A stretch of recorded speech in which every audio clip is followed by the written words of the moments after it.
Good morning. Good morning. Good morning, everybody. Good morning. 10, 9, 8, 7, 6, 5 seconds, 4, 3, 2, 1, and visualize live. Good morning, everybody. Welcome to Sunday's Sewing Street. I am Stuart Hillard. It's wonderful to have your company. We've got a great day ahead of us. Stick with me. Let's start, as we always do, with our early bird.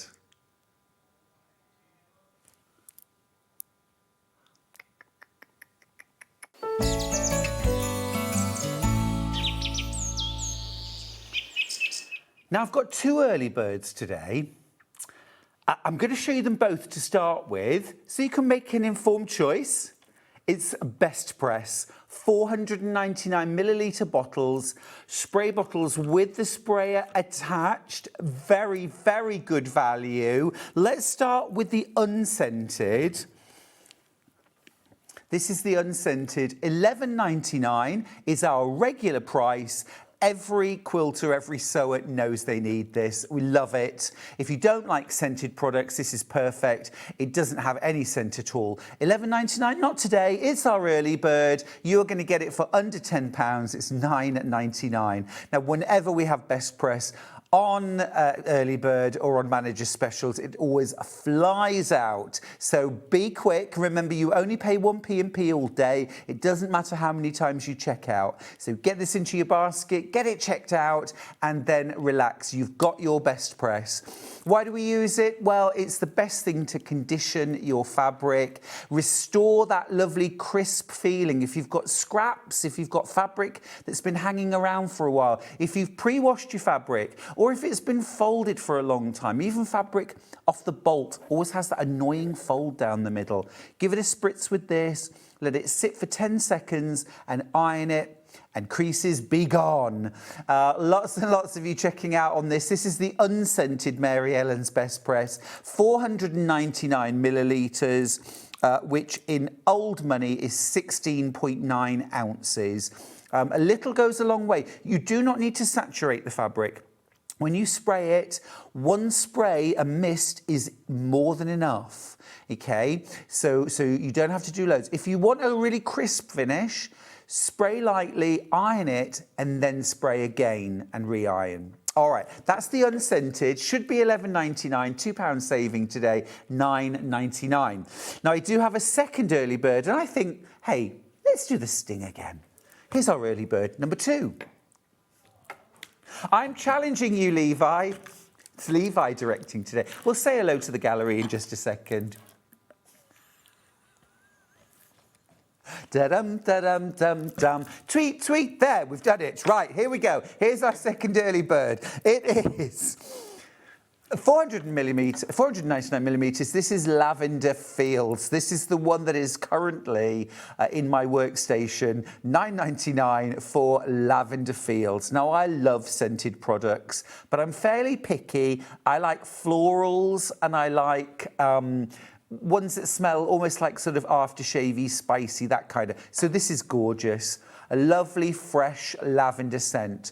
I do also use this actually for my shirts, sometimes collars, cuffs, that kind of thing, and also pillowcases, because that lovely lavender scent lingers in the fabric, really delightful. And as Mary Ellen says herself, it makes ironing almost fun. Oh, Mary Ellen, you little tinky, you. I think playing your favourite music while you're ironing makes ironing almost fun, but that's just me. Those are our early birds today. You just need to choose. It's a different product code. At the moment, the product code is for Lavender Fields. And here's the thing. Keep the bottle, keep the spray, because we also sell the almost a litre refills, and you can pour them in. So keep your bottle, keep your spray. Yeah. Really, really fantastic product. I credit myself with discovering this in America. about 13 years ago, something. I didn't really discover it, but I went to Houston Quilt Market, and Best Press was not available in the UK at the time, and there was a big stand there with it, and I brought some back, and I thought it was genius. And so as soon as it was brought into the UK, I was out there promoting it. Yeah, well, yes. So the original, well, the importer of it, I think for many years used a little quote and a photograph of me in their catalogue because, yeah, I've always been an advocate of it. It's great. It's brilliant stuff. Right, there's your early bird. Now, let's look at today. We'll have a look at the menu and see what is coming up. As I say, I've got a fantastic day for you.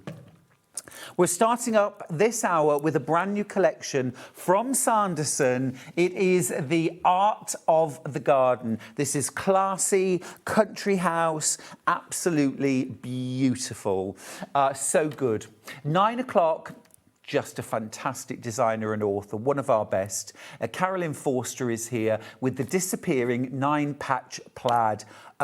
Just have a look at this quilt. It is so beautiful. You can do it scrappy with your own fabrics at home. We have got 2 different kits. As always, Carolyn has brought lots and lots of inspiration for us. Here's one of our kits in blues, gorgeous blues. That is stunning, isn't it? We've got a collection in pinks. We've got Carolyn's original quilt as well, which shows you how you could make this scrappy. I've got those black and white fabrics too, don't worry. Right, that's at 9 o'clock. Now at 10 o'clock, we're going to be looking at some of my favourite tools and my essential bits of kit. Handpicked. If you've got any questions about tools, get them in for 10 o'clock. www.sewingstreet.com. You can message the studio or you can email us studio@sewingstreet.com. At 11 o'clock, Carolyn is back with the Rose Star Quilt. This is absolutely gorgeous, stunning. One quilt made out of 6 blocks, one patch. Infinite possibilities. It is beautiful. Again, we've got some terrific kits with a brand new range of fabrics. At 12 o'clock, Juey Jumbo is in the house. We've got spring savings on tools. It's going to be fab, but only if you stay with us. Right, let's dive in. Keep going through for your early bird, but let's grab the brand new collection from Sanderson. Now, Sanderson, of course, a fabulous fabric company who have specialised for many, many years in really fabulous high-end interior design fabrics. And they really are beautiful, kind of country house interiors, very elegant. Love that stripe. One of the most quintessential Sanderson fabrics, that rose floral, hollyhocks. Now, at the moment, I'm showing you our mega bundle. This is 9 different fabrics. You get half a metre of each, and you're going to get half a metre for free. So let's take that money off right now. £71.92. You're saving the price of half a metre. And it's a tight collection. It's a 9-piece collection, so it's a really good one to go for. Lots of different ways you can group these fabrics. You've got those gorgeous raspberry pinks. You've got some fabulous deep blue there as well, soft greens. I think this is absolutely perfect for summer, spring and summer decorating, for quilt making, for bag making too. I have just been doing a little bit of cutting. I used one of my patterns. Let's just tip everything off. So I'm using my sparkling sea glass quilt pattern, which, you know, a lot of my designs, I design quilts that show off fabric. Because I like to let the fabric do as much of the talking and the work as I can. Because first and foremost, I'm a fabric lover. And so, you know those gorgeous, pretty fabrics that you just really don't want to cut up? Don't cut them up, or don't cut them up too much. So I'm not a fan of buying fabric and then leaving it languishing, you know, in a bundle for years. It's got to achieve its destiny, which is to be something. So let's sew this together. Now you're getting 1/2 metre of every fabric. Let's do a bit of sewing. Right, so I am using the Brother FS250. Now, we got our restock back in on Friday of the Brother FS250. Half the stock's gone. So if you want to get yourself the Brother FS250, let's do it. Let's do it. Oh, now, do you know what? It really helps if you put some thread in the top of the machine. Hannah, would you mind grabbing me a reel of thread, please? While we're doing that, let's talk about the machine. If you go to the Brother website, it's £849. If you buy it from us on a regular day, it's £799, and it's £799 worth of machine, believe me. But when we have it on air, we drop the price. It's better than half price. Let's do it. Thank you. Brilliant. Better than half price. £399. Super easy to use, super reliable. It's what we want in a machine. You can just jump on it and away you go. Whoops. Automatic needle threader, of course.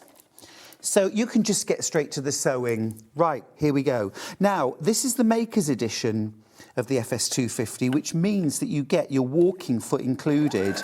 You also get your darning foot for free motion quilting. That's included as well. For no extra money, you get an extension table.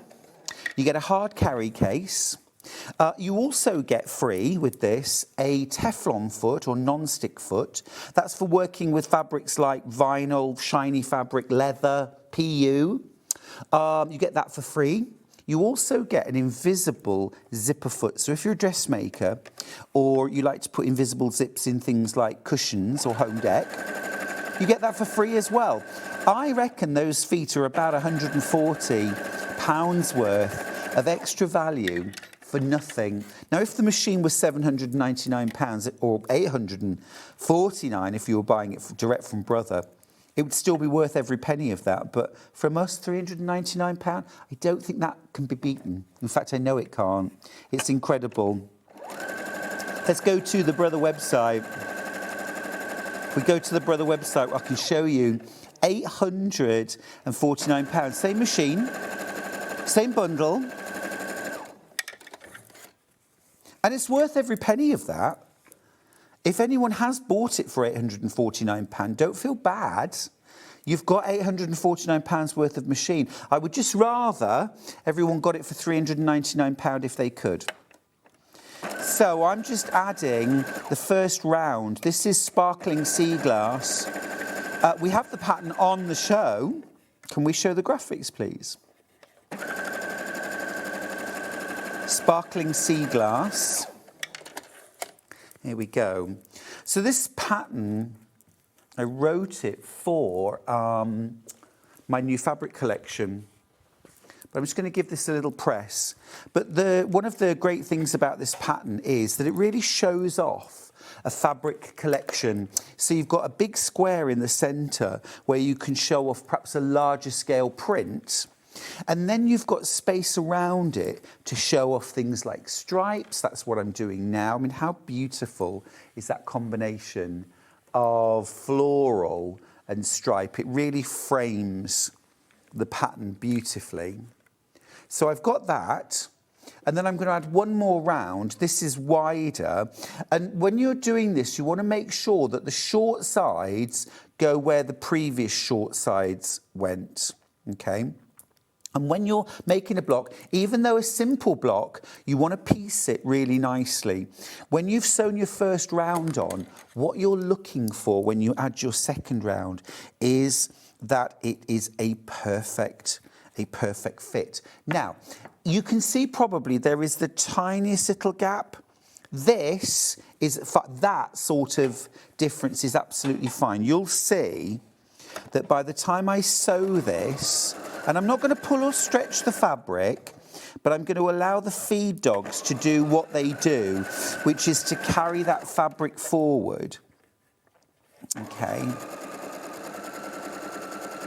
And by the time we get to the end of that seam, it fits. Okay, so I'm just going to finger press that back. These fabrics, by the way, are from the new Sanderson collection. We've got a mega bundle. I have got the fabrics by the ½ metre as well.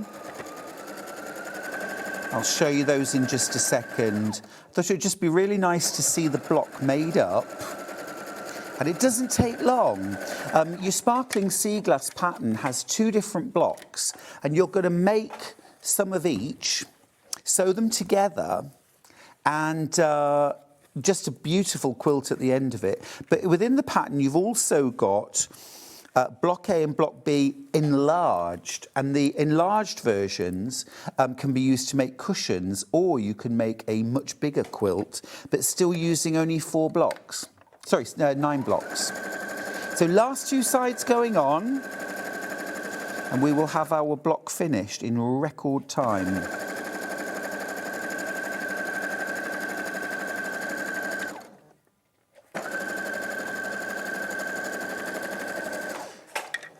Do get messages in as well, won't you? So I know you're there.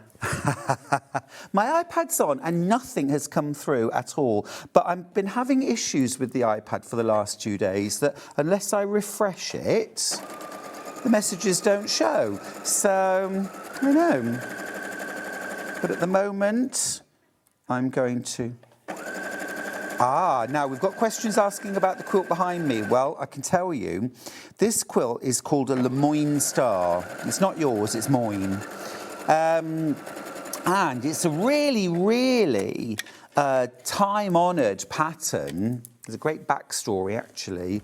The Lemoyne, a chap called Lemoyne, designed tiles for the Palace of Versailles when it was being built. Okay, and it was that star pattern. And he was so proud of his achievement that he put that star into his family crest. Now, years later, 2 of his relatives, brothers, moved to America, and they're credited with founding New Orleans. And when they founded New Orleans, and of course that star was part of their family crest, quilt makers saw it and thought, well, actually, that would make a really nice quilt block. So, truly. And so they created they called it the Lemon Star if they weren't French-speaking, and the Lemoyne if they were. So that's how we got the block. But this quilt actually comes from one of my pattern series called Wheel of Quilting Volume 3. Wheel of Quilting Volume 3. And in that quilt pattern, you actually get some quilt history, some tips and tricks, okay? And then you get 3 full quilt patterns. You get Stars in the Cabin. You okay? You get Stars in the Cabin full pattern, okay? You get the Lemoyne Star, completely new method for making it, so easy. And you also get the Feathered Star Medallion quilt pattern, all in one pattern for $11.99. Everything you need, incredible value, all of that. It's part of a series that I'm writing called Wheel of Quilting. This is called Scrappy Stars. And I tell you, this quilt behind me was an absolute joy to make from start to finish.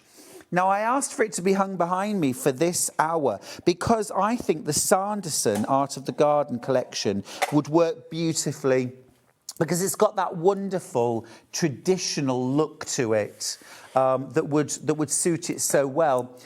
Here's my sparkling sea glass pattern. Oh, yes, of course. Look, there we go. 10 comments on Facebook and none of them had come through. Let's have a read and see. Good morning to Hilary. She says, morning, lovely. Thank you. Morning. Claire says, good morning, Stuart and all. Morning, Claire. Helen says, morning, Stuart and team. I'm here. Great. Kate says, good morning, Stuart. It's a beautiful day in Staffordshire. It's always a beautiful day in Staffordshire. Mo says, morning, handsome and crew. Just for everyone's benefit, I'm handsome, your crew. Good. Sally Ann Harrison, hey Sally Ann, says, good morning, Stuart. Loving the Sanderson floral block. Hugs, isn't it beautiful? Absolutely stunning. Amanda says, morning, Stuart. What a beautiful day. Harry, my wire fox terrier, is chilling in the sun. Ugh, how lovely. Love a wire fox terrier. Beautiful. Now, let's have a look at this block. Here it is, simple, easy block, showing off just 3 of the prints from the Sanderson Art of the Garden collection. Let me grab those fabrics and let's have a deep dive. Favourite-wise, gosh, do you know what? See, I love these 3. So if I'm making the whole quilt, right, I would make some blocks like this, okay? Then I would make some blocks out of this. And I would mix and match, and I would have blocks made out of these 3. Of course, this one would go in the centre block because you've got that lovely design there. But equally, that in the centre. Now, let me just show you for a second.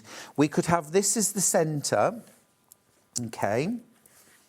This is what I do when I'm at home and I am working on a quilt. I will fold fabric to mock up. See, already I am absolutely loving that.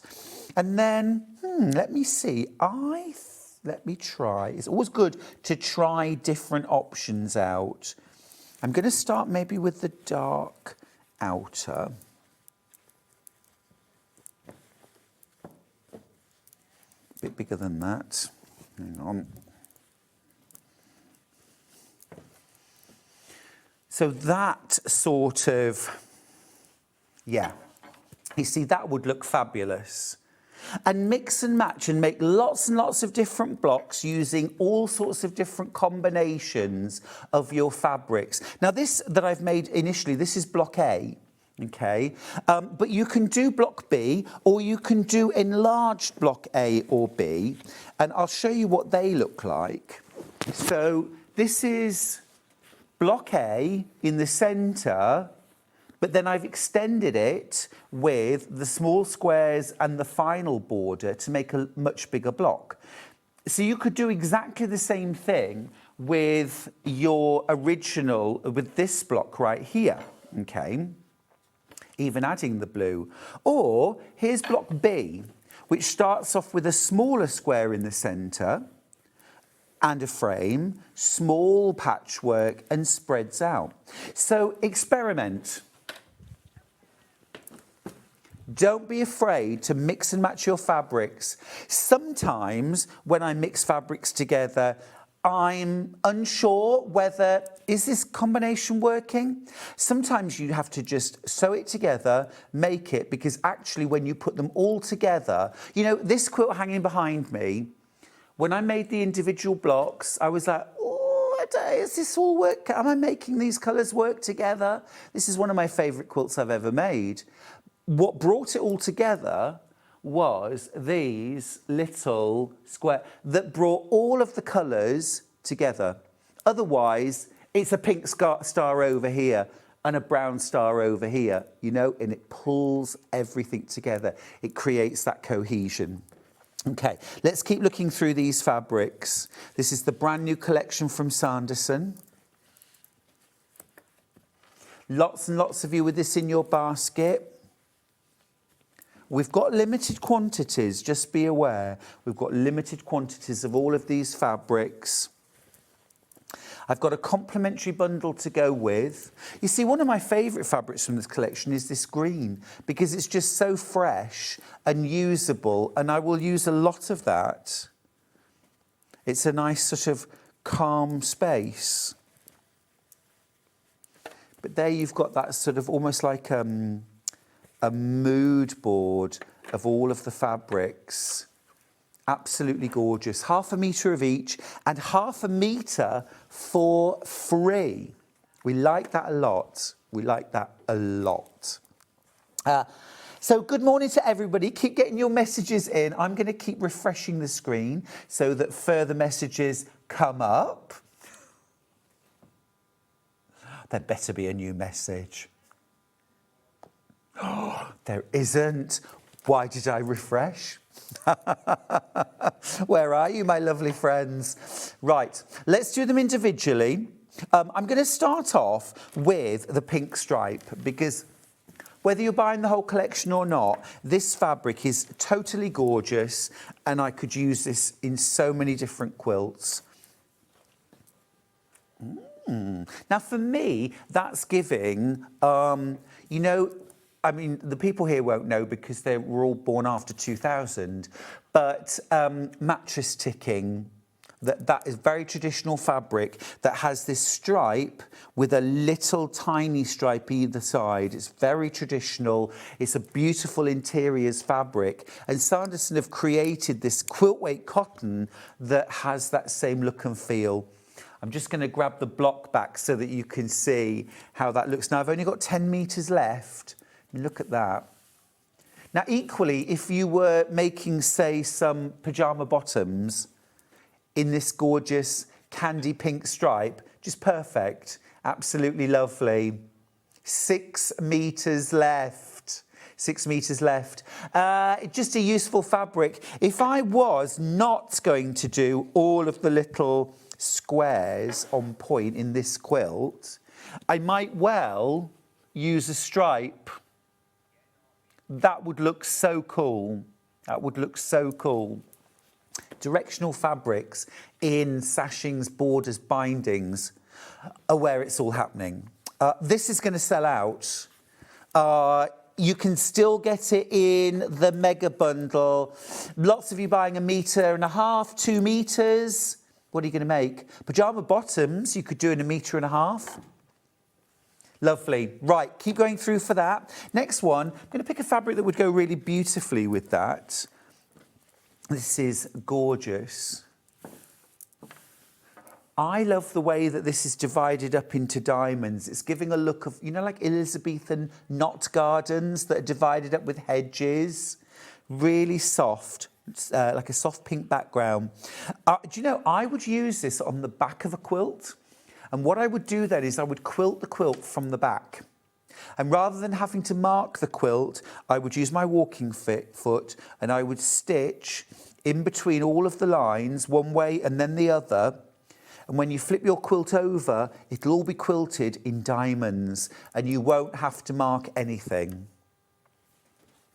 Such a cool fabric. And if I just put that together with that pink stripe, I mean, what a beautiful combination. Stunning. Right, next up, this again, I think this is going to be very, very popular. This actually has a gorgeous kind of stripe to it. Now, you might not be able to see that looking at it here, but if I hold it up, I hope that you can see the vertical stripes. Can you see? About probably 9 inches wide. I'm going to fold it so that you can see the stripe.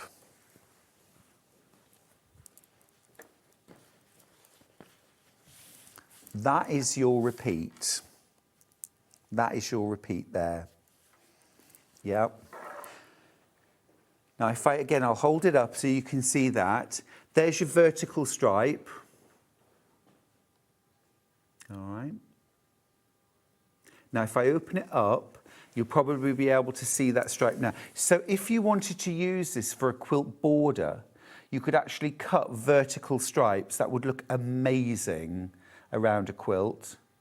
But equally, it's not a stripe like this is a stripe. So you can use it as an all-over fabric. Be really nice in bag making too, wouldn't it? Make a gorgeous bag. I think I would mix that maybe with some blue PU faux leather. Something else that would go really well with that, this one here. Yeah, any of these would work for dressmaking actually. Shirts, tops, light dresses. £8.99 a half metre. It is all cut to order as well. So if you want 2.5 metres, you'll get a continuous piece, just order 5 units. That would be plenty for most of us for a shirt.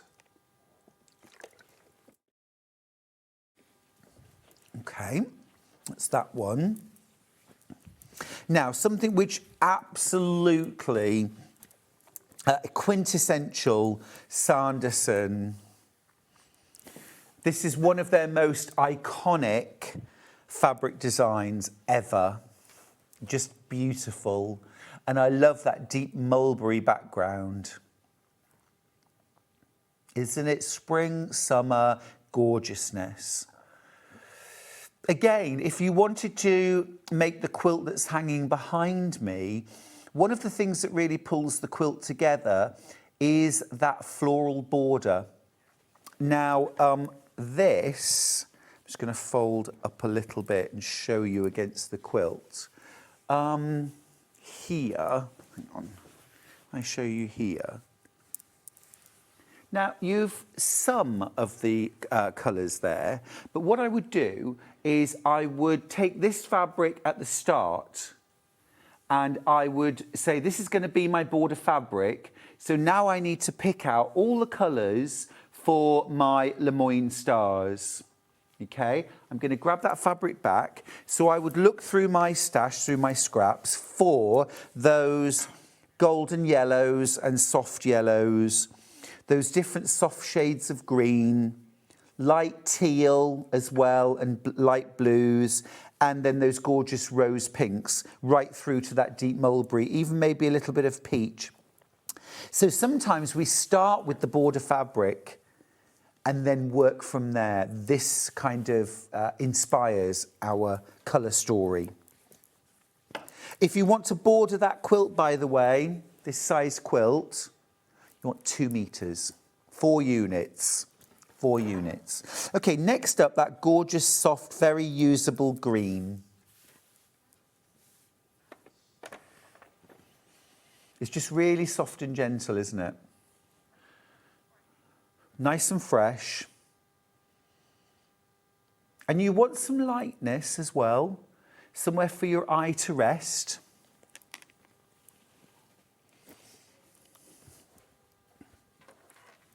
I think on the quilt hanging behind me, I don't necessarily think I would use this one. You know, I don't always, it's fine to say this fabric, not for this design, it's for something else. This relies on those kind of 2 contrasting, reasonably dark fabrics against a light background. So what you will want to buy for this is perhaps some ivory or some cream on cream fabrics for your backgrounds. That might be the fabric you have to buy. The rest might be scraps. Right, next up, a real feature fabric this. Very, very popular. Dressmaking, absolutely. Bag making, fabulous, absolutely fabulous. For quilt making, think about fussy cutting, either these motifs or using something like a stack and whack technique where, you know, it's a little bit more serendipitous what comes together, but it would look beautiful. It would work really well. I think we've got birds of paradise here, haven't we? A stunning gold print. It's really lovely. Very usable again. I have an all-over geometric. In ochre. Ochre is such a lovely colour. It's that sort of almost turmeric colour. Beautiful. Which I have used in my Lemoyne Star block hanging behind me. You'll see that lovely deep, almost Dijon mustard colour in some of, like this one up here, this star. And then the last one, really pretty, hollyhocks, which, would you believe, I grew in my garden for the very first time last year. It's been really popular. They were so easy to grow and they, oh, stunning, absolutely stunning, about 7 foot tall. Yeah. Gorgeous. Although Charlie has planted some sunflowers this year that grow to 9 feet. 9 feet, yes. He said, we need height, we need height. Now, the whole bundle, 9.5 metres. So it's not a massive collection. It's not a massive collection. I really like that because you can then have the whole collection without having to spend a fortune. £71.92 is a brilliant price to get a whole collection. And actually, remember, you are saving the price of half a metre. Half a metre here is completely free. Just lovely. And I'll grab that block again just to give you an idea of just a very simple block you can make that just shows off those gorgeous fabrics to such lovely effect. It's very easy. Now, if you want a complementary bundle to go with it, we've got some solids, okay, inspired by the colours. I'm going to just, let me look at this. Now, that is just a beautiful combo. Absolutely gorgeous. You're making a saving as well. You're actually getting 8.5 metres here for £28.92. Sorry, hang on, 8.5 metres, yeah, 4 metres in total. Sorry, I was questioning myself then. So I was thinking £28.92 for 4 metres. Is that right? But of course it is. It is right. So you've got these absolutely dazzling pinks. Now, I might need you to tell me all of them. We've got light pink, we've got blush, and we've got pomegranate. Now, we've also got this gorgeous cream, which I think is stunning. Then apple. Fur. Not fur as in fur. Fur as in... And then we've also got gold and cadet. Now, that is a stunning collection of solids anyway. And for £28.92, we had some gorgeous bundles of solids yesterday and they were flying out because you know what? They're just great to have in your stash. That would work really, really well if you were making the sparkling sea glass quilt because having those contrast frames of solids will really make your fabrics pop. And that's what we want. Popping fabric. Super popular, half the stock gone, loads in baskets. Let me just show you those again. Just really beautiful, aren't they? There's your, is it pomegranate? Yeah, pomegranate and blush and light pink, cream, apple, fur, gold and cadet. Look at that. Absolutely scrumptious. And for £28.92, I mean, you just can't go wrong.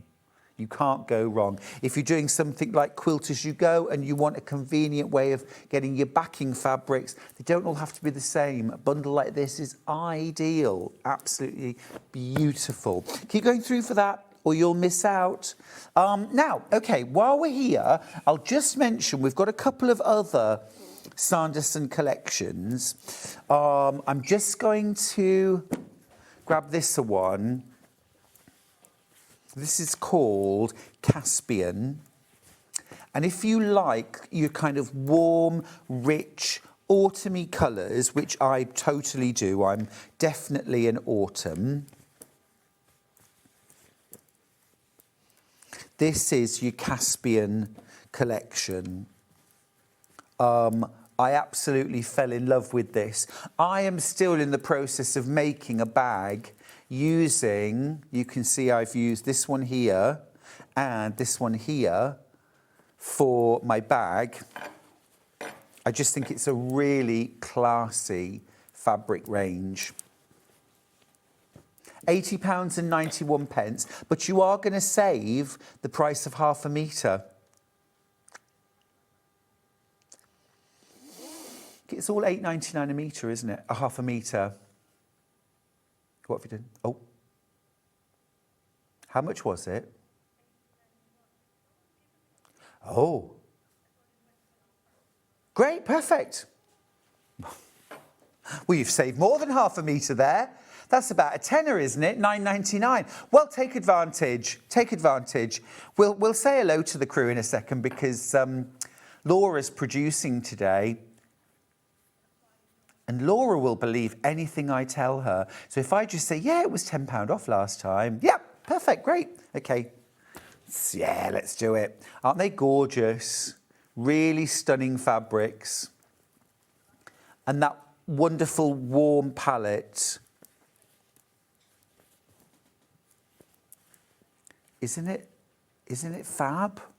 Just love it. And I love the tones, very rich, very warm. Again, this would be amazing to use for my Lemoyne Star Quilt.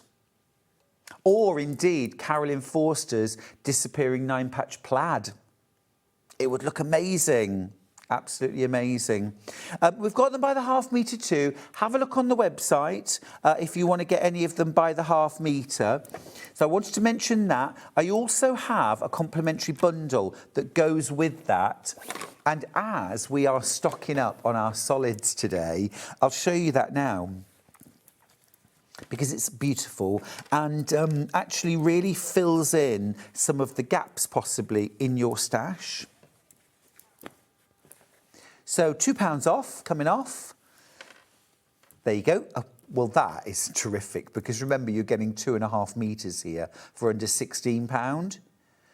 You've got terracotta there. Beautiful. You've also got seeded natural cotton, one of my favourite neutral fabrics that we sell. You've got duck egg there. You've got moss. And then that green, now then, it's not fur. It is, I want to say, is it bottle? I think it's bottle. I'm going to call it bottle for today. Don't worry, don't worry. Right, £15.95. I've got 2 bundles left. It is bottle. Oh, I know my fabrics. 5 years here, I know what all the fabrics are called. Terracotta, bottle, moss, duck egg, and seeded natural cotton. Last 2 chances, loads in baskets. Be quick. Last one available. I'm going to call that sold out. Right, and wouldn't that go beautifully with your Caspian collection? Those 2 together, you could make the quilt hanging behind me. Or I'm going to grab another pattern actually, because I tell you something that's sprung to mind, and that is my Galleria quilt pattern. It's one of the most popular quilt patterns I have ever written. We've got lots of pictures of quilts that Levi did earlier on. Levi, if you flick through the quilt, we can look at them all, and we can just say stop, if that's all right with you. So that one's from the same pattern booklet as the Lemoyne Star hanging behind me. That's the feathered star medallion. So if you want that one, that's in the that one also is in the Scrappy Stars. We love Scrappy Stars. And that's the 3rd one. So those 3, this one is called Garden Maze. And we've got a couple of other variations of that. I'll show you that pattern in a second. That's the same pattern again. Now, this is Galleria. This is one of the versions of Galleria. And if we go to the next picture, that is also Galleria. So if we can just go back one, same pattern, yeah. So let me show you Galleria, because I think this would work so well with the Sanderson, any of the Sanderson collections, any fabric collection really. It's a really simple, easy block to make. It's squares, large and small, and strips of fabric between them. The idea of a Galleria is like a shopping mall. Some of the shops have big windows, some have small windows, but the purpose of the Galleria is to show off the goods in the window. And that's what we want to do when we're showing off our beautiful fabrics in a quilt. So you've got a 4 block, you've got a 12 block, you've got a 16 block. Different ways, you could even make it up as a cushion. Different ways to use the pattern and really show off your fabric. All of that for £9.99. We'll just show you those quilts again, if you wouldn't mind, Levi. Here's the 4 block version. And all I've done is twisted and turned the blocks and I've added a border. This is the 12 block version. That's a different quilt.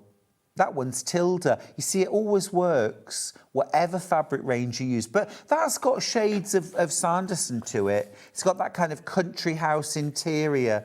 Yeah, beautiful. You could imagine that fabric being used. And I would just use something like maybe seeded natural cotton or a cream or an ivory for the frames, for those thin strips between the blocks.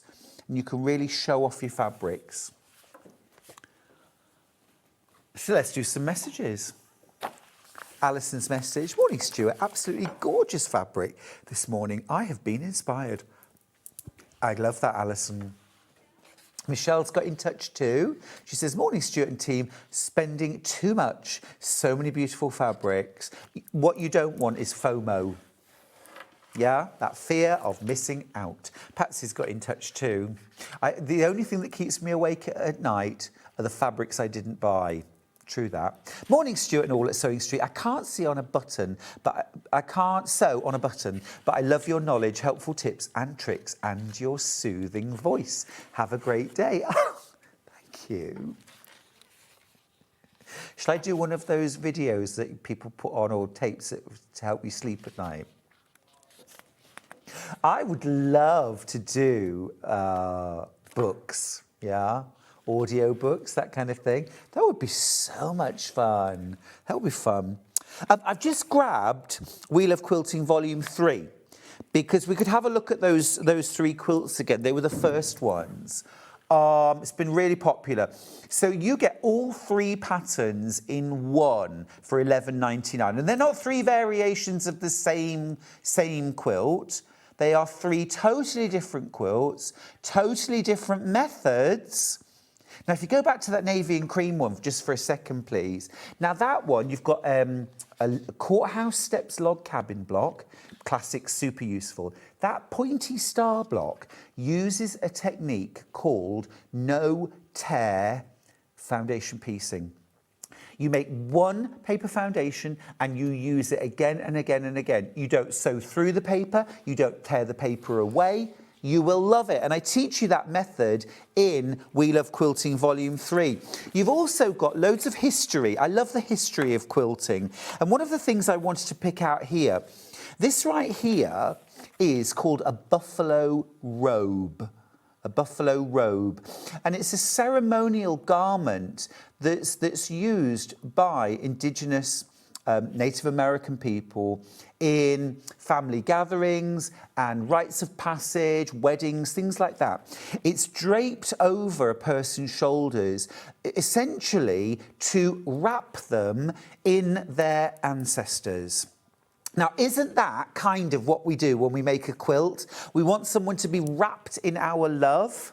But look at the quilt design on the buffalo robe. It's like a star block. And of course, early settlers in America were inspired by this very traditional culture. I find it so fascinating. Lots of tips and tricks in here as well. And then 3 full quilt patterns for $11.99. I teach you how to do all of the different methods. This totally different method for making Lemoyne Star.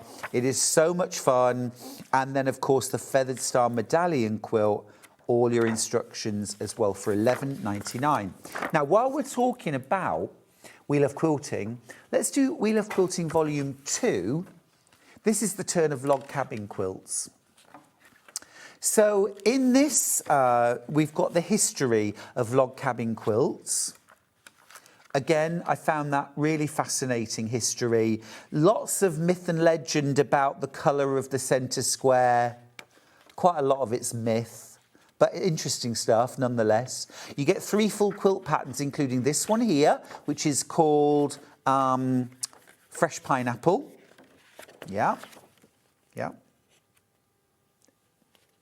No, the last one. Yeah, that one. Yeah, Fresh Pineapple. Now, that's all using Tula Pink and our solid Midnight. It's a really dark blue, that background. It's midnight, it's not black. Yep. So if you want to get yourself some of that, it's called Midnight and it's on the website. You also get the pattern for this. This is Manx log cabin. This is a totally different method and a unique method to the Isle of Man for making patchwork. It's folded strips of fabric sewn onto a fabric foundation. It is such a cool method. Deputy Joan had never done, I was amazed, she'd never done Manx quilting before, and I showed her how. Next thing I knew, she'd made cushions, she'd made a quilt, she's working on another quilt. And I did warn her when I showed her how to do it that it was a rabbit hole, she was going to fall down. And sure enough, she did. Now, you also in the pattern, you get how to make a basic classic log cabin using jelly roll, and 8 different ways of setting those blocks. But also you get this one, which is a curvy log cabin using thick and thin strips. It's a really cool method. So you get a masses of value in there as well. Actually 4 patterns rather than 3 that time. And then where it all started is with We Love Quilting Volume 1. So there have been 3 volumes so far. This is We Love Quilting Volume 1, and it's all about scrappy quilts. So I give you loads and loads of tips and know-how about how to manage your scraps, how to make them look like you want to use them instead of like you want to throw them in a cupboard and never look at them again. Even how to piece your batting together, your fabric together to make your binding, and your backing fabrics as well. All the know-how you'll need. Then you get 3 full quilt patterns. You get sticks and stones, really nice, beginner-friendly. It's also jelly roll-friendly. As far as I'm concerned, you can call any piece of fabric you like a scrap. If it's occupying space in your stash and you want to move it on, it's a scrap, get it in a scrap quilt. Okay, you've also got full pattern for my bold braids quilt. Now we've got this one in a photograph. We do. That's the one. Oh, I had so much fun making this quilt. It's not made in blocks, you make strips, and it's almost like a plait. So much fun to make, totally different method, flies together, and I used my collection of Tim Holtz scraps and strips, and well, I just loved it. I just loved it. And then you also get the pattern for my Radiant Circles quilt, which we've also got a photo of. This is the one that everyone who's bought this pattern has made this quilt. Even Auntie Pauline Wheeler made this quilt, she did. But she made it in rainbow colours and it is stunning. So you get all 3 patterns plus all your know-how on how to make scrappy quilts, which every quilter needs to know because as soon as you start making quilts, you start making scraps. Am I right, Carolyn Forster? You are absolutely correct, Stuart Hillard. I do love a bit of audience participation, don't you? Now, I'm going to mention the Brother FS250 at this juncture. We are going to have a bit of a deep dive into this at 10 o'clock, but we've got this machine back in stock. We can never keep it in stock for more than about 3 or 4 days. You've got the great name of Brother sewing machines. They've made and sold tens of millions of domestic sewing machines and commercial machines. They know their stuff. 250 stitches, 3 alphabets, 8 buttonholes, an extension table. You also get a 3-year warranty. There are 3 alphabets, numbers, a memory that will hold up to 50 characters. You also get a special bundle of feet. Now, I worked directly with Brother to put that foot package together. Now, of course, you get your regular foot package that you get with any sewing machine.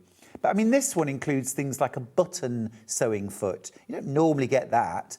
Buttonhole foot, an overcasting foot, embroidery, blind hem, and your zigzag foot as well. So they're all included, and your zipper foot, of course. But then you've also got your special feet, which you've got added into the box, no extra money. You get your walking foot included. You get your darning foot or free motion quilting foot included. You also get a invisible zipper or concealed zipper foot. This is essential for dressmakers if you want to put properly fully concealed zips in. You need a special foot, you get it for free. You also get a non-stick or Teflon foot. This is for sewing fabrics which are kind of shiny or sticky. So if you've ever run your hand over oilcloth, for example, you'll know the surface feels kind of sticky. And if you try and sew that, it's great for bags, but if you try and sew it with a regular foot, it'll just stick and it won't make a nice stitch at all. You need a non-stick foot, you get it included. It's an amazing package. It really is. It is our hero machine here on Sewing Street. It's the one I always grab when I need to sew anything. And we have so many 5-star reviews too. We will have a proper dive into that later, but let's talk about the fabric collection next. So this is another one from Sanderson. Now, actually, if you love this style of fabrics, which I absolutely do, I would actually kind of collect them all. And I'll show you why in a second, because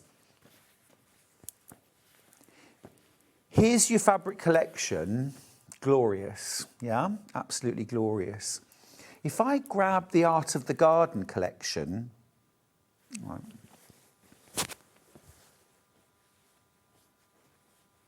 Yeah? Yeah? Yeah? But also, yeah, totally. Actually, frankly, all of it. All of it goes. All of it goes. Really, any of the collections, they've all got that flavour. They've all got that style that just goes together so beautifully. And as I say, if you like a scrappy look, especially if you like a vintage scrappy look, and I love that look, I know that Carolyn Forster, my next guest, loves the vintage scrappy look. And actually, having these fabrics that have that look of fabrics from the past, those almost reproduction style fabrics, they just give such a wonderful personality to your quilts. That is so pretty. So, you see that little stripe. Little stripe. Gorgeous. Absolutely gorgeous. £71.92. You are saving the price of half a metre.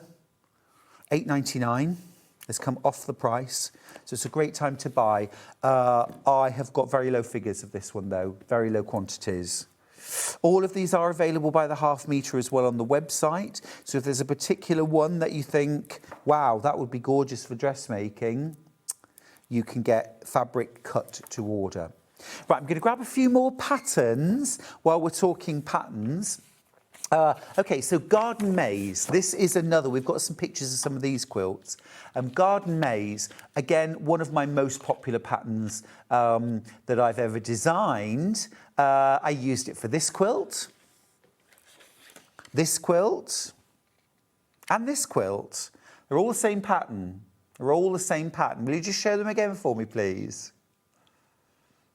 That one, and that one. All the same pattern. Just different ways to twist and turn it. Totally beginner friendly. In your pattern, you get loads of different options for how to set it. I mean, look at this. Imagine making this in solids. Just use solids to make the whole thing. 12 blocks, 20 blocks, 30 blocks. This is a king-size quilt using 36 blocks. But you know, I can make one of these Garden Maze blocks in about half an hour, 40 minutes. So to make a 36 block quilt is actually much more achievable than you would ever imagine. I thought you were going to do the maths. Oh, I'm not going to do the maths, Carolyn. Of course not. It's a busy, long weekend. with no sleep and takeaway. Right, we need to go to a break because Carolyn Forster is waiting to take us on a journey. We are going to be creating the fabulous Disappearing 9-patch plaid quilt straight after the break.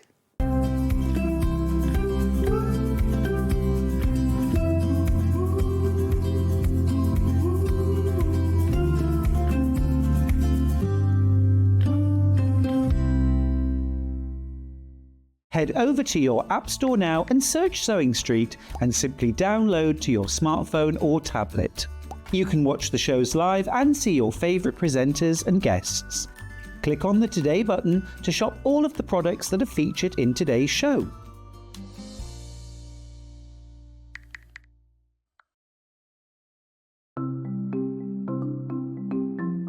Subcutting is a really useful technique that we use in patchwork for cutting one piece of fabric into strips and then subcutting them into smaller strips. It makes the whole patchwork process quicker and easier, and I'm going to show you how to do it. So if you want to cut a piece of fabric into strips and you want to use the whole width of fabric, fold it in half to start with and then have the top fold level with one of the lines on your cutting mat. You can then trim it to start with because this is nice and level. So I'm just going to line up one of the lines on the ruler so I know that this is at right angles. Then using your rotary cutter, just cut all the way along the line. You can discard that piece, you don't need that. Now I'm going to cut it, say I want to cut it into 2-inch strips. If it says in your pattern cut 2-inch times width of fabric, line the 2-inch mark up on your ruler and then cut it, and there's a nice 2-inch strip. Now with subcutting, you want to cut this strip into smaller pieces. So 2 ways of doing this: line up the strip on one of the straight lines and say I want to cut it into 2-inch squares. Again, I'm going to trim the end off just so I've got a nice right angle, and then lining up the 2-inch mark, I'm going to subcut into 2-inch squares. So you can work 2 inches. If you then put the 4-inch mark, make sure you keep the lines on the top of your ruler parallel. So I've now subcut one strip into smaller pieces. If you want to subcut more than one strip, you can do this all together. 2 ways: you can either lay them on your cutting mat like this, one on top of the other, making sure they're nice and level, or if you've got more than 2, because I wouldn't cut through more than this number of layers together, put one below the other. Just make sure that they're all nice and straight and even. You can put them in a row like this. So I can now cut 1, 2, 3, 4 strips at the same time. Again, trim off the end, making sure it's nice and level. Discard those pieces. And if I wanted to cut them in maybe into 4-inch pieces, so I've got 2 by 4 inches, I can cut through all those 3 layers in one go and then carry on. And I've got now accurately subcut pieces from one larger piece of fabric. Looking for some creative inspiration? Head over to the SewingStreet website and click on the SS Hub. It's packed with ideas, tips and projects to spark your creativity. Plus you'll find the latest news and information on sewing machines and overlockers. Get inspired with SewingStreet.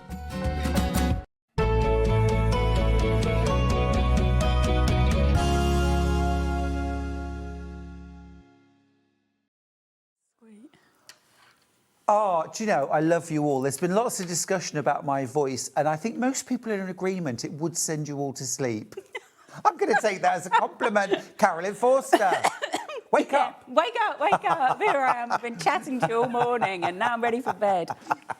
How are you? I'm good, thank you. It's lovely to see you again. Great to see you. Fantastic to have you back. As always, you've brought a ton of fabulous quilts. Well, it's all about the quilts. It's all about the fabric, isn't it? All about the quilt.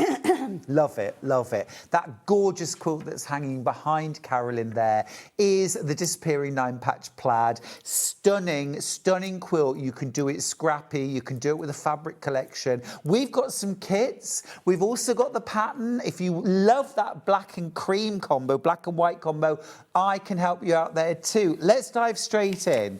Now, we've got 2 kits. Loads of you have already found this kit and are checking out. It's our blue kit. Now, let's just show you what you're getting. Now, the way this has been done is you're getting 3 panels that are going to provide you with all of your feature fabrics, okay? So rather than having to hunt for them, we're providing all of those in panels. You're also getting your light blue and your navy, 1.25 metres, 1.25 metres of each of those. And then you're also getting your 3 panels. Now, actually, your 3 panels are all the same. You get 3 repeats, okay? Or is it 1.5 metres of the 2 blues? Beg your pardon. So there's your panel. So look, you've got all sorts of different ditzy and feature Aren't they gorgeous? So cute. And rather than having to search out all these different prints, you've got them conveniently there on a panel. So you actually get 3 of these panels. That's going to be enough fabric for the whole quilt. That's enough fabric for the whole quilt, yeah, and you'll probably have a couple, I can't remember the numbers, but you'll probably have a few left over, so you can have a play about them with some of your favourites or have a shuffle, so fantastic. Yeah, and how big is the finished quilt, Carolyn? The finished quilt is 65 inches square, Stuart. Do you know what? That is like the perfect size quilt for me. I love about 65-inch square quilt, perfect. It's really doable, and for me as well, it's a really cosy armchair, sofa quilt, and also if you're like out in the garden or on a picnic, yeah. I mean, I'm all for a picnic quilt instead of a picnic blanket. Because really, I mean, like you make many quilts, yep. So you have to have uses. Yep. And so, yeah, with the summer coming, with, kids outdoors or just wanting to be outdoors with a quilt, I'm like, yeah, perfect size. And I think I already know the answer, but when we're talking about quilts, Carolyn, are you kind of rarefied and only brought out on special occasions, or are you throw them on the lawn and... No, they're all over the place. No, all over the place. Pets. I mean, it used to be when people would say, in the class, we're making this quilt. I'm going to make it for my cat. And I was always like, okay.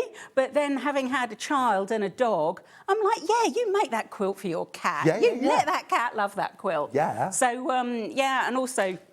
Yeah, we used to let the kids make tents out of them in the garden and hidey things. Out of the quilts. Yeah. So love that. Love they all that. wash. It's all fine. Exactly. Use them up, wear them out. We'll make more. We'll make more. We'll make more. You're also getting the full pattern for the disappearing 9-patch plaid quilt, which, of course, you can make in different sizes as well. You can make bigger, smaller. It's a great technique. All the fabric to make that 65-inch square quilt initially, but then, take it to different places, all for $74.99. That's phenomenal value. I mean, it's all ready done sort of thing. Yep. And I know you're saying about the blues, but I must admit, if you're thinking you wanted to have a go with it and you'd got fabrics at home, then that was why I made mine with the black and white into check, because the black and white goes with everything. So it's just going to set everything off. So, yeah, for me, it was a real bonus when we got the fabrics for the kit, because, they were lovely. And am I right? This pattern is charm square friendly? It is charm square friendly. I mean, there's loads of ways to do a disappearing 9-patch. But I definitely wanted to use stuff that I'd already got, even layer cakes, because a layer cake, what's that? It's 4 or 5-inch squares together.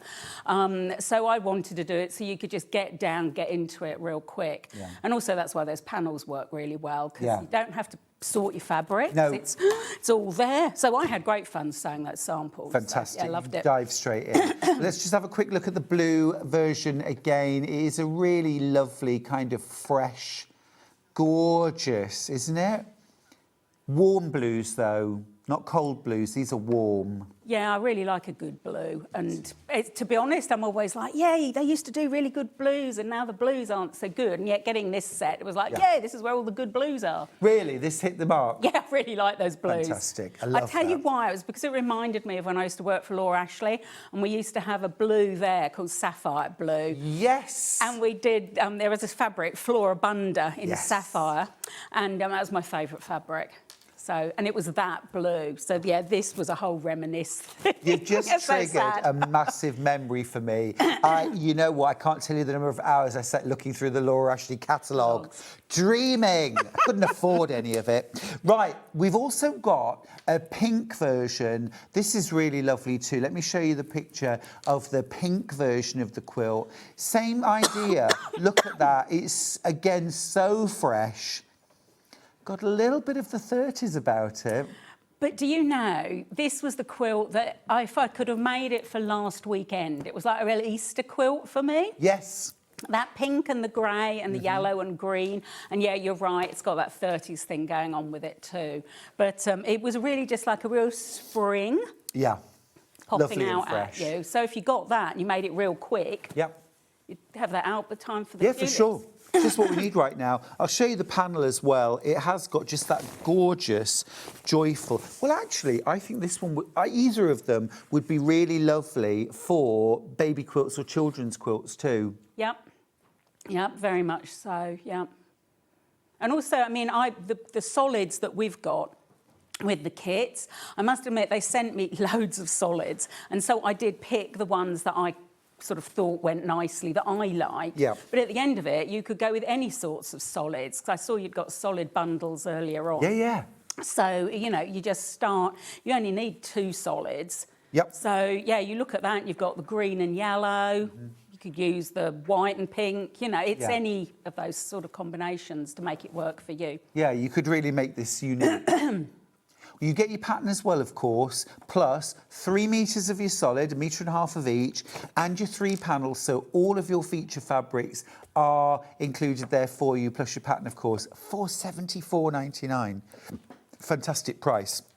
Now, if you've been inspired by all this talk of scrappy quilts and using up what you have, you absolutely can. If you've got charm packs, layer cakes, or just scraps lying around, the disappearing 9-patch plaid quilt is the way to go. This is the physical pattern.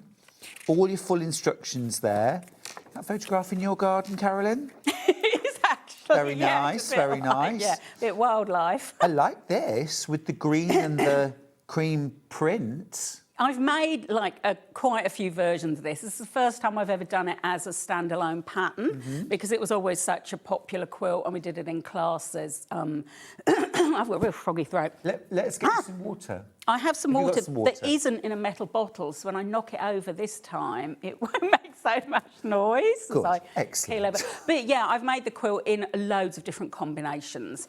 And so for me, it is just a really great go-to if you need a quick quilt, if you want to do charity quilts, if you want a quick gift quilt. It really is... it's a, you know, do you remember there used to be this thing, quilt in a day? Oh, Was yes. that Eleanor Burns or someone? Burns. And I mean, this isn't quite a quilt in a day. But I know when I've made combinations, this one has got a binding.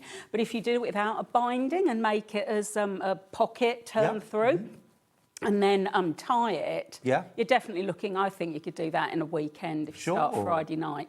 Well, 12 of those blocks, certainly a quilt top in a day. If you did 12 blocks for like a baby quilt, you could do that. Oh, you easily make the top, and then but finish it as well if you wanted on Sunday. Finish a quilt, Carolyn? Finish a quilt? Don't come round here with that treacherous talk. We like a UFO. Yeah, get that quilt finished. It's flying out. If you want the 9-patch plaid pattern, physical, this is it, $9.99. Grab it while you can. We've also got a digital download version. If you're impatient to get started, maybe you've got your fabrics ready and you've nothing on this afternoon, crack on, make your own version. $9.99. This is an instant purchase, instant download. Ignore that P&P. You don't pay P&P for a digital download, okay? Fabulous.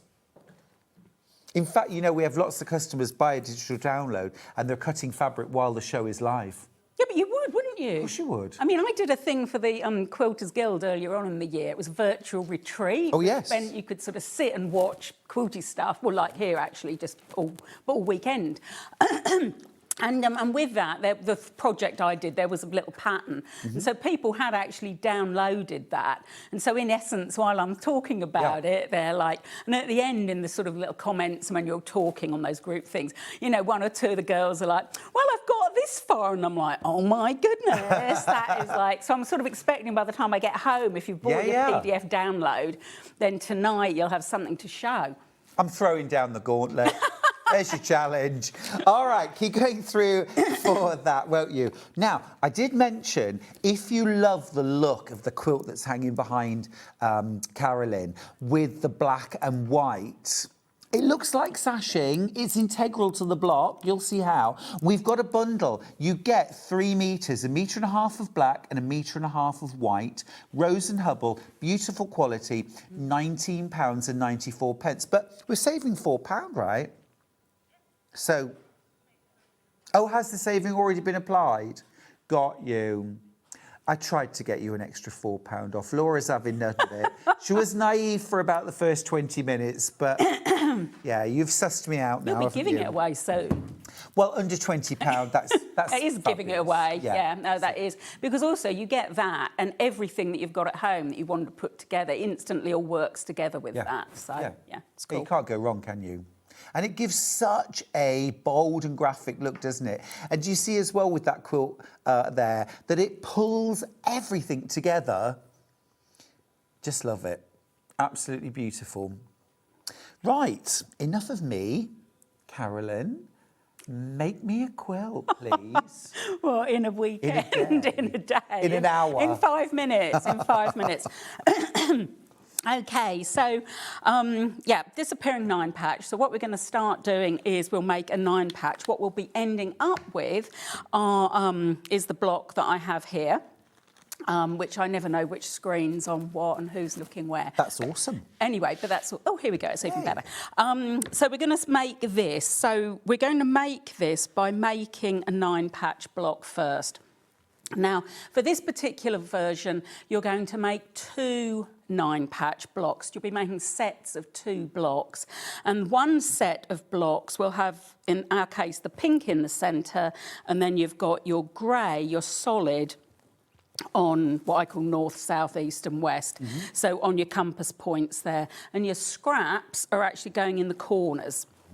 So at this point, when you're actually sewing your block and choosing your fabrics, ironically, it will not matter 1 iota which fabrics you put in these corners, because we're going to be chopping it up. We're going to be cutting it into 4 pieces. And so these can be then wherever you want afterwards. So if you're really into chain piecing, or you've just got all your fabrics and they're all cut and you've got 4 together, you can put 4 same fabrics here because they're not going to be in the same place. Oh, understood. So you don't waste time picking the perfect fabrics for these corners, because it won't work like that.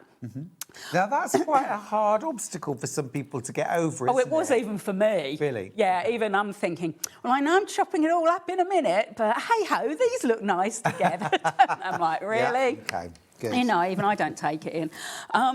So for one set of blocks, you've got, as I say, the pink in the middle, and you've got your grey here.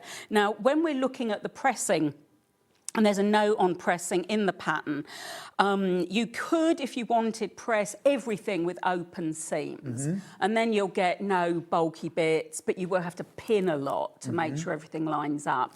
And I'm not a big fan of too much pinning. So I've worked out a method, as it were, for each block. And if you follow the pressing for that, you get the least amount of bulk possible in the given situation. All in the pattern. all in the pattern, and it means you won't have to pin so much. So you'll see, anyway, it'll tell you, you've got pictures of the pressing. So this is a set of blocks for 1. And then if you look at the second set of blocks, if I quickly just put those so you can see those both together, what you've got here, in effect, is the opposite. So it's got the grey in the centre, and then it's got your pink on your 4 sides. And again, you've got scraps in the corner. Now, what I did try and do with my scraps is that I wanted the fabric to contrast. So where I've got quite the pink here, which I figured was quite light, I've tried to have fabrics that are lighter than that. And then if you look in the grey and pink here, I've tried to put the darker fabrics in these corners. But really, that might be me overthinking it, or, you know, too much time. But I don't believe that. So you can think about that. But again, it won't matter what you've got in the corners. And again, there's pressing. And you can see if I have these side to side, actually. It's a bit nerdy, isn't it? Like, wow, and now we're going to look at the pressing. You can see here, so these seams go up, these seams go down. And this is all going to matter when it comes to putting all the blocks together. So once we've made our blocks, you'll have 2 sets. All right, and I have the same amount of each of them because they're all going to interchange. And what we're going to do now is we're going to cut them up.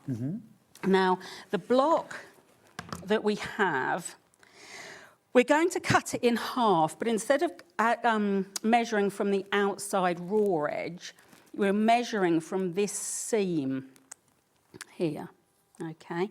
And what I tend to do is I will line that seam up on a straight line on my cutting mat, because then I know, well, the fabric's straight, the block's straight. And I also want it to line up here as well. Can you see there's a horizontal? And I've got this seam on that horizontal. And that's basically just going to save us time and help with accuracy. Now, your block, because it was a 5-inch square when we started sewing here, should now be 4.5 inches. And I know for some of us that's a bit academic, but you need to know what that measurement is on yours. So if you've got a seam allowance that isn't quite 1/4 inch, or it's a bit bigger or a bit smaller, then you might find this finished size isn't 4.5 inches. If it isn't, then you need to measure to find out what the halfway point is from here to here. In the instructions, I've said this measurement that we're going to cut is 2.25 inches, because that's half of the 4.5 inches, which is the size of my finished square. So, and we want it halfway, because when we join these all together, if they're not cut in half, then they're not going to join back together properly, smoothly. So we can cut that. So we've got our line matching up on our vertical, and we can cut. Okay, and then if you've got a turntable mat, which would be quite a big one, you could use that. When I'm at home, I put my cutting mat on the corner of a table. So when I'm cutting this way, I'll stand here. And then if I'm cutting this way, I just walk around the corner of the table and I'm still cutting away from me. And that is what I would suggest you do. For all sorts of health and safety reasons, but I am actually going to try. There are so many things I'm going to do live on TV today, like Carolyn. use the sewing machine later, and now cutting up a block. Usually I just have it all as step outs, but we're living life on the edge today. We really are. Yeah. So here we go. We've got 4. And you can see now that the fact that whatever was in these corners really isn't going to matter, because now we're going to mix it up. So you're going to do the exact same thing with your other block. And then you need to put your actual blocks together. So for this, what you need to do is you have 2 of the pink framed pieces, and you can have 2 of the grey framed pieces. I've got you. And now there's a couple of things here that you need to just double check on. A, all your squares need to be in the middle. Note to self. Yeah, note to self, have a look what you're doing. Although it can look nice in a lot of different ways. Sure. Actually then, this is okay then. as we're off on that Let's tangent. play. Let's play. Grab yourself the pattern. I think Right. at the moment the details on screen are for the blue kit. Definitely the most popular. Lots and lots in baskets. Don't miss out on this. Don't forget to check out. I know you want to watch the demo, but don't forget to check out your basket because otherwise it'll be gone. But let's give you the details for the pattern, physical pattern. And I know Carolyn's being very generous and showing us how to make this, but let's support her by buying the pattern, and because that's what's important. It's got all the hints and tips in the pattern, whereas there's only so much you can do in like the little demos. But if you wanted to have a play, you could basically cut up one of your blocks. Oh, I like that. Yeah, exactly. And put it together like that in blocks of 4, and that just gives you a different graphic image. But so we're putting ours together as per the plaid layout. So this is what we're going to be ending up with. Now, what you need to do is make sure that all the blocks, when you put them together, you do them in the same way. I'm saying that just because I think it helps things keep clear in your mind. But if you do panic and end up with it laid out like this, it actually isn't going to matter because you can just turn it round. Yeah. Okay, so, but just follow the instructions. It's all laid out. There's loads of pictures, all the hints and tips. And once you've made the blocks, these are going to be what you're using to put the actual quilt together with. So these are your units. And I think if you look at the quilt behind me, if you actually focus on the plaid, the black and white on that one, or on the pink and grey on here, you can see that. But then you can see all the scraps, all the squares that we've put in the corners. This is where they come together. And this is where you can now have a play about and a little fiddle about with how you want your layout to be. And how, because this is a dilemma that a lot of people have, well, we all have it to some extent when we're laying out our blocks. How much do you play with them? How much do you twist and turn? I tend, when I'm making these, I will just look at one block as it is. And if I think, yeah, none of those squares are the same, then I'll put it together. And then when I put the actual quilt together, I will blindly stitch blocks together in pairs before I lay it out as a quilt. Oh, do you? Interesting method. Because I've then got less units to play about with. So instead of having all the blocks, so for that one, that's 36, isn't it? Yeah, 25. French says counting them behind it. So you've got 25 blocks. Whereas if you actually start putting them together before you lay them out, you can easily make a decision with 2 blocks in front of you that, you know, that these 2 fabrics, you know, they're different and they're different. So I can sew those together. You don't have to have it all laid out on a floor or on your wall or on the bed. But once it's like that, so I'll do so many sets of those, leaving 5 spare blocks, because I've got an odd number in this quilt. And then I will lay out these. And if I find that I've got ones that are together, I can then shuffle these to one side and put an extra block in one end or the other. Clever. But you haven't got to shuffle 25 blocks. 12 units plus a few. Yeah. It's a very clever technique. I like that. So it's just less and also because I think I do it because I lay my quilts out on the floor. And so the more bits I have on the floor, the more up and down I have to be, which is actually quite good for you. And we do a lot of that in Pilates. But, you know, I'm good at getting up and down off the floor, but sometimes there's only so many times you want to do that.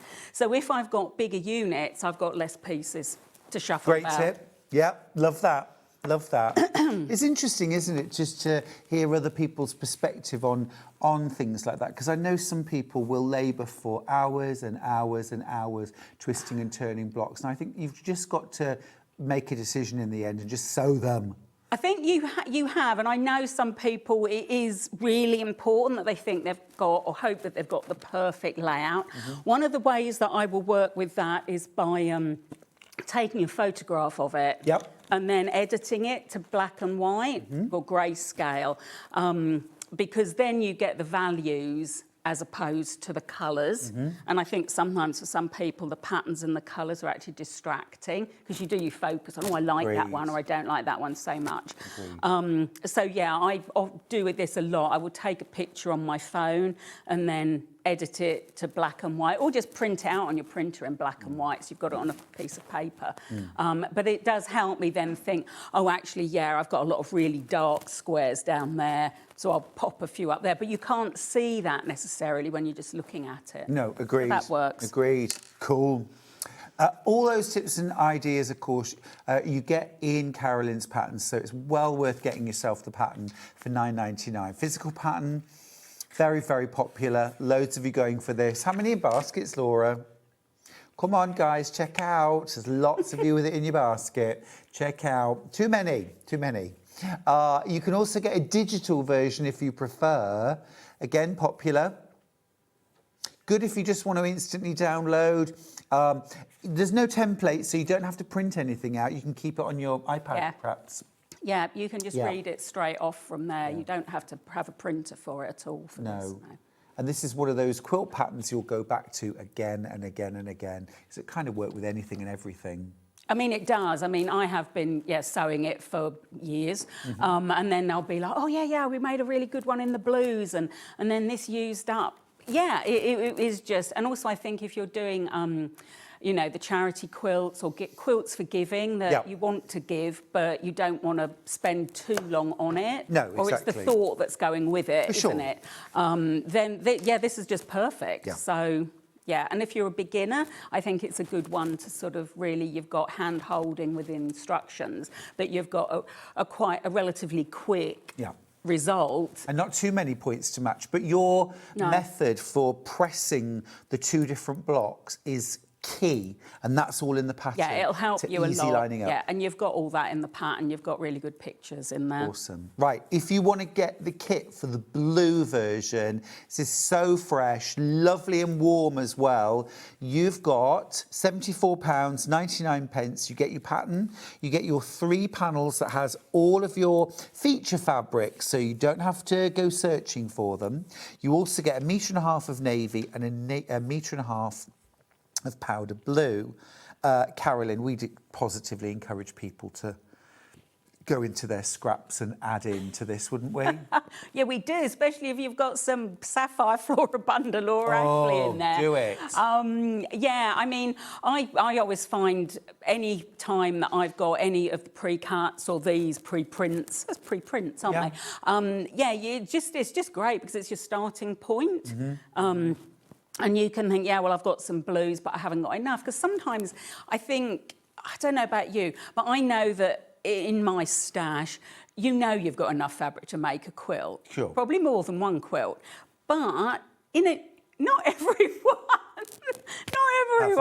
has slipped down that slippery slope just yet. And so often with your stash when you're starting out, you've got bits, but you haven't got everything. Sure. So sometimes having the panels or having the pre-cuts or buying a kit like this, because also with the 1.5 meters of each of those fabrics, that does actually mean you've got a little bit extra. So if you wanted to start making blocks or if you wanted to use it for binding your quilt, because I use the black at the end for that one, you can do that. So if you wanted to make it bigger, once you've got the swing of it, you know what your 2 blocks are, and you know that every time you make 2 blocks, that's made 2 blocks, because they're interchangeable, then you can really just keep going if you wanted to make it bigger. And then add what you've got to the panels and things or the pre-cuts. So, Fantastic, thank you.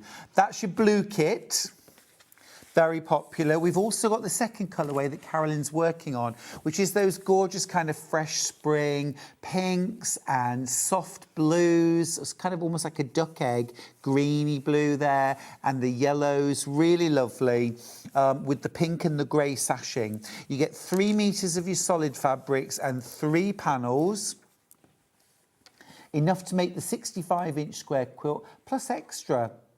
And of course, if you do want to make it bigger, supplement this with your scraps to start with. You can always buy more of these. You've got fuchsia and you've got elephant, which we have pretty much always got in stock. Who knew that they were called that? Fuchsia and elephant. Who knew? There we go. What I was thinking, sorry to interrupt, Yeah. while you were talking about that, is that when I made this, I was like, you know how Christmas, you have Christmas quilts? Sure. Well, really, where are the Easter quilts? Yeah, so yeah, for yeah. me, this was actually, when I was doing it, it just was Easter decorating, Easter quilt, Easter egg hunt, all those sorts of things. So if you got on with that, you'll definitely have that done by Easter next year. Totally agree. Yeah. Now, I've got some really lovely backing options. I want to start with these. These are fabulous. Of course, what are these? Liberty. Of course they are. Absolutely unmistakable. We love Liberty. You love Liberty? Yeah, when you unpiled those, I was like, wow, they're nice, aren't they? My precious. But they could be yours. Let's start with the yellow. This is the Lazenby cotton. This is printed in Italy. This is absolutely the same fabric as the 44-inch wide quilt weight cotton. Most backing fabrics are a different thread count and a slightly different weight. But Liberty is one where it is exactly the same fabric. So those are the wide width backings. These are 108-inch wide. I've used a different print, but a Liberty one, and I can say it's exactly. Well, they're perfect. They're gorgeous anyway. So but the quality of them's really nice, so I enjoy using those wide widths. Yeah. If you wanted to use this to back your quilt, it's 65 inches square. Obviously, we've got 108 inches of width here. How many metres of this would we need, Carolyn, for a 65-inch square quilt? 2? Yeah, because 72 inches is 2 metres, isn't it? Yeah. Oh, it's going to be maths day, isn't it? I'm afraid so, Carolyn, yes. We've normally got someone with a calculator, but I just thought I'd try you out today. So 2 metres, 4 units. Now, you will have extra of this because it's so much wider than you need, strictly speaking. But add some into the front of the quilt. You could add this as one of the feature fabrics, or maybe add a border. Yeah, or also they would look really nice. I know we've got kids, but if you use them for the interweaving on the front of a quilt. Beautiful. So if you just buy it anyway. Yeah, then it's just lovely. You've got it for that. I will just mention, though, I've only got 6 metres of this left. Now, that's enough for 3 customers to back their quilt with. All right, so that's that one. Pink next. Now, I actually think this would work with either of the quilts, the blue or the Easter coloured. Nothing wrong with having that gorgeous pink backing. This would also be amazing for a shirt or a blouse, wouldn't it? A funky tie, wouldn't it? Oh, yes, please. Beautiful. $17.99 per half metre. But remember, this is Liberty, Italian, quilt weight cotton. This is the Lazenby cotton. This is exactly the same as the quilt weight stuff. What's that? 3-way split pay. I know. Is it just on that one? We had backing fabrics on 3-way split pay. It's obviously been left on, and then it'll come back up. So yeah, take advantage. 3-way, $5.99. $5.99 per half metre to get it home. It's $17.99 per half metre, but yeah, I think they're all on split pay, aren't they? So if you buy your 4 metres, then you can have your split pay, which would be about $24.96, I think, would be your first split pay. You have 3 payments of that. Let's just check. I've got one more option, which is blue, but we think it might have already sold out. Yes, it has. Yeah. According to mine. How much have you got? It's gone. It's gone. Oh, well. Oh, well, fold it away then. What did they used to say on Bullseye? Let's see what you could have won. I've never watched Bullseye. Carolyn Forster. I've never watched that. Surprised me. Now, I've used this quilt backing. This was on one of my We Love Quilting. I love it. This is from the Sandalwood collection by 3 Sisters for Moda. It's really silky. This illustrates the point quite well. This is almost like a lawn weight or a poplin weight. It's lighter. 100% cotton, of course, completely stable. Slightly sateen finished, so it feels like silk. It's gorgeous. I've only got half a metre left, but you could use it for some cushions. It's pretty, it's nice It's and lovely, pretty, isn't it? And then I've also got really affordable bundles, actually. These are our cotton solids. Now, these are 44 inches wide, so you get 4 metres in the bundle, which you'll split into two metre pieces and then sew them together. Okay, and that will make you your backing. That will make you your backing. Yeah. Let's do yellow first. I think you have to take the £3 off, Laura. Yeah, let's take the £3 off.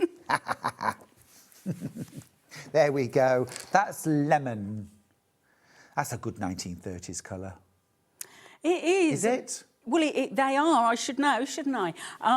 Yes, it is a 1930s sort of colour. Actually, I was going to give you a bit of a history thing then. I really like the history thing earlier on about the Lemoyne Star. Oh. Do you know, I did not know that. Isn't that fun? Yeah.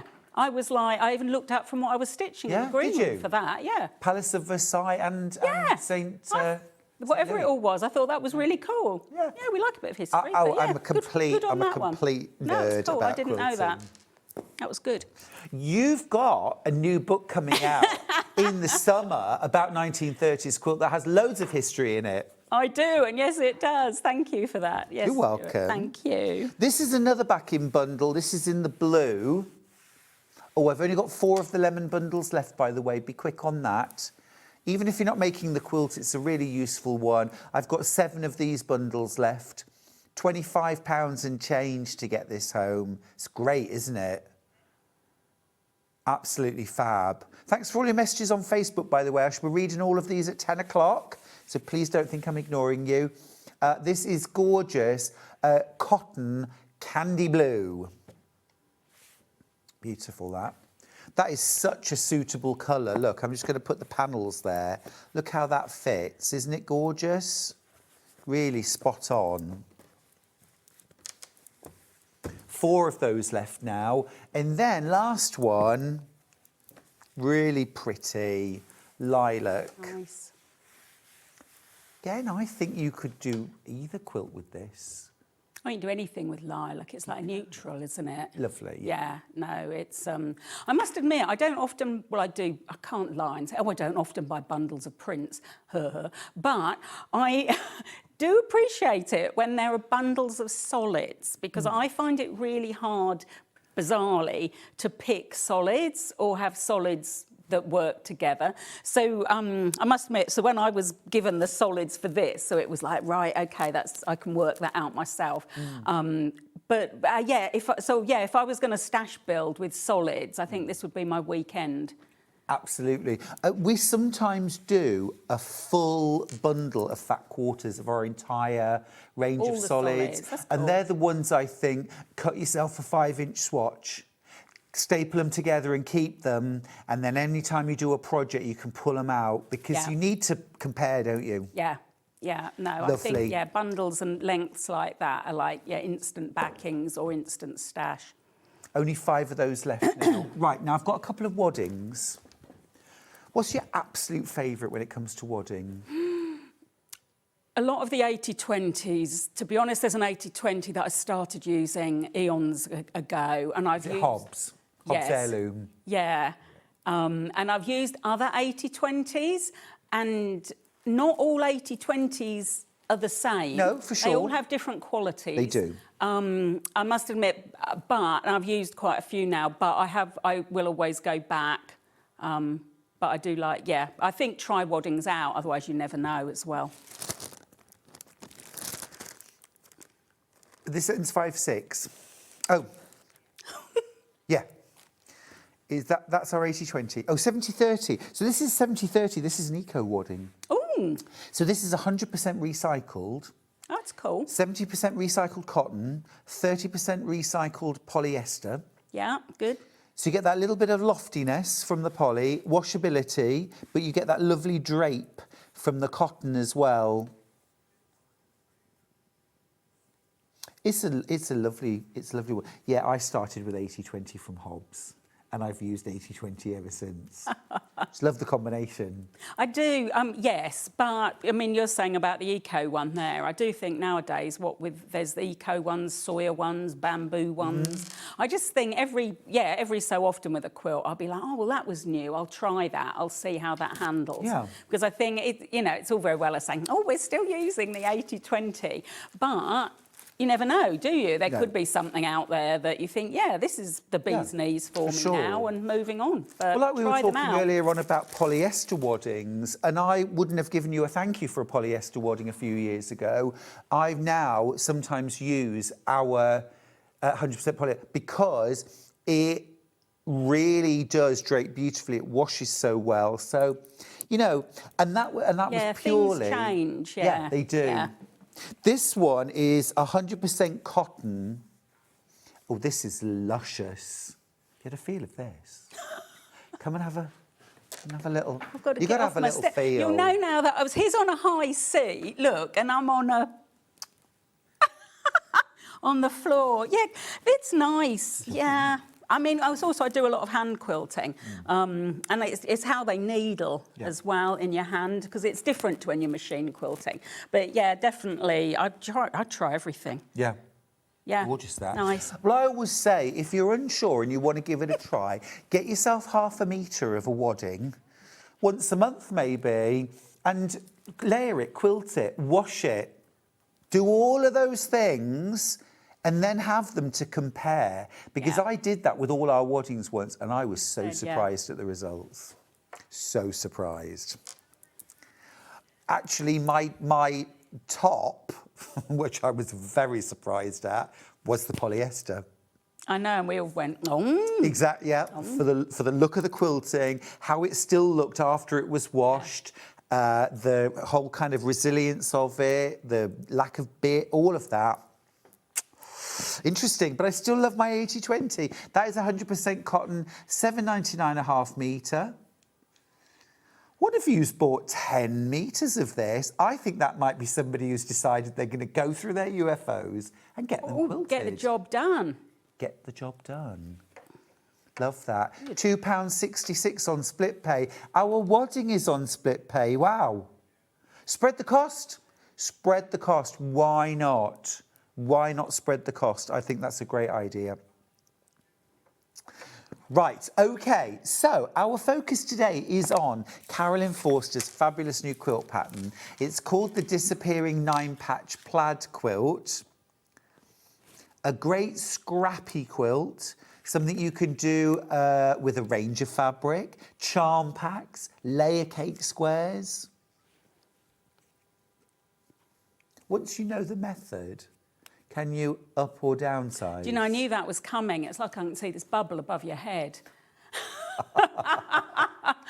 Basically, once you've worked out how it works, you could use all the square sizes for when I've done it are the same size. Yes. So it means that if you've got, I mean, in the olden days, charm packs were 4 inches square. Were they? Yeah, I could, yeah. What days are we talking about, Carolyn? Olden days. Olden days. When shops used to cut their own, and basically there was no standardisation of it. Gotcha. It was only Moda who standardised it to the 5 inches. Yep. And they had to be charm squares because they'd always been charm squares, Yeah. so they couldn't own the copyright on the words. That's why everyone can call them that. Because a charm quilt is one where no two fabrics are the same. It's got nothing to do with the size of fabric. No. But people used to collect charm squares to make that quilt, didn't they? Yeah. And in really, I'm this old now. Do you remember Strawberry Fair? Yep. Yeah, and so they used to have like a handwritten order form. They did. Didn't they? But all the squares that came with that, they were probably only about an inch and a half. They were little. And when you ordered, you had to staple it or stick it to your order form and send it back. And then you got your... So you knew what the fabric was? So they knew what it was. There were none of these codes or anything. And then when you got your yardage back, your order form came with it and you could take your little square off. And I knew people who just collected all those squares all the time. And they were only about an inch and a half and they'd use them for literally charm quilts. charm quilt, As if wow. you started putting them together. But yeah, you can make this quilt with, you could make it with bigger squares, you can make it with smaller squares. If you got really nifty, you could work out different size squares. Yep. You could make it really funky and have nothing matching up, Love that. which is sort of like, Love that. yeah, it's just a really good starting point, I think, for a really nice sort of quick I agree. quilt It's at fab. any level. There is about 50 of you with this pattern in your basket. Don't forget to check out. Remember, it's fabulous to support our designers as well in their work. All our designers come in and give us so much inspiration and so much creativity. And we have the benefit of decades of experience from Carolyn. Decades. Right back to the olden days. Olden days, real Olden. decades. Thank you. You started it. Yeah, no, I did. No, you bring back so many memories from me. Laura Ashley, Strawberry Fair, mail order fabric. Absolutely, absolutely. Gosh, yeah, keep checking out your basket. Remember, if you want a digital version, we can do that too. That's been popularised as a digital. $9.99. Lots of people getting started today, I think.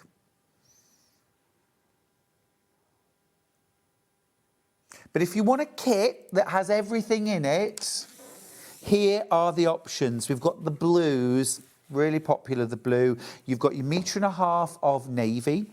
You've got your 1.5 metre of powder blue. Then you've got your 3 panels. And these panels, they're all the same panels, but they feature lots and lots of different blue fabrics. Those gorgeous powder blues, that sort of, what was the colour of blue that you said? The Laura Ashley one was sapphire. Sapphire, yes. Oh, there we go. Here's the, I know we've got a screenshot, absolutely. haven't we? Or whatever they the call real a thing. grab. But yeah, I really like the panels. I was at Bay, I'd never seen them before, so it was like a new thing for me. But I like these little these actual panelly bits, as well as having all the ditzy fabrics with it. So Yeah, those feature squares are a real, they're a cool thing, aren't they? yeah. But you were saying you still need to measure out your squares. Don't just cut them straight from the panel. Yeah, and it says on the panel, I think, as well. I think the squares are printed 5 1/8. Yeah. And I started off thinking, oh, well, you know, is that a good thing? Is that not? But actually, it was a really good thing because it did give you wiggle room. Yeah. And I found that, yeah, it was easy enough with your ruler just to... I cut mine in strips. Right. So if you fold it correctly, you can actually cut strips. And given that you want everything to be accurate, the actual wiggle room bit means that you've got the accuracy without losing any of your actual square. Yeah. You won't think, oh, it's not cut right, I've now not got them big enough. They'll always be the right size because they've given you that wiggle Sure, room. I need cool. that. Yeah. I can't cut a 10-inch layer cake square into 4 5-inch squares. I can't do it. I get 2 that are like 5 1/16, and then 2 that are 4 and 15. Less that 16th. Yeah. I just can't do it. I even with two square rulers together, Yeah. I struggle with that. So, I was cut slightly over. Yeah, so you got a bit of wiggle room with these, which like I found really useful too. It's a good thing. I think it's a good thing. Good. Right, that is the blue kit. You also get your pattern, of course. And then we've got that gorgeous kind of really spring fresh pinks and yellows and soft greens. I'm going to open up the panel again because really are just delightful fabrics there. This is going to be my Easter quilt next year. Yeah, for sure. Because I don't have an Easter quilt. We have Christmas quilts. I know I said that earlier on. But I'd never actually thought until I stitched this of actually having an Easter quilt. And you see all those people nowadays that do Easter egg hunts outside. Oh, yeah. I never did that. But yeah, if you get out there with your Easter cookies in your little basket. Sold. Sold. Love that. Love that. But of course, as well, amazing as a scrap quilt. So do take this opportunity to get yourself a kit. Maybe make your first quilt. Could this be someone's first quilt? Yeah, I think so. Purely because it is straight lines, and purely, I mean, I know I'm saying it's I wrote the instructions, but the instructions are step by step. You're doing repeat processes. to make your block, and you get what I call, for me, success at all the levels. Like initially you've made your 9 patches, so it's like, yeah, I've done that, tick that box. So you haven't got lots of bitty bits. It's always like, right, 9 patches, right, chop them up, and then instantly you've got your block. Then it's like, right, breather, cup of tea, and now I'm going to play around with those. So yeah, I think you've got lots of success steps in this. So yeah, Fab. nice one. If I could ask you for one top tip that everybody that does quilt making could do that would improve their lot, what would it be? Or what are your top things that people can do to quilt better? Right, I think it's if you want everything to fit together, then you have to have and know that you can stitch a 1/4 inch seam allowance. If you're not worried, you know, it comes out as it does, and it doesn't matter, and that's absolutely fine. Still keeps you warm. Yeah, it's still going to go together, but not everything. The blocks don't always quite line up, or your triangles end up too small, or you know, but it goes together, and that's absolutely fine. That's just brilliant. But at the end of it, if you actually want what you see on the tin sort of thing, that other people seem to be able to have quilts that do that. I do think that investing in a 1/4 inch piecing foot, and there are different types. One has got a little bar at the side and one hasn't. And I must admit, I use the one that hasn't a lot, like all the time. So I think that, or if you've got a sewing machine that has the function with the standard foot to sew a 1/4 inch seam allowance. And I know one of my machines does that, but I just have to remember that and have to put a regular foot on it and not the other one. That's very true. I was saying that yesterday. The FS250 has the 1/4 inch stitch, but it's very easy to put the end foot, which is the open toe embroidery foot, and it's wider, so your 1/4 inch would be wider. Yeah, so, and also just get a sticky fix-it note and stick it on the front of your book or the machine or something like that, so that you know. But Carolyn? it's, 1/4 inch seam allowance, That's key, isn't it? Yeah. A lot of my students get quite frustrated, and they will grab their patchwork and they will say to me, look, and they will have the ruler there, and they will have their seam allowance, and they will be measuring it in front of me and saying, it's a 1/4 inch, it's a 1/4 inch, and it is a 1/4 inch. Yeah. But my block's not the right, why isn't my block the right size? Because actually the 1/4 inch seam allowance is part of the story, isn't it? It's part of the story, but this is my other thing. I think if you're making blocks and all the points or all the seams within that block all match together, and all the blocks you're making for a project are the same size, does it matter what size? It'll all go together. Because I did actually get a question about that in an email the other day, and it's always hard when you can't see, you know, what happened. But the lady was like, well, why are they not the right 12.5 inches? And one of my things with that is like, well, it's all very well on paper saying, well, if you've got this maths and this maths, and when it glues itself together, the block is this maths. But I cannot tell you the last time I ever measured a block I had stitched. Right. So I couldn't say, like, definitely hand on heart, I could definitely say, I could not tell you the last time I measured a block, but I know... It's quite a confession. Don't care, I've got other things to do. You know, I'm not measuring all my blocks. But I know they're all the same size and they'll go together. So at the end of it, if the maths of it... You know, it's like when we have to say what size is this quilt finish. I didn't actually measure it. It's the maths. If you've got that many... Just pulling a trousers up. If you've got that many blocks that are 12 inches, they're not in this, they're different size, and you multiply it because it's 5 across, mathematically, it's that plus one set of seam allowances because you've got the raw edge bound around the outside edge. But I haven't measured it. Is it that important? I mean, I'd know if it was like half the size, you know. So I do think perhaps sometimes people worry unnecessarily. But if it is a case of you've put a block together and the seams aren't matching up, your triangles are wonky and all your edges are like a zigzag, and then you think, well, actually, you know, why isn't it square? Or should I square that up with a square ruler? Well, yeah, that is a thing, but why is it not gone together? You know, did you cut your fabric out correctly? Because a lot of the times when you know, you do, like you said, you have students who've put in, they said, oh, it's 1/4 of an inch, so why isn't my block this size? But then if you actually open out the fabrics that they've sewn and realise they didn't cut it the right size in the first place. Sure. There is your reason. Yeah, it's a multi-layered. It isn't one thing. No. Were the raw edges together when they put the 2 pieces of fabric together?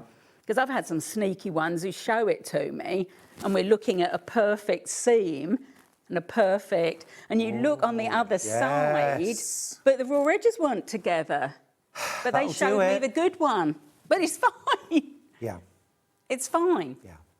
Agreed. I think when you look back at, you have a big collection of vintage quilts. When you look at vintage quilts in quilt museums, that kind of thing, there's all kinds of different levels of skill and piecing and matching or non-matching.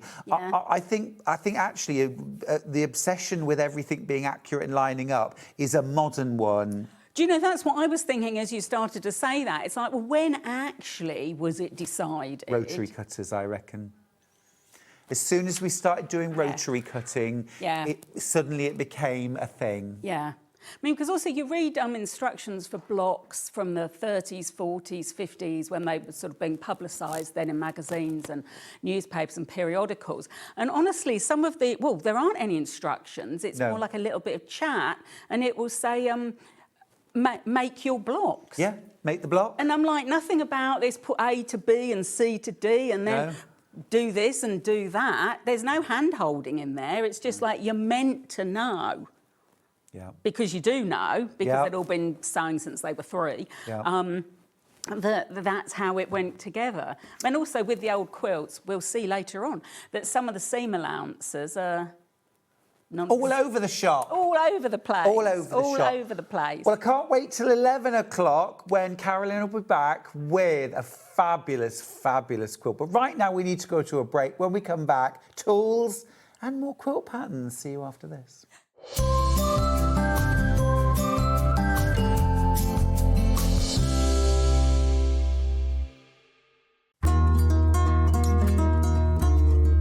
Now, normally when you sew 2 pieces of fabric together, you sew them together, right sides together, and open the fabric up. We, however, are doing a French seam, which means that all of the raw edges are encased within the seam. So, we don't do it the normal way. This is how we do it. So, instead of sewing your fabrics right sides together, you sew them wrong sides together within the seam allowance. Then what you do is you then take the whole seam, you would press it, and you will turn it round. So you now sew along the seam, but having the right sides together. So what you've done is you've encased your raw edges in here, you've created your normal seam from the right side, but on the wrong side, all of your raw edges are all encased within the French seam. A lot of people are terrified by French seams. You don't need to be at all. They're really haute couture, and they turn your garment from being homemade to made with love. Looking for the perfect gift for the sewing enthusiast in your life? The SewingStreet gift card is just the thing. Choose between a physical card delivered to their door or a convenient e-gift sent straight to their inbox. It's easy. Just head to the SewingStreet website, scroll to the bottom of the page, click Gift Cards, or use your smartphone, scan the QR code and go straight there. Pick the amount you'd like to load onto the card, and that's it. The SewingStreet gift card, the gift of creativity made simple.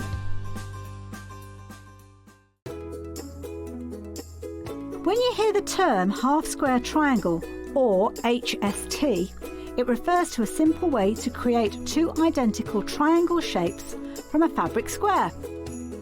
Start with 2 squares of fabric, any size, and place one on top of the other, aligning the raw edges.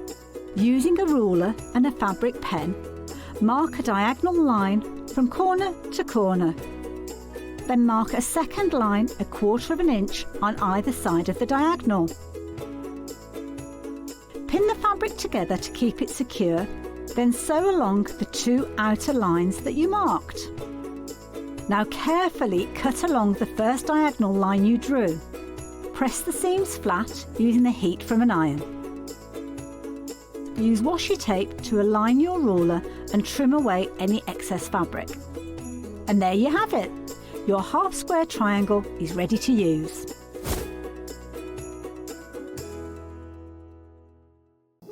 Here at Sewing Street, we only charge 1 P&P throughout the day. You can add as many items to your basket and check out and still only be charged once. Once you've checked out the first time and want to order again, you simply add the item to the basket and click on the Combine Order button. Remember, standard P&P is £4.95. Charges may differ for outside the UK. Or upgrade to our premium option for £6.95 on certain items.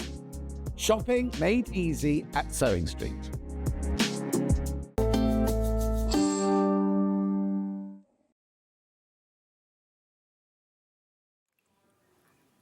I knew you'd come back. How are you? I've had some lovely messages, by the way. Thank you. Let me read some of them. Michelle says, morning, Stuart. Viv says, good morning from Orkney. Love that. Now then, Roger's got in touch to say, we always love your shows, Stewie. Brightens our morning. Oh, that's really cute. Thank you. No one actually calls me Stuart in real life, actually. Everyone calls me Stu or Stewie. Everybody. So you can too. Of course you can. Yeah. Jane says, morning, Stuart. Love seeing you on Sewing Street. You always make me feel cheery. And I love the way you put fabric together. I'd never think of the combinations. Just play. You don't have to sew them together, do you? Play with them. It really changes how you feel about fabric. Jan says, morning, Stuart. Lovely to have a demo so early in the day. You're very welcome. Susan says, morning, Stuart. I'm collecting your block of the months and extras. They're beautiful. Will you be doing a pattern for a matching block keeper? I've tried messaging you several ways. I hope you get this one. I did get this one, Sue. That's a lovely idea. Let me explore the possibilities. I have some more messages, but on that note, let's talk about the block of the month. It's a good segue. This is a new block of the month that I launched just before I went off to Australia, just around my birthday. It's called Sewing Through the Year. And, oh gosh, this idea's been going round and round my head for a few years. Vintage sewing machines and gorgeous seasonal flowers that you would expect to have in your garden or would hope to have in your garden at that time. Now, let me just tell you that this current price that's on screen, this is for the 5 blocks that we have released so far. That's January, February, March, April, and the spring wreath. There are 4 wreaths, spring, summer, autumn, winter, as well as the 12 months. I'll show you what we've got so far. You also get within that a pattern. This is one pattern that will do you the whole year. And it is not just to make this quilt, okay?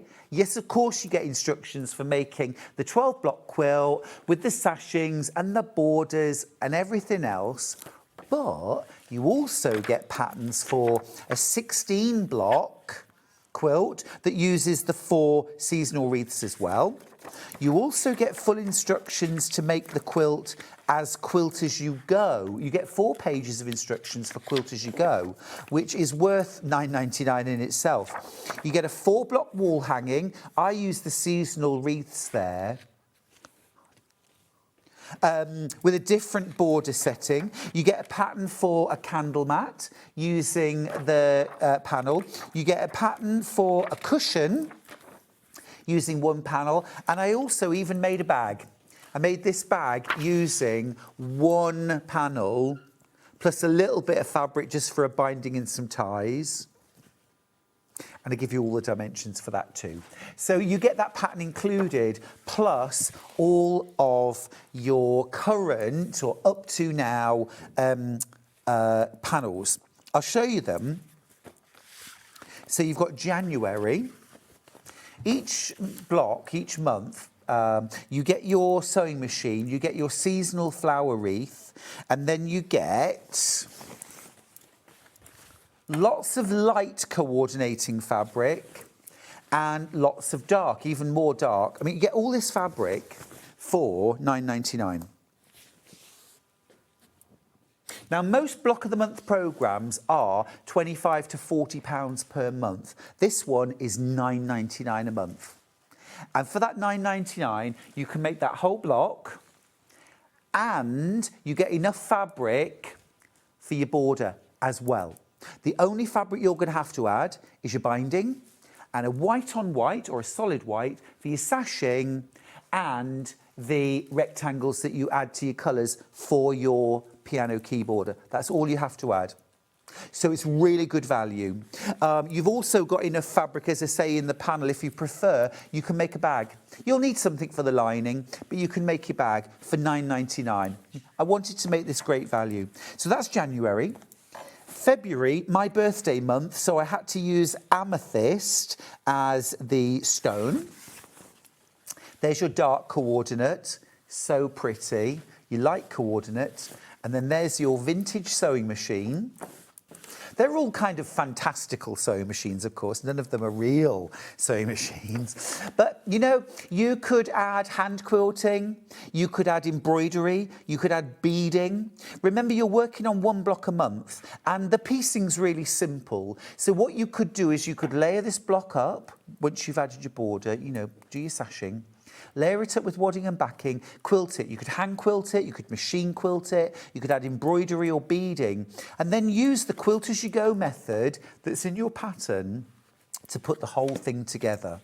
And then each month you've got the satisfaction of knowing that you're done. That's February. Next up, March.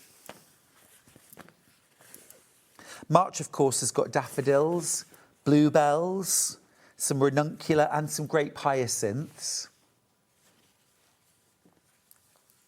And then you've also got that light yellow coordinate and that beautiful kind of buttercup shade on a panel. I've only got 5 of these panels left. If you want March, do be quick. Now, don't panic if you don't get it today. We'll always bring back previous months each month.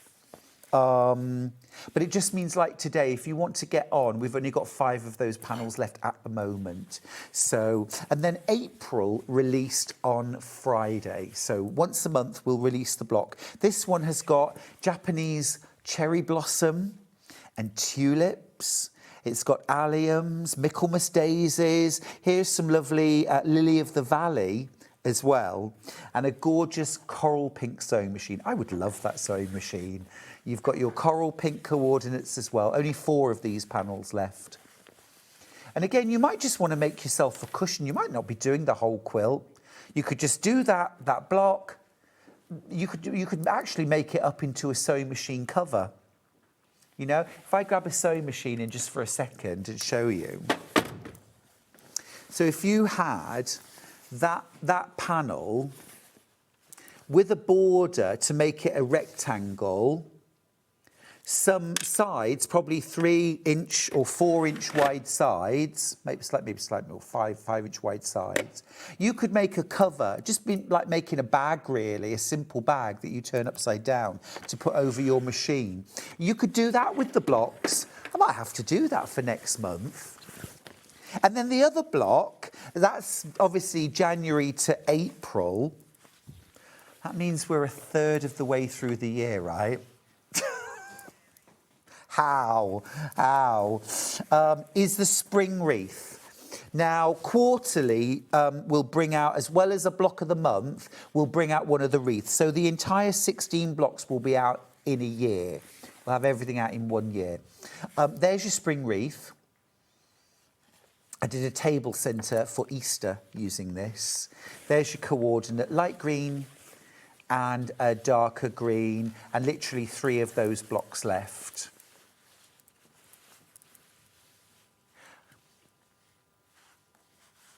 I'm going to have to just say it out loud. Can I have a Danish pastry, please? We're doing our little mid-morning snack order, everybody. I couldn't I was thinking, how can I mime Danish pastry? If you've got any ideas or videos of you miming it, do send them in. But I just had to say it. A Danish pastry.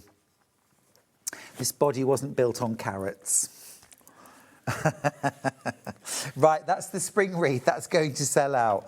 Now, if you want any of those individual blocks, we have them as individual blocks too. Yeah. We've only got 3 of the bundle left. More of you wanting it. You can get the individual elements. And I am just going to say as well that it's the same price. Whether you buy it as a bundle or buy them individually, it's the same price. It's just for convenience. So here's the April block. That coral pink and all those lovely flowers. Definitely going to make a sewing machine cover. I think that would be gorgeous. Jean says, good morning, Stuart. You do have a very soothing voice. I'd definitely listen if you did one of those send you to sleep audios. Go for it. I'm going to do it. I'm going to do it. Susan says, hi, Stuart. Do we need specific needles for the Brother FS250? Loving the fabrics today. Oh, Susan, that's such a good question. And I don't answer that question enough, really, because it's a really important one. No, your needles... just buy good quality. Personal recommendation here, Schmetz. I always use Schmetz needles and I love Microtex. It's a type of needle, very sharp, very slim point. But yeah, no, any machine needles will fit. Good quality and change them regularly, about every 8 hours of sewing time. I know that sounds a lot, but your needle... your machine, this machine, the FS250, does 850 stitches per minute. Now, I know we don't sew that fast solidly for an hour, but imagine half of that for 8 hours. That's a lot of work. That's a lot of work. There's your coordinates. That's April. March. Those gorgeous daffodils. And grape hyacinths. My garden's full of grape hyacinths now. So pretty. There's your coordinates and your block. $9.99. Again, I wanted to make this a really affordable block of the month. I did not want this to be a costly quilt to make. But you know your finished quilt, if you do the 12 block that's hanging behind me, that is 75.5 inches by 94 inches. That is a queen size quilt. And don't worry about, I could never get that big quilt under my sewing machine. You get full instructions for doing it quilt as you go. So you're only ever having to quilt a 20.5 inch square. We can all do that. That's March. February next. Lilacs, purples.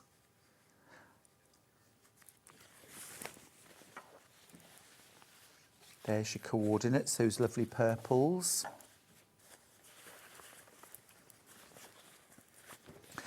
And also, I deliberately steered away from having the month. I could have put February or February. But if your bedroom is lilacs and purples with a little touch of yellow, how lovely, right? You might want to make this cushion to go in your bedroom. You don't want that out all year with February. I don't think. Now, if you want to add the month, you could embroider it, you could ink it, you could hand embroider it, you could even applique something on, but that's your choice. I wanted this to be sort of open-ended. Do your own thing. You know, I like you to be creative and make it yours. And then January has got hellebores, Christmas roses, and fir cones and foliage. And those lovely green coordinates.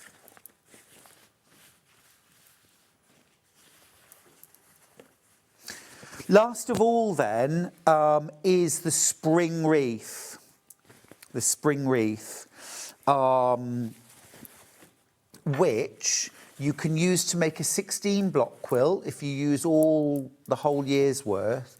Or I think this would be really nice to have like a little seasonal wall hanging spring, just spring, and have the spring wreath, use the coordinates and maybe even use some scraps from your scrap basket. There's spring. So cute. The bundle's sold out. Now, if you haven't already, grab yourself the pattern.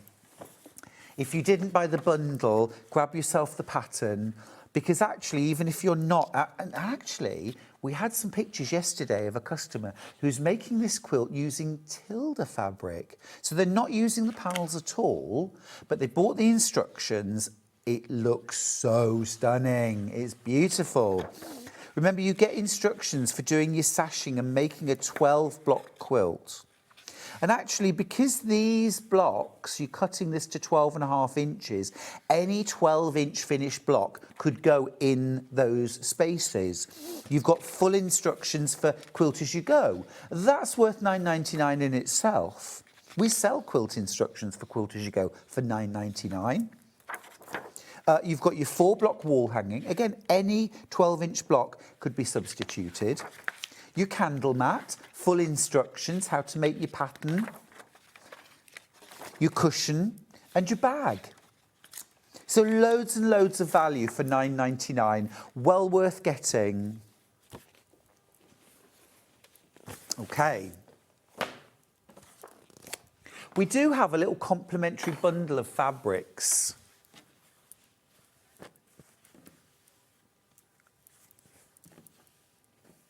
We've been, oh, it's sold out. Has it sold out? Okay. Well, I'll put together a different complimentary bundle for next time, some different colours. Right, let's talk about some tools now, because we've got tools in this hour. I'm going to grab the rotary cutters and blades first, because I asked Carolyn at the end of the last hour for her sort of top tip. We were talking about 1/4 of an inch, but I did like that the conversation went on to cutting. Is your cutting accurate? Are you cutting well? And it's always worth looking at your rotary cutter and your blade. I'm going to start with the 45mm rotary cutter. These are such a great price, $7.99, and that includes your blade. And it's a titanium blade which will last a lot longer and will be more resistant to chips. $7.99, brilliant, brilliant price. I've got about 5 rotary cutters at home, just in 45mm, so I've always got one to hand. Now, you can get any plain 45mm blade will fit that, whatever brand, it'll fit. But I have actually got here a pinking blade, a crinkle cut blade, if you like. So I'll show you that next. Now, you might use this for things like dressmaking. If you want to cut out your dressmaking fabrics, $4.99 for the blade. Longer lasting and extra sharp. Now, most of my cutting I do with a 45mm rotary cutter, but if I'm doing lots and lots of strips, borders, big pieces of fabric, I reach for my 60mm rotary cutter. Imagine a bicycle with really small wheels. It would take you ages to get anywhere. Imagine the same bike with really big wheels. You're going to get there faster. Every revolution of the wheel covers more ground. That's the same as a 60mm cutter. The bigger the blade, the faster it'll cut through. $9.99 for that. Did you like that analogy, Levi? Fabulous. I want big wheels on my bike. But if lots of us, everyone's got a 45mm cutter, right? But most of us don't have the 60mm. For $9.99, get yourself one. It's a brilliant price, and it's like I say, when you're doing lots of strips and borders, big piece of fabric, your 60mm blade will just do the job faster. I've got a replacement blade. This is a straight blade, so for your regular cutting of strips and squares and whatever you need to cut. Morning, Fiona. She says, morning, Stuart, the best presenter with a gentle, hypnotic voice. Thank you. I hope you checked out Facebook page. I messaged you about this morning. I did get your message, and I was about to look, and then somebody asked me a question, and I had to put my phone away. So it's on my radar. Thank you.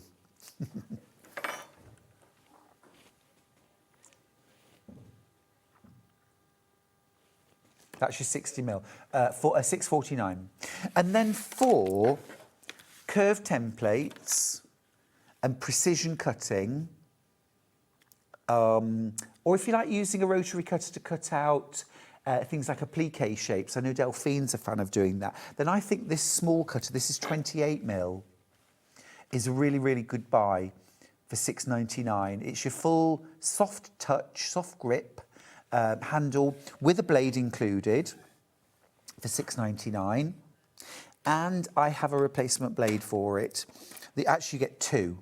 And they're titanium blades, so again, they last longer, they're more resistant to chips and burrs, and if you sharpen them, you can sharpen these blades more times. Because you can only sharpen rotary blades a certain number of times, but the titanium ones you can sharpen more times. So that's a bit about rotary cutters. If you've got any questions, get them in, please. I'm here for you. Now we're going to do a little bit of wadding talk. I'm going to grab insulating wadding first. This is thermal insulating wadding. And this is that kind of space blanket style of insulating wadding, okay? So you've got your polyester bat on one side, okay? You can still see a little bit of that silvery. And then on the other side, it's really that silver blanket. And then there is a little bit of fluff covering it, but not much. Now, for example, if you're making something like an insulated lunch bag, yeah, keep your lunch hotter, or shopping bags for the keeping things frozen, yeah? Right, where you have this silver side matters. So if you're trying to keep things hot, you've got your hot casserole inside the bag. You want the silvery side. It will reflect the heat back on itself to keep what's inside hot. If you're making something to keep stuff cool, you want the heat's coming from outside. So cold, you want the heat reflected away. All right? But also, if you want to make something like a stadium cushion, all right? So you go to football matches or cricket matches or whatever, or picnic cushions, something like that, where you want to deflect the cold away from yourself or the heat towards yourself, you can put this on the back of quilts or on cushions, and it will reflect the heat. Or, if you're somebody who really feels the cold, make yourself a lap blanket with this on the underside, so that when you have it on your lap, it will reflect your body heat back on yourself. It's really good stuff. Don't ever use this in your microwave for obvious reasons. It is metallic. Okay, it is metallic. So, but really, really good stuff. Drinks holders, food bags, shopping bags, things like that. It's all really useful. The other thing about it is, I don't know if you've picked up on this, but listen, I'll hold this near my mic. Can you hear that crinkle? That crinkle is because of the metallic. This is often included in things like baby playbooks, baby play mats, and also things like twiddle sets for often made for people with dementia, because of that crinkle. So you have it in a little page, and when you scrunch it, you hear that crinkle. So sometimes people buy it for that reason as well, not just the thermal insulating properties. All right. That's cut for you by the ½ metre, by the way. And the width of this is narrow. It's only 57 inches wide. Now, if you're wanting to make a 65-inch... No, it's 57... Is it 57 cent... Is it? Oh, 57 centimetres, thank you. Yes, 57 centimetres, you're right. So if you wanted to make something wider, like a picnic quilt, then you can just zigzag two pieces together. Just butt them against each other and zigzag. All right, just to make it bigger. Okay, that is insulating wadding. Let's have a little look. What else has been popular, Laura? Or if you want to pick a code. Yeah? Yeah? Yeah, 100%. This isn't wool.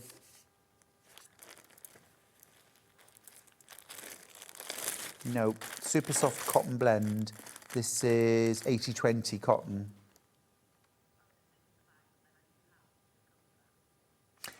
Okay, I don't have a wool wadding here. I don't have a wool wadding on the counter. So do you want to run this is the 80-20, and width-wise, just need to see what width it is. Okay, it's not telling me how wide this is. I'll open it out and we'll have a look. Yeah, that's not 244, I don't think. Anyway, this is 244. It's 80-20 cotton wadding. This is 80% cotton, 20% polyester. And this is my go-to wadding, okay? I go to this all the time. It's a nice, thin, drapeable wadding, okay? It's very versatile, very reliable. It's very easy to quilt by hand or machine. You can quilt this up to 10 inches apart, okay, which is about that. So if you're quilting lines this way and this way, straight, that would be enough to hold your quilt together. I always think quilts look better with more quilting, but if you wanted to do it as a minimum, that's great. That tells us that the wadding itself is very stable and will hold its shape and will hold its structure, which is important. When I started quilting in the early 90s, waddings, you had to be so careful when you got them out of the packet because they would literally just tear apart and you'd have thin bits and thick bits and actually when you put your quilt together, it was only your quilting that held this layer together. So you had to quilt ½ an inch apart or even a ¼ inch apart to hold the structure together. Not like that anymore, 10 inches apart. Brilliant stuff. Very, very versatile. Drapey, good for bed quilts in particular. Okay, that's that one. Let's do SZ18. This is 50 cotton, 50 bamboo. Now, there's a move in our industry to be eco-friendly and to be more responsible. Bamboo requires way less water, way less fertilizers, and is much faster growing than cotton. So it's a great fibre. It also is hypoallergenic as well, and it's beautifully soft. If you've ever owned bamboo socks, you'll know that beautiful, soft, drapey feel. It's gorgeous. It's a lovely wadding. This one's 315 centimetres wide, so that's 110 inches, I think, wide. So if you make a lot of big quilts, or actually, paradoxically, if you make a lot of small quilts, because look, this is your half width. Now, I know a lot of you make quilts that are about 50 inches or less wide. Perfect, because you can get 2 from the width. So I would always go for larger, wider width waddings, personally. We do more with them. That's 50 cotton, 50 bamboo. Love that one. It's really soft. Top tip when you're using wadding. Cotton attracts cotton. So if you use 100% cotton, or say an 80-20 cotton, your cotton top and your cotton backing will naturally stick. Not enough to quilt it without pinning or basting it together, but will naturally be attracted. Things like bamboo and polyester are not so attracted to cotton. This is when using a basting spray is even more important. Cotton, I think, is quite easy to pin your layers together, but 505 basting spray, I would say, is a must if you're using bamboo, silk, wool or polyester battings. I'll show you these in a second. I've got two different size options, 500mm and 250. So that's your 50 cotton, 50 bamboo wadding. It's cut to order. If you're buying this to stash, okay, 2.5 meters will do a queen size. 3 meters will do a king size. So 5 units or 6. That would be the amount I would recommend you get. Some of you are going for 8 units, 4 meters. It's a good amount. If you're doing, say, like, you know, a couple of baby quilts and a double bed quilt and a wall hanging, 4 meters, brilliant. It's quite limited stock, this one. Quite limited. Right, keep going through for that. At this point, I'm going to mention the 505 spray because when I was talking earlier on with Carolyn about Hobbs Heirloom 8020, the reason why I started using that was actually because they used to produce a fusible wadding. So it was impregnated with a glue that was heat activated. Loved that, but it wasn't always reliable. So I started using 505 because I got into basting rather than pinning. And I think once you start using 505 spray, it's quite hard to go back to pinning a quilt together. It's so fast and reliable. This is the big can, 500 mils, £13.99. It's a fabric safe adhesive, temporary adhesive. When you wash your quilt, this will wash out completely cleanly, doesn't affect the fabric. But if you don't wash the quilt, this will not damage the quilt. It won't damage the fibres, okay? It can stay in long term. When you use it, try and spray the wadding rather than the fabric. So put your wadding down on your table or floor or however you do it. Put your quilt top on top and then fold back the quilt top, spray the wadding and then smooth the quilt top over the sticky wadding, okay? And when you're spraying, you need to be 15 inches from the wadding. I see a lot of people spraying like this. And I know why, because you don't want to get the spray everywhere. This is not the way to do it, okay? It may solve that issue, but the reason why you're doing this is to baste your quilt together. And to do that effectively, you need a fine mist over the whole surface. So in the spring and summer, take it outside, do it outside. If you're doing it inside, cover your table with something first. An oilcloth tablecloth, bit of plastic, whatever, or do it on a table that you can wash and wipe down. That's your 500ml can. We also have a 250ml. If you've never tried it before or you work on smaller projects, I'll use this when I'm making bags with wadding, or even as a quick way to use something like a sew-in interfacing or a sew-in Bose-Linar form. I'll use 505 spray to bond the layers together and then I'll stitch it. £8.99 for a 250ml. Does exactly the same job. Don't do what the lady did once in my quilting class. I'd said, you know, if you want to, bring along some 505 quilt basting spray.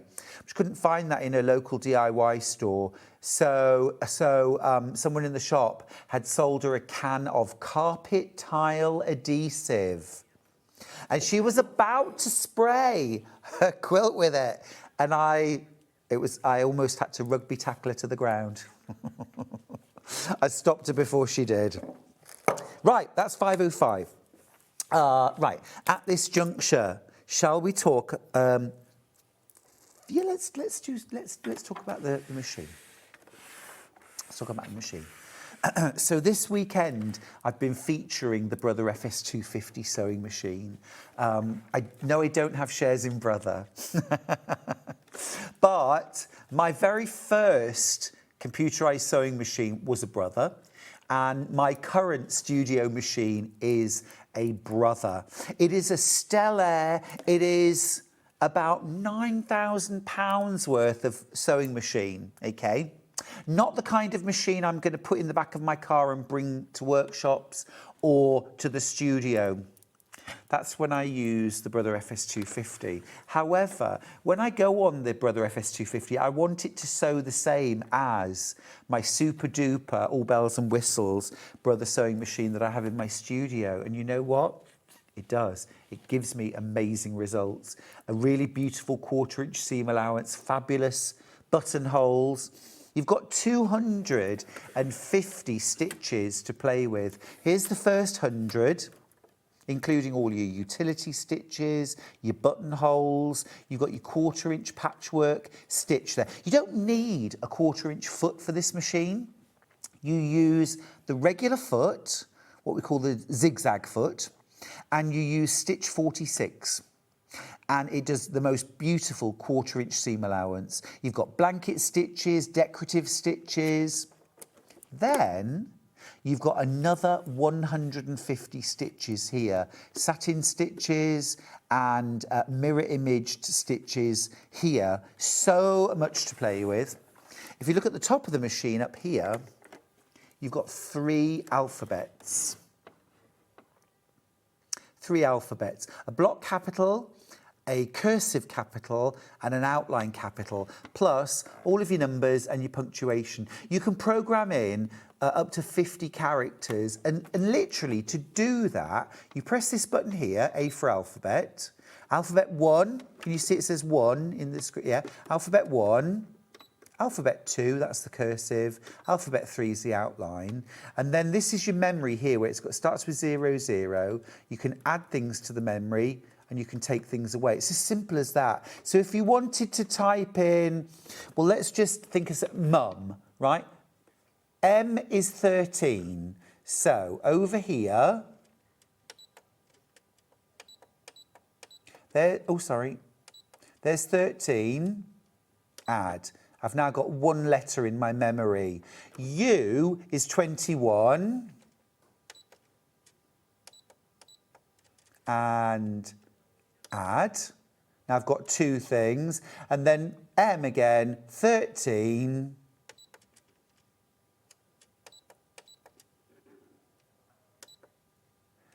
Oh, that was 33. Oh, what have I put? 33 is the number 2. So what am I going to do? I'm not going to start again. I'm just going to go to the minus. And if I press minus, it'll go from 3 to 2. There, now I've only got MU, yeah? And that, which is stitch 21. So I just need 13, don't I?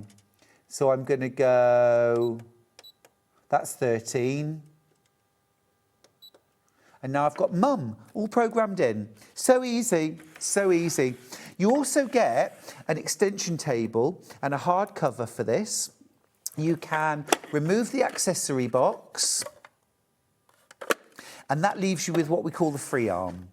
So if you're doing dressmaking, say you're turning up trousers or you're setting in sleeves, you'd use your free arm. If you're a bag maker, you're going to use that to sew around the top of your bag. Really useful. On the back, you have a little switch here. If I push this away, the feed dogs, they're the little teeth that go back and forth to pull your fabric through, are now dropped away, they're disengaged. That means that I can sew in any direction.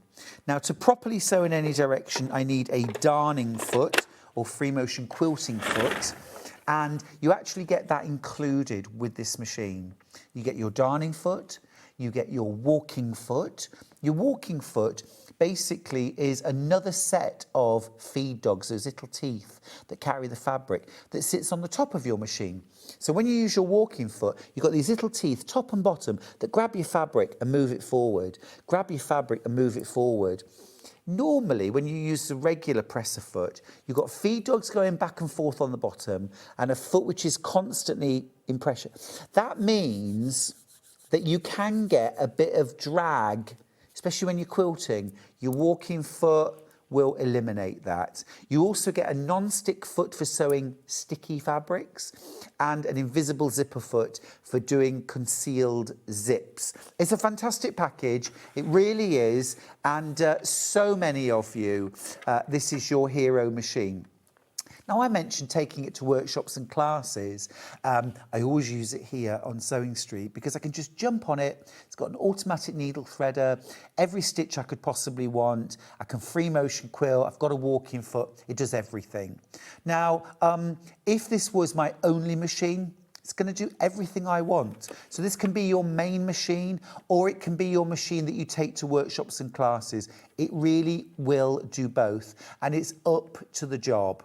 I think this is the reason why I say if you might have a £2,000, £3,000, £5,000 machine in your sewing room. You won't want to take that out to classes and workshops. You'll want a workshop machine, but you don't want a machine that's like going back in time, or suddenly you can't do buttonholes or a 1/4 inch seam allowance because it only does 3 stitches. You want a machine that will do everything your machine at home will do. And that's your Brother FS250. Have a look, actually, and see what else you could get sewing machine-wise for £400. If £400 was your budget, what could you get? You can get sewing machines for £400. You can. But will you get a walking foot? No. Will you get a darning foot? Will you get 250 stitches, 3 alphabets, 8 buttonholes? No. You won't. You won't. But look, it's always good to look and confirm these things. Now, always been a fan. Do check out your baskets on that. I know I always say that, but here's the thing. At midnight tonight, that price will rise to £799. It won't go back down to £399 until it's featured on air again. Now, a lot of the time, the Brother FS250 is saved for when I'm on air. I can tell you I won't be on air again until the end of the month. Which, if you can wait that long and we've got any in stock, we'll have it back on, I've no doubt. But if you think, maybe buy it tomorrow, it'll be £799. And there's no way of me changing that, okay? Get it for £399. In fact, get it for £133, which is what you can do if you use split pay. Now, split pay is an option when you're checking out. You'll be asked, do you want split pay? If you say yeah and tick it, you've got it. That's it. You don't have to fill in a form. You don't have to call a call centre. You don't have to have a credit check. None of that. You just choose the option and you'll pay £133 today. You'll get your machine home 5 days a week. Yeah. Next month, the second payment, the month after, the third and final. Okay, it's a way of locking in the price at £399 because, as I say, if you wait till midnight, the price will be £799. And even though it's £799 worth of machine, I don't want you to pay that. I want you to pay under £400. Right, have a think about it, and if it's the right machine for you, check out your basket. Remember, you can always get it home and try it, put it through its paces. I know you'll love it. Right, let's talk pins. These are, premium pins. And I think every sewer deserves premium pins. I'm going to start with my absolute favourites and the ones I have in my workstation. These are the regular 0.6mm magic pins from Taylor Seville. This is a box of 50, £12.99. I look after these pins. If I drop one of these on the floor, I pick it straight up and put it back in the box because they are gorgeous and they are worth looking after. They're fine, they're strong, they have silicone ends to them, which are really easy to grip, to put in and to pull out. Tiny pins can be ever so hard. They're also silicone so that if you want to iron over the top of the pins, you can, and it won't damage them. I mean, you don't have to put this to the test and leave a red hot iron on for 10 minutes. You can melt them if you try really hard, but ironing over the surface or pressing over the surface with the pins will not damage them, okay? You just have to be sensible about these things. But these are the ones I use. I'll be honest with you, I buy them in 100. But we don't have the 100, but we do have 50 for £12.99. Get yourself a box and see what all the fuss is about. These are applique. This is the applique version. They're much shorter. They're much shorter. I don't have many of these. These are short because for things like hand applique or even machine applique, you want short pins that are not going to get in the way of your thread and your stitching and get tangled. So short pins are where it's at. You can see here, you can pin everything down and then stitch around. I know a lot of people that say they absolutely always sew over pins.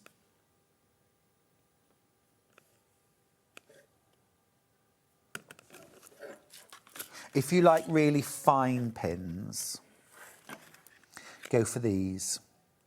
These are the fine. So good, they named it twice. These are fine fines. Could you get thick fines?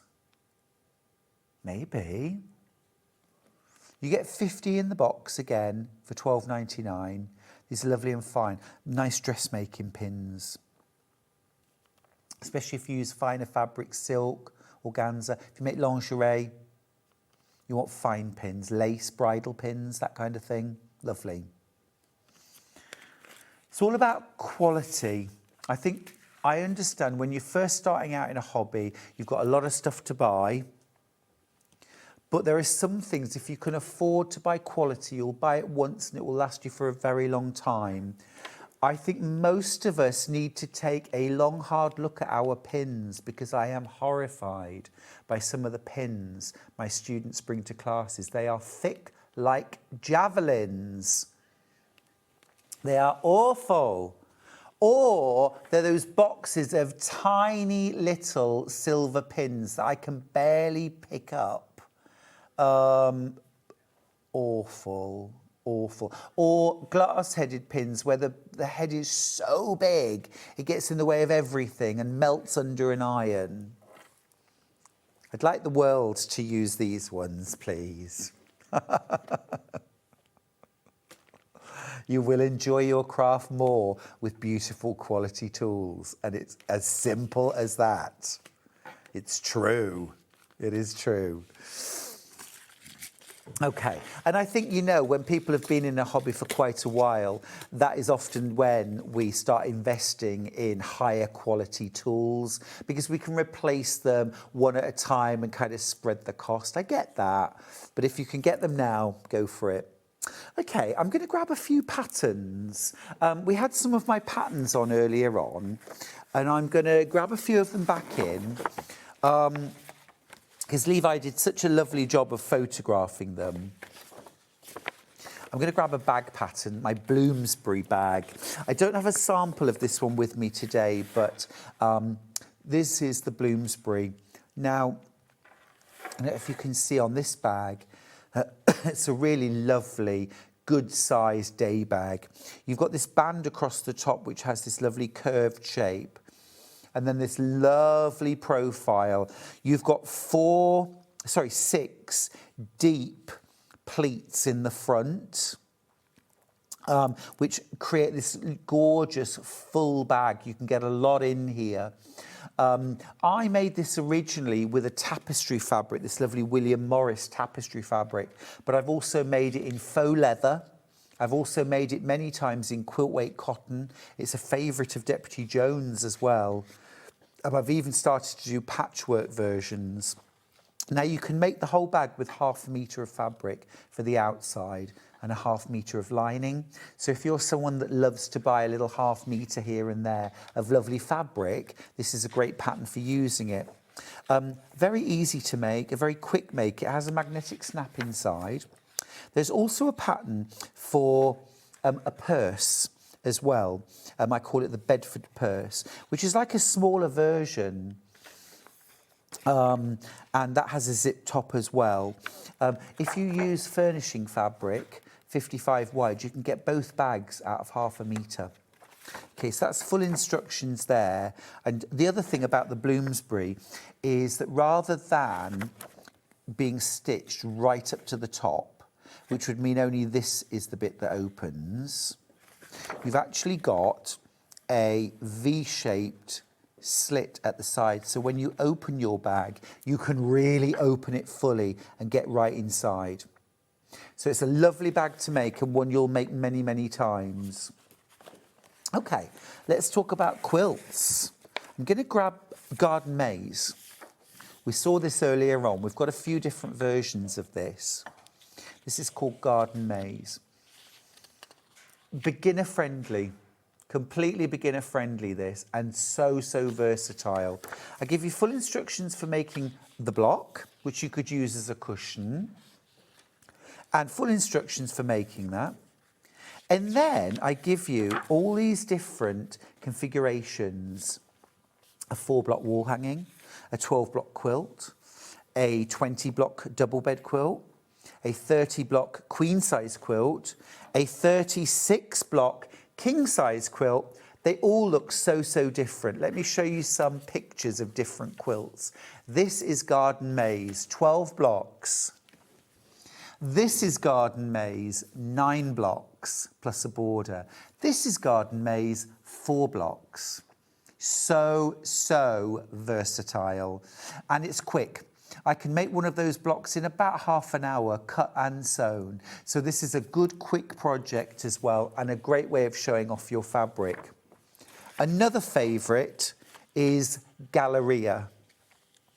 Galleria, again, I designed to show off fabric. Some fabrics are large and you want a large block to show it off in, otherwise you end up cutting into it so much it becomes unrecognisable. But some fabrics have a smaller print and you still want to show that off, so I designed this quilt to show it off. Now this is a 4-block version.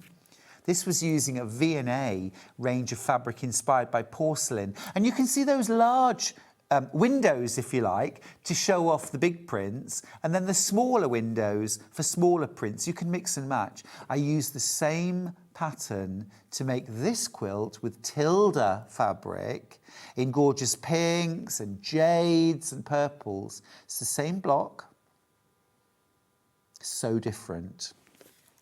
So in that quilt pattern, you get instructions for how to make the block. All right. You also then get instructions for making up that 12-block quilt, and then further instruction for making a 4-block wall hanging. There's your 12-block quilt. Or you can make a 16-block quilt, which looks so different. It's all about how you twist and turn your blocks. It's very easy. It is a lot of fun to make, and one I think you'll go back to many times. Right, we need to talk about We Love Quilting, volumes 1, 2 and 3. I started this pattern series last year. Volume 4 will be coming out very soon. At the moment, we have Volume 1, Scrappy Quilts, Volume 2, Log Cabins, and Volume 3, which is Scrappy Stars. Let's start with Volume 1. This is where it started. So, you get 3 full quilt patterns in every edition, all right? I'm going to go straight to them. In this edition, you get Radiant Circles. This gorgeous, I made it in blues and creams. It has the illusion of curves. Can you see the curves? It's an illusion. It's all straight line quilting. Great scrappy quilt that, of course. You also get full instructions to make the bold braids quilt. This one isn't made out of blocks. This is made in strips. I used Tim Holt's darks and lights. So much fun to make. And then you also, we don't have a photo of this in the studio, but you get instructions for this one too, the Sticks and Stones quilt, which is jelly roll friendly. And then you also get pages and pages of instructions on how to use your scraps, how to tame them, how to sort them, how to cut them, and also things like how to make a pieced backing, a pieced wadding, and a scrappy binding. So you really can use up all your bits and bobs. That's Volume 1. Volume 2, I felt log cabin quilts deserved their own edition. Such a classic. We start off with lots of history. Now, I thought log cabin quilts were amongst the oldest kind of quilts, you know? Pioneers in covered wagons, making log cabin, not a bit of it. The log cabin quilt was invented during the American Civil War to hark back to those times. Around like when Abraham Lincoln, he's actually, they reckon he was one of the inspirations. His political campaign, they touted him as the log cabin candidate to bring back those sort of thoughts of when we were pioneers, when we were first here, when it was all fresh, because it was troubled times and we always look to the past when times are troubled. So not as old a block as I thought it was. And then you get four full quilt patterns actually in here. A basic log cabin, a curvy log cabin with thick and thin logs, a pineapple log cabin, and a Manx log cabin, completely unique to the Isle of Man. I'll show you those quilts. There's your fresh pineapple. It's a modern take on pineapple. There's Manx, and there's the curvy. And then the most recent We Love Quilting volume is volume 3. That's Scrappy Stars. So you've got lots of history. You've also got some stuff about two-colour quilts. I love a two-colour quilt.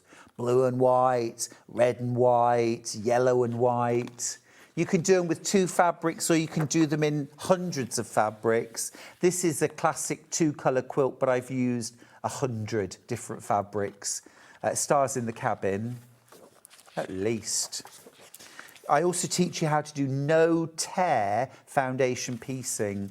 1 foundation for the entire quilt. Scrappy Lemoyne stars and my feathered star medallion quilt. Lots of lovely patchwork there to inspire you, I hope. Right, talking of inspiration, Carolyn Forster is back after the break with another brand new quilt. Oh, this is a stunner. Don't go anywhere.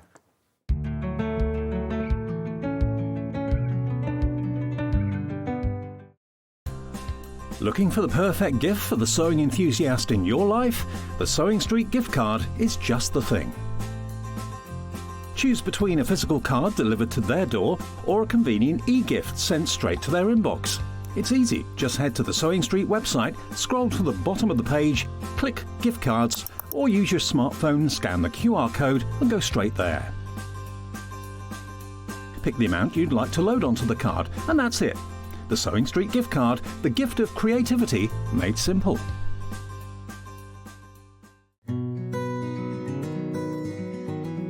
You might need to gather your fabric either to put in a sleeve or to attach a skirt to a bodice.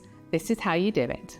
First of all, make your stitch length as long as possible.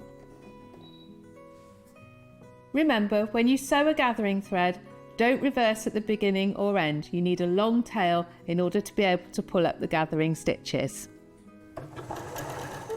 Stitch round with your long thread on your seam allowance.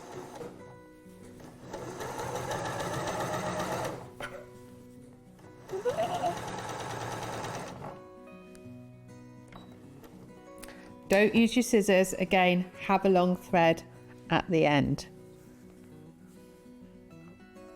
Then pull up your bobbin thread and your stitches will gather up to the size that you need to fit into the next pattern piece.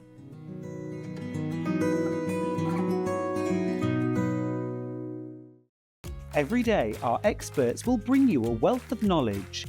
They'll take you through the steps of making projects, and we feature fabulous tips along the way. Whether you're new to sewing or a seasoned pro, you're sure to learn something new. We're live every day from 8 AM till 1 PM, and you can also watch back all of the demonstrations featured on the show on our YouTube channel.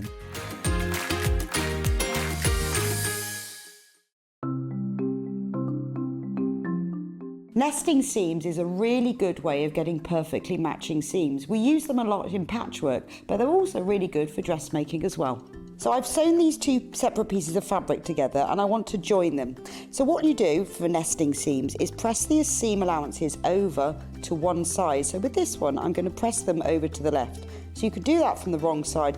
I also like to give it a little press from the right side, just gives it a neat finish. Now, with the other seam, I'm going to press this one over to the other side. So the seams are pressed over to that way, and then I'll give it a little press from the right side.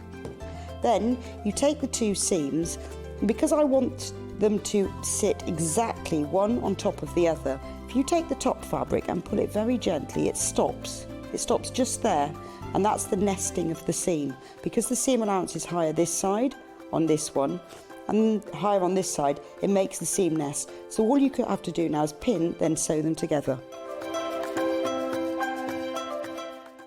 Want to say hello or ask a question to our guests? Then send a message to the studio. You can also keep in touch with our social media pages. All the latest news, events, product launches, and much, much more. Search Sewing Street.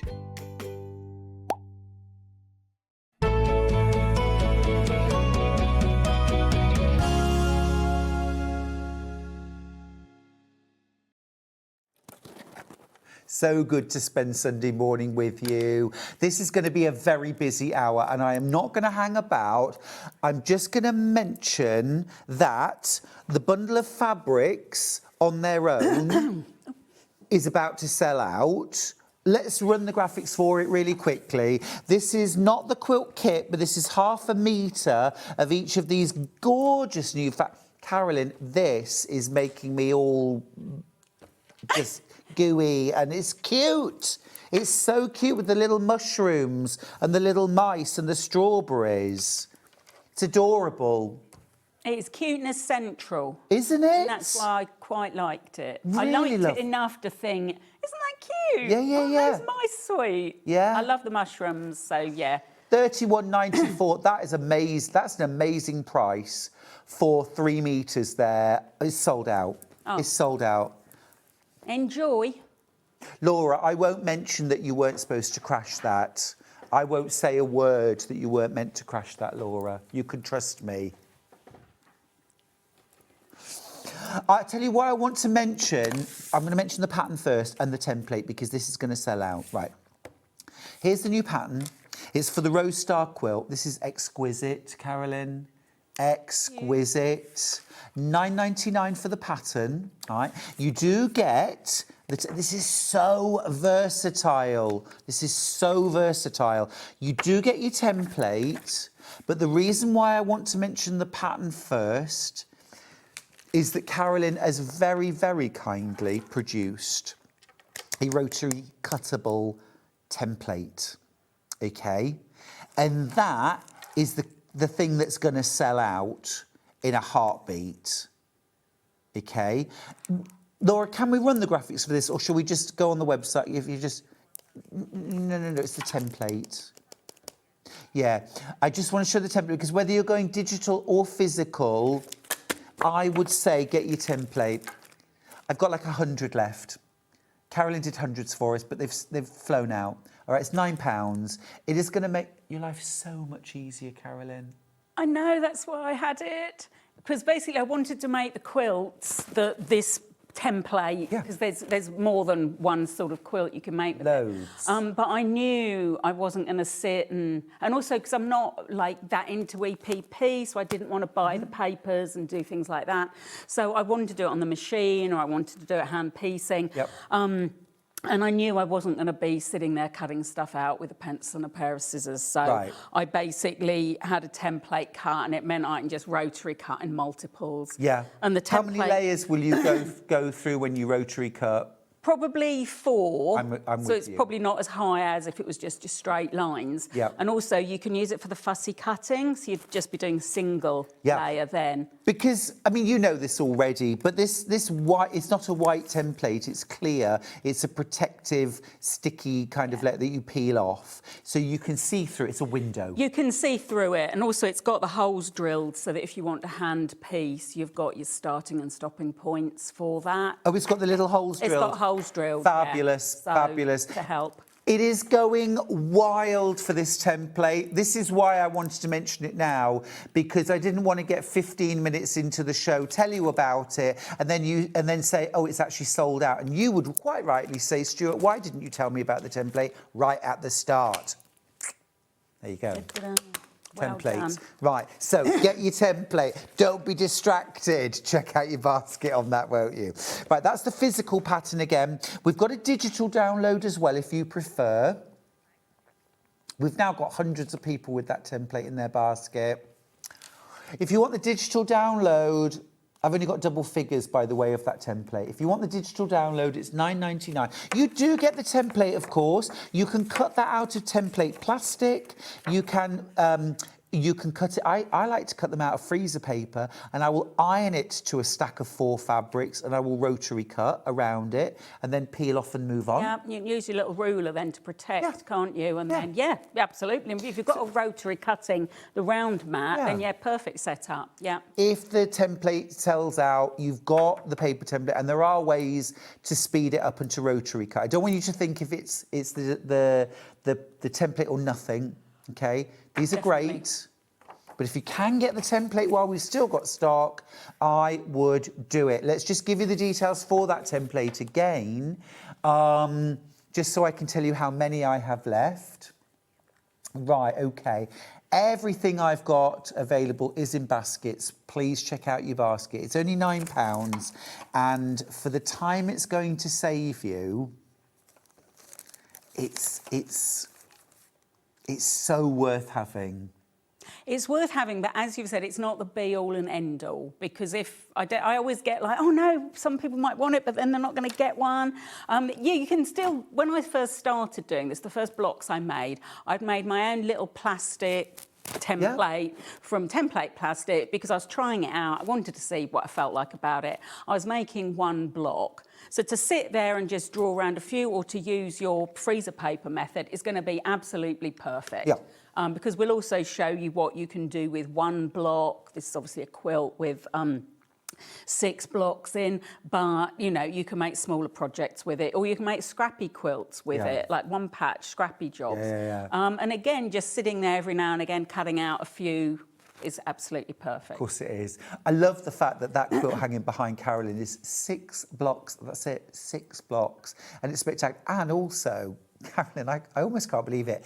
The whole quilt is made out of this one shape. It's the wonder of a one patch. You're not kidding. That's like a magic trick. You're going to show us how? I'll show you how. Well, let's have a look at the kit while you go through for that template. Don't miss out, will you?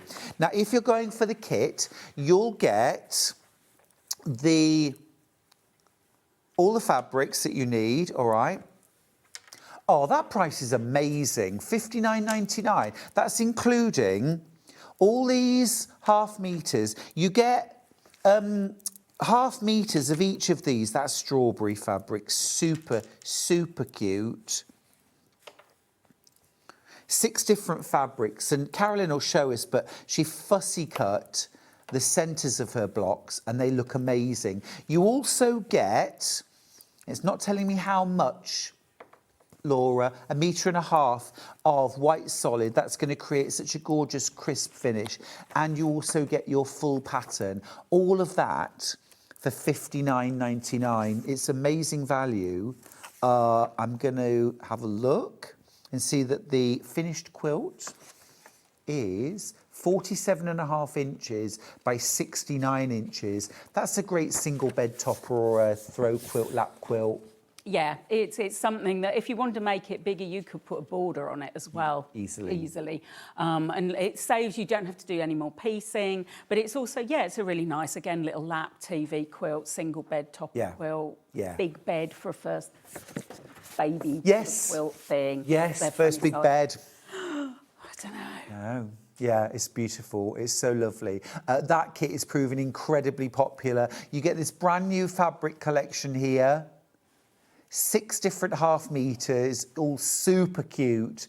Carolyn, just so that people can get an idea of what these fabrics look like sewn together, you've got a few blocks, I think, haven't you? I have. Let me Very cleverly fussy cut the pieces just for the centres. You don't have to, but when you see these blocks with the fussy cut centres, I think you'll agree it's time well spent. You see there. So, yeah, I've made a few blocks up in the fabric.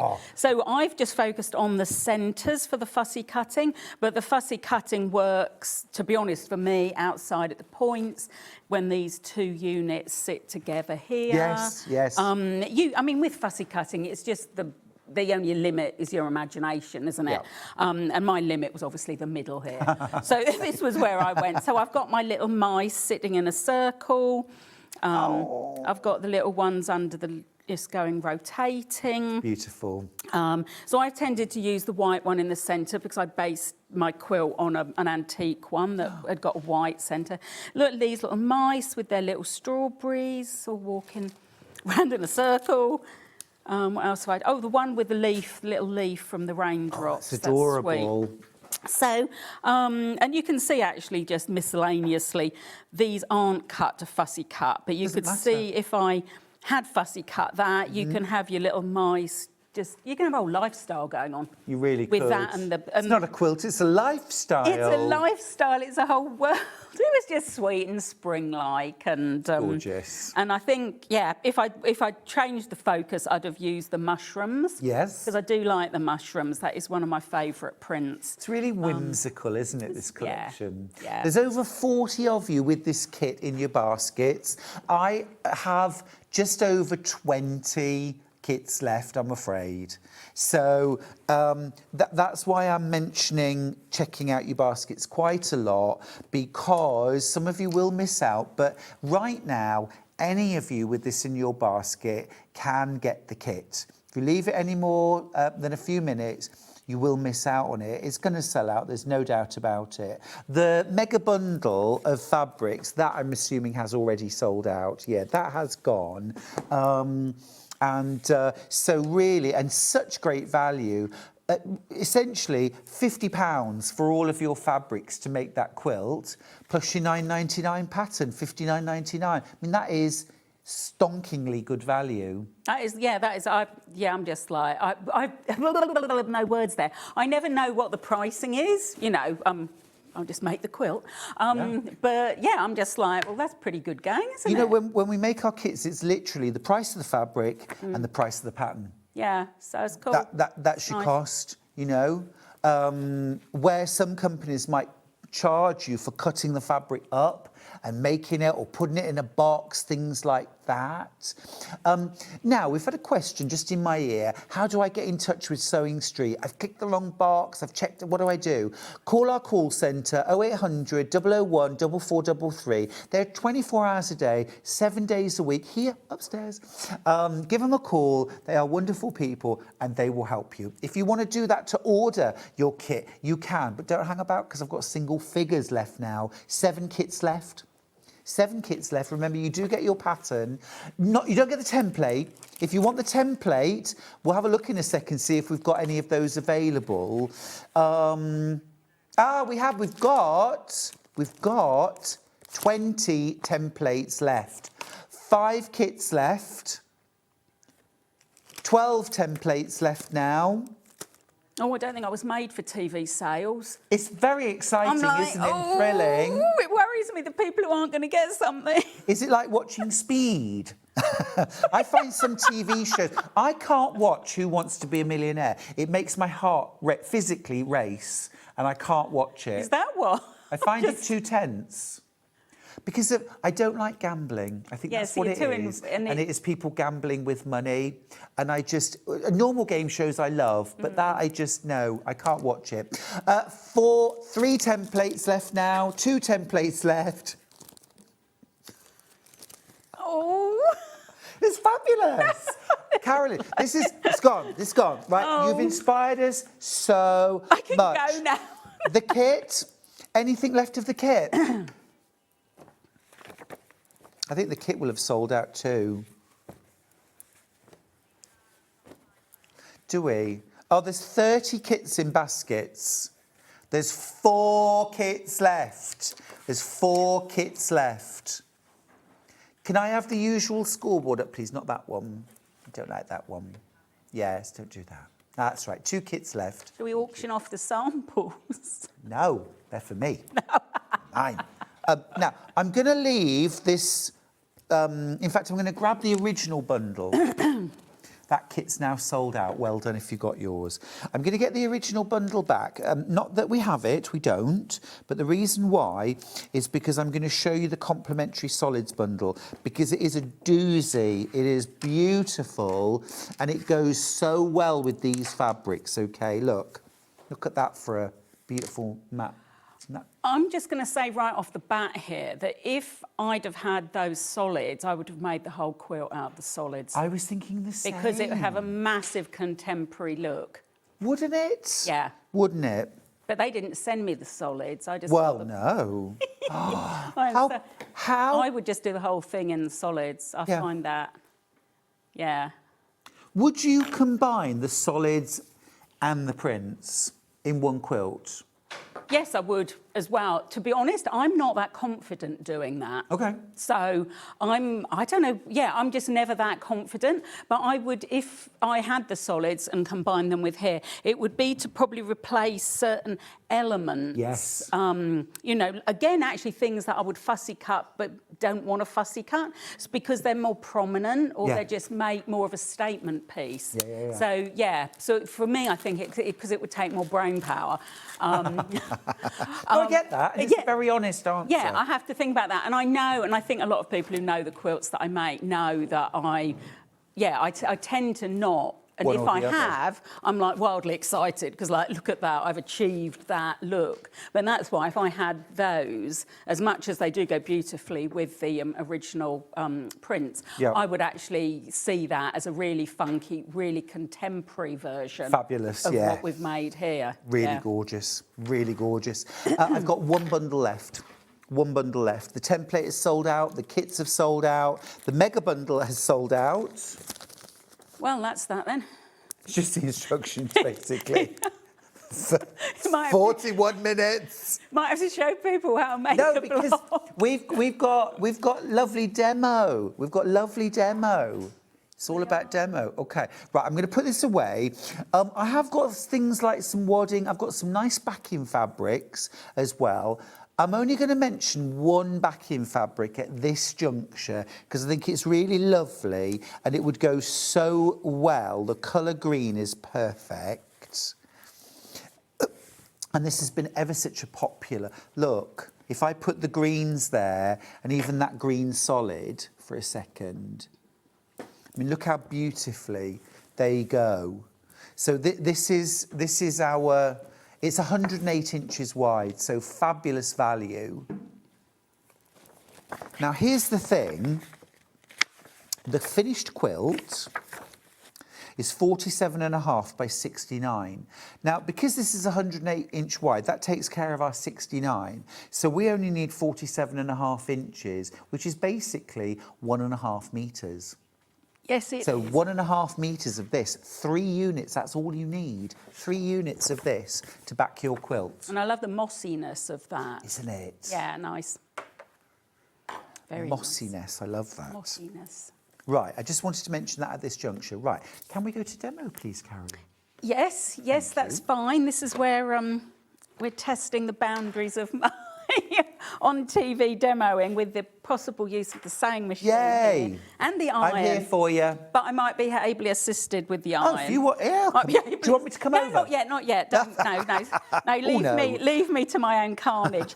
Okay, so with our stitching our quilt, getting things cut, it seems like, oh, OK, so we've got this kite-shaped template. I'm using this green one with the green sticky on because it shows up better here for you guys. When you're fussy cutting, I'm sort of trying not to teach grandmothers to suck eggs, but basically you're picking your shape, you're deciding what you like, which mouse, which toadstool, which flowers, which position, and you're cutting them individually. And you can cut them with the rotary cutter, or you can pencil and then scissor cut. But with the fussy cutting, it's all about the accuracy, because you want that repeat shape to inform the design. With the rest of the shapes, you really, for me, I just want to cut as many as I can, sort of as fast as I can. So I get my template and I've measured how high it is. So from here to here. And the measurements are in the pattern. I think it's 3 5/8, which seems a bit like, oh my goodness, eighths. But actually, if you cut it bigger, it's not really going to matter. Sure. So we're going to cut a strip of fabric, because you can cut these from a strip.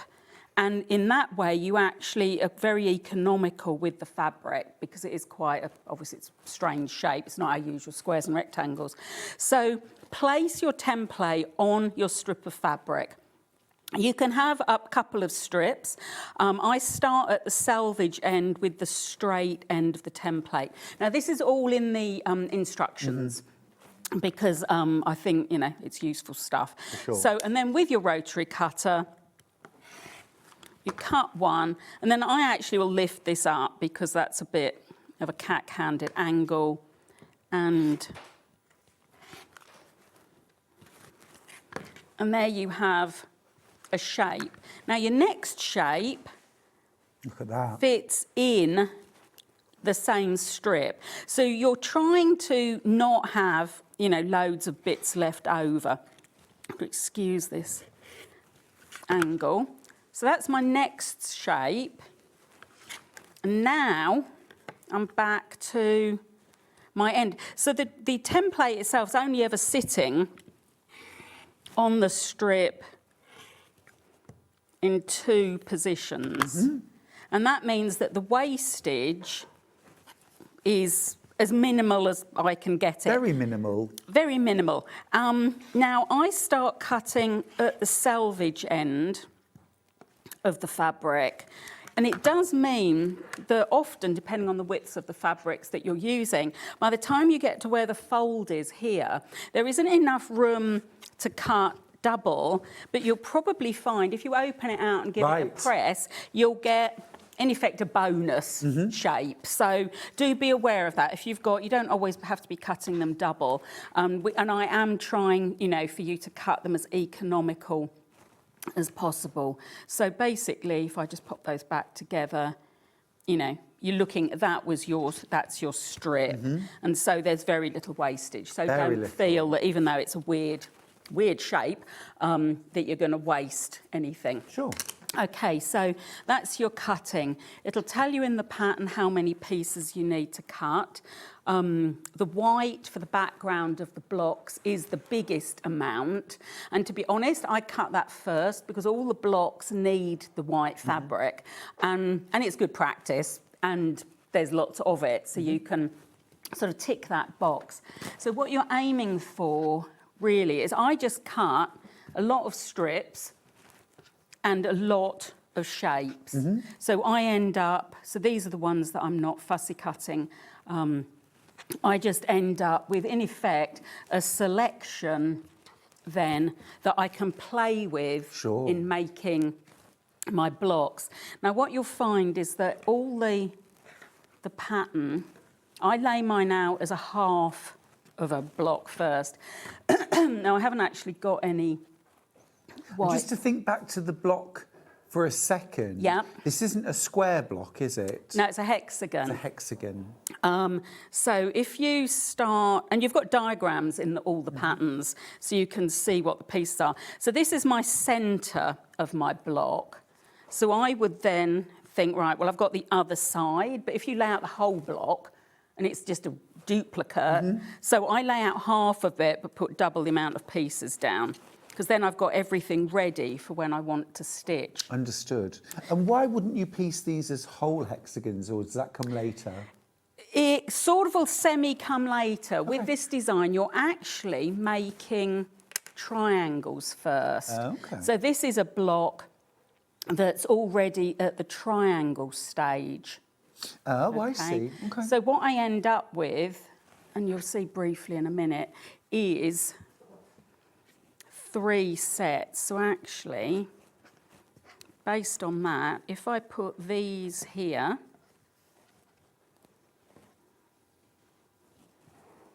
Oh, yes. So that's my centre. So these are sewn together, but this is how I lay it out when I'm working on that. Then these go here.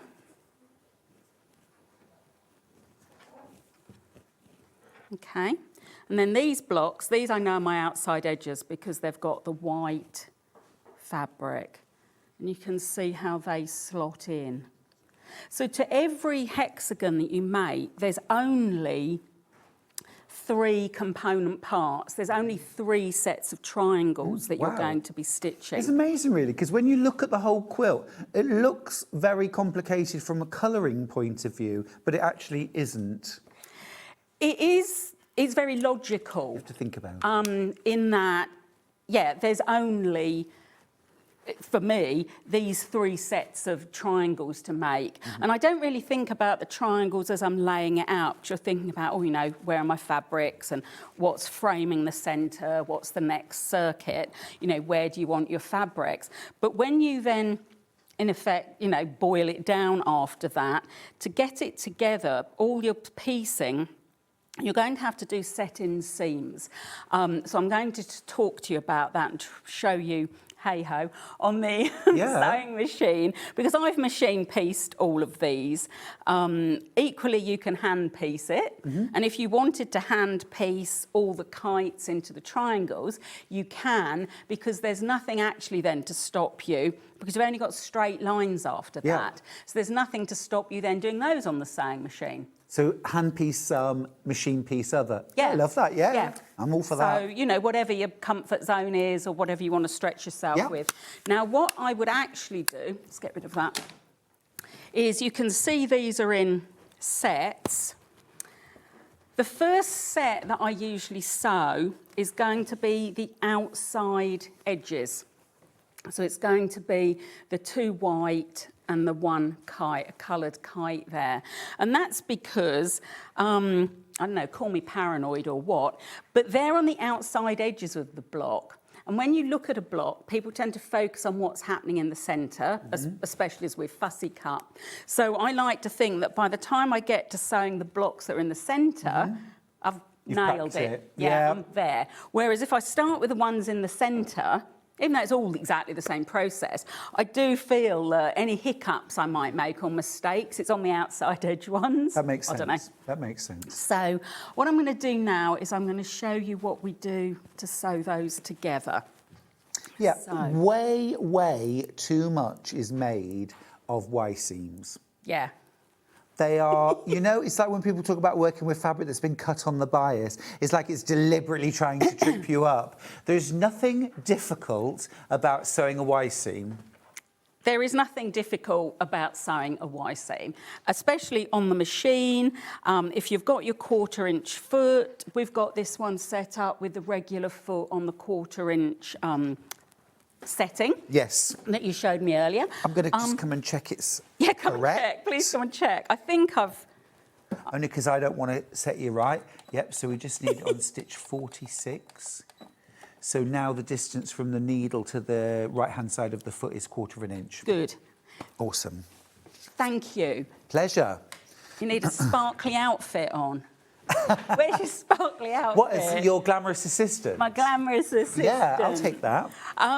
Right, so what we're going to do now is, in fact, I've just tidied myself up, is if you want extra insurance for machine piecing, when you put your 2 pieces together, we're basically going to be stitching this seam here, but we're not going to be stitching all the way to the top where the Y Just is. give us 1 second. Can we just see that overhead, please? I just want everyone to see. So do you mind just showing us again where we're stitching What from we're going to to? stitch is along here. So we're going to stitch these 2 pieces together. But although we can start on the raw edge here, we need to stop before the raw edge at the Y, at the junction. Now, if you want extra help there, you can use your template, pop it on, and then just with a pencil, make a pencil dot. Yep. And that's going to help you. You might have a sewing machine which has got the 1/4 inch foot and markings on, but it's still sometimes it's sort of a bit of insurance to have a dot. Just show you as well, you've also got those dots on your paper template that's included in your pattern as well. So you can use a little hole punch to punch those out just to give yourself an approximate dot as well. I've also used an awl. Yes. Clover, I don't know if I can say clover do one, but it just gives a really accurate, nice, small hole, and it's the size you can stick a pencil through. Yeah. So when we're stitching, I'm going to start at the outside edge and go towards where I want to stop. So I might have to stand down just a sec. Yeah. Stand down. Stand down, up and down. I'll have one leg shorter than the other in a minute. Right, so you're starting on the raw edge. I mean, to be honest, if I can do it on here, standing up, everyone, on a machine that I've never used before, well, this fingers crossed, you should be able to do this easily at home on your machine that you know. So we're going for it.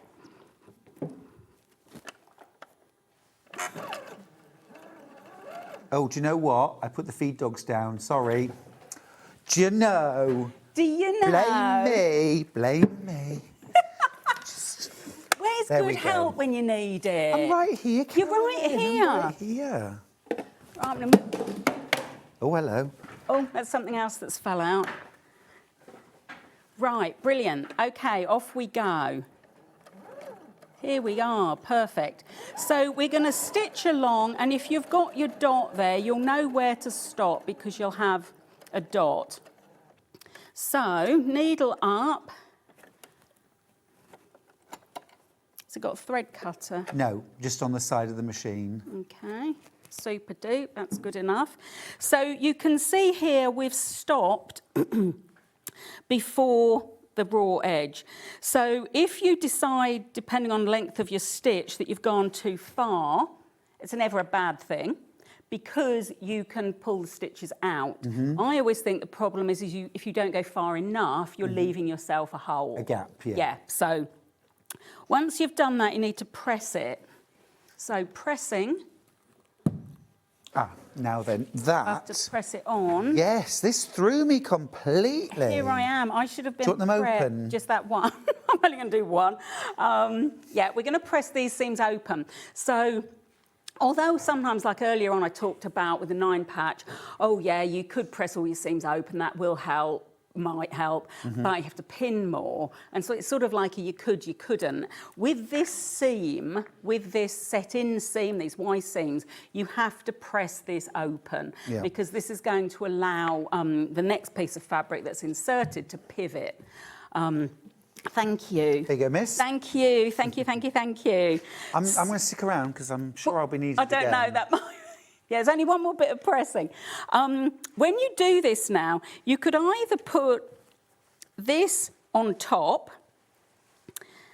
and hope that when you get to the corner here, you're in the centre of the seam underneath.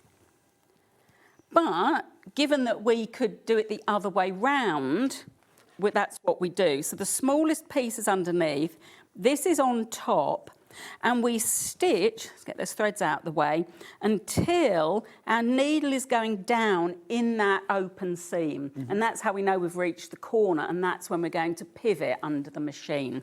Great. So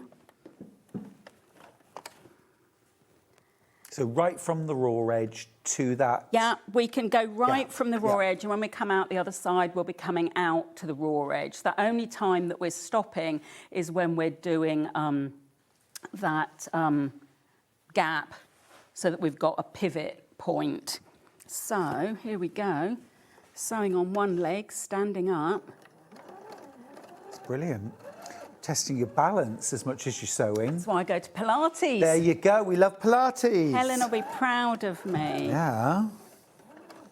Right, here we go. So we're coming up and there we go. The needle has gone down, and this is good actually because this was in the down position. So if you've got a machine that has this up and down-ness, you can leave the needle down when it stops. That works well because now you don't have to adjust anything. You lift the foot up and you can see, can you see how like it's held? It's there, it's pinned in place.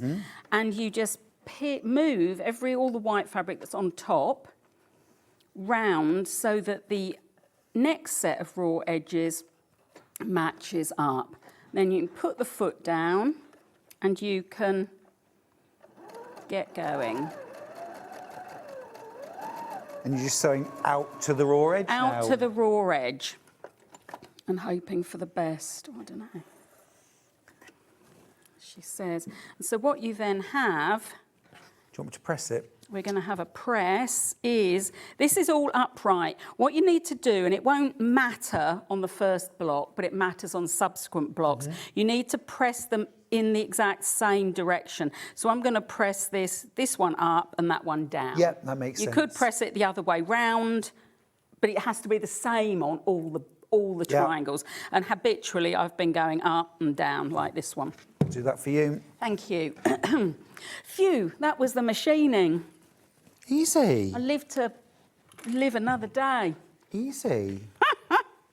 This is what I mean about, I bet you've got a super duper gorgeous top of the range sewing machine at home. Haven't actually. Haven't you? No. And the one I teach with hasn't got an automatic up and down, so I'm used to doing it on the wheel at the side. I noticed that. So, well, yeah, that it's is just what you get used perfection. Look at that. Oh, that is perfect perfection. pressing. Well done. Thank you, Stuart. You're very welcome. And setting the machine up for me. And setting the machine up for me. So basically, this is what you're doing. You're making these units, and they get pressed as so. What happens next is, I've got it now sort of in step outs. There's a block here that it's in stages. This is basically the next thing we can see. So what you'll find is this was my centre for my block, and you're going to be sewing one centre to one outside, next level, outside edge. So we're going to be sewing these. And you're going to be sewing 6 of those. So that's just a straight line seam, right sides together, raw edge to raw edge. And it'll tell you about the pressing in the instructions, because the pressing now of these straight seams is quite important, because if we press correctly, everything will interlock when it all gets put together. Can I just backtrack for 1 second? Yes, do. You mentioned earlier on that we could do a combination of a bit of hand sewing and some machine sewing. The bit that you've just done on the machine, the sewing of the 3 kites together to make a triangle, that is the bit that you could do easily by hand. You could do it by hand. And then from there on in, go machine. Yes, and if you want, I don't know what the time frame's like, but I can sew one together by hand if you want. That's up to you.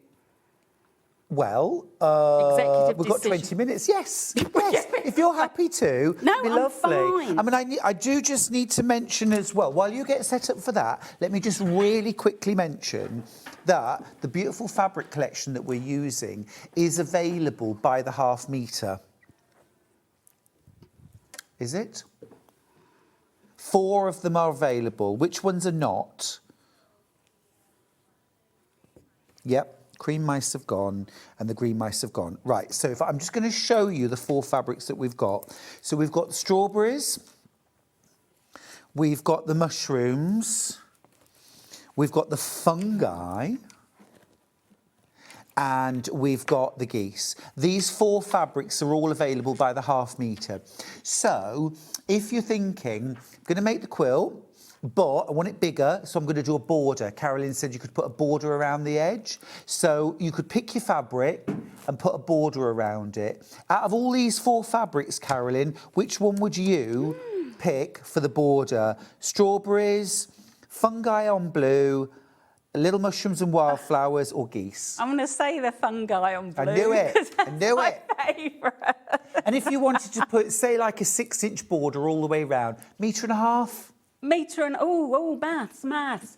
That's 1 width, 2 widths. Well, you need 2, 4, 6. You need at least 6.5 inches. 36, it's so 1 36, metre. so a metre minimum. So if you have a metre and a half, because then you could bind it with it as well, because that would be a really nice clean finish. Brilliant, yeah. So the details on screen are for the geese in blue, not the mushrooms. So that's the geese, that's the details on screen. There's 3 metres left. So that would be enough for 2 customers. The mushrooms on blue, fungi. There's 0.5 metre left of that one. Sorry. Well, you could put a 2-inch border. You could do something. Yes.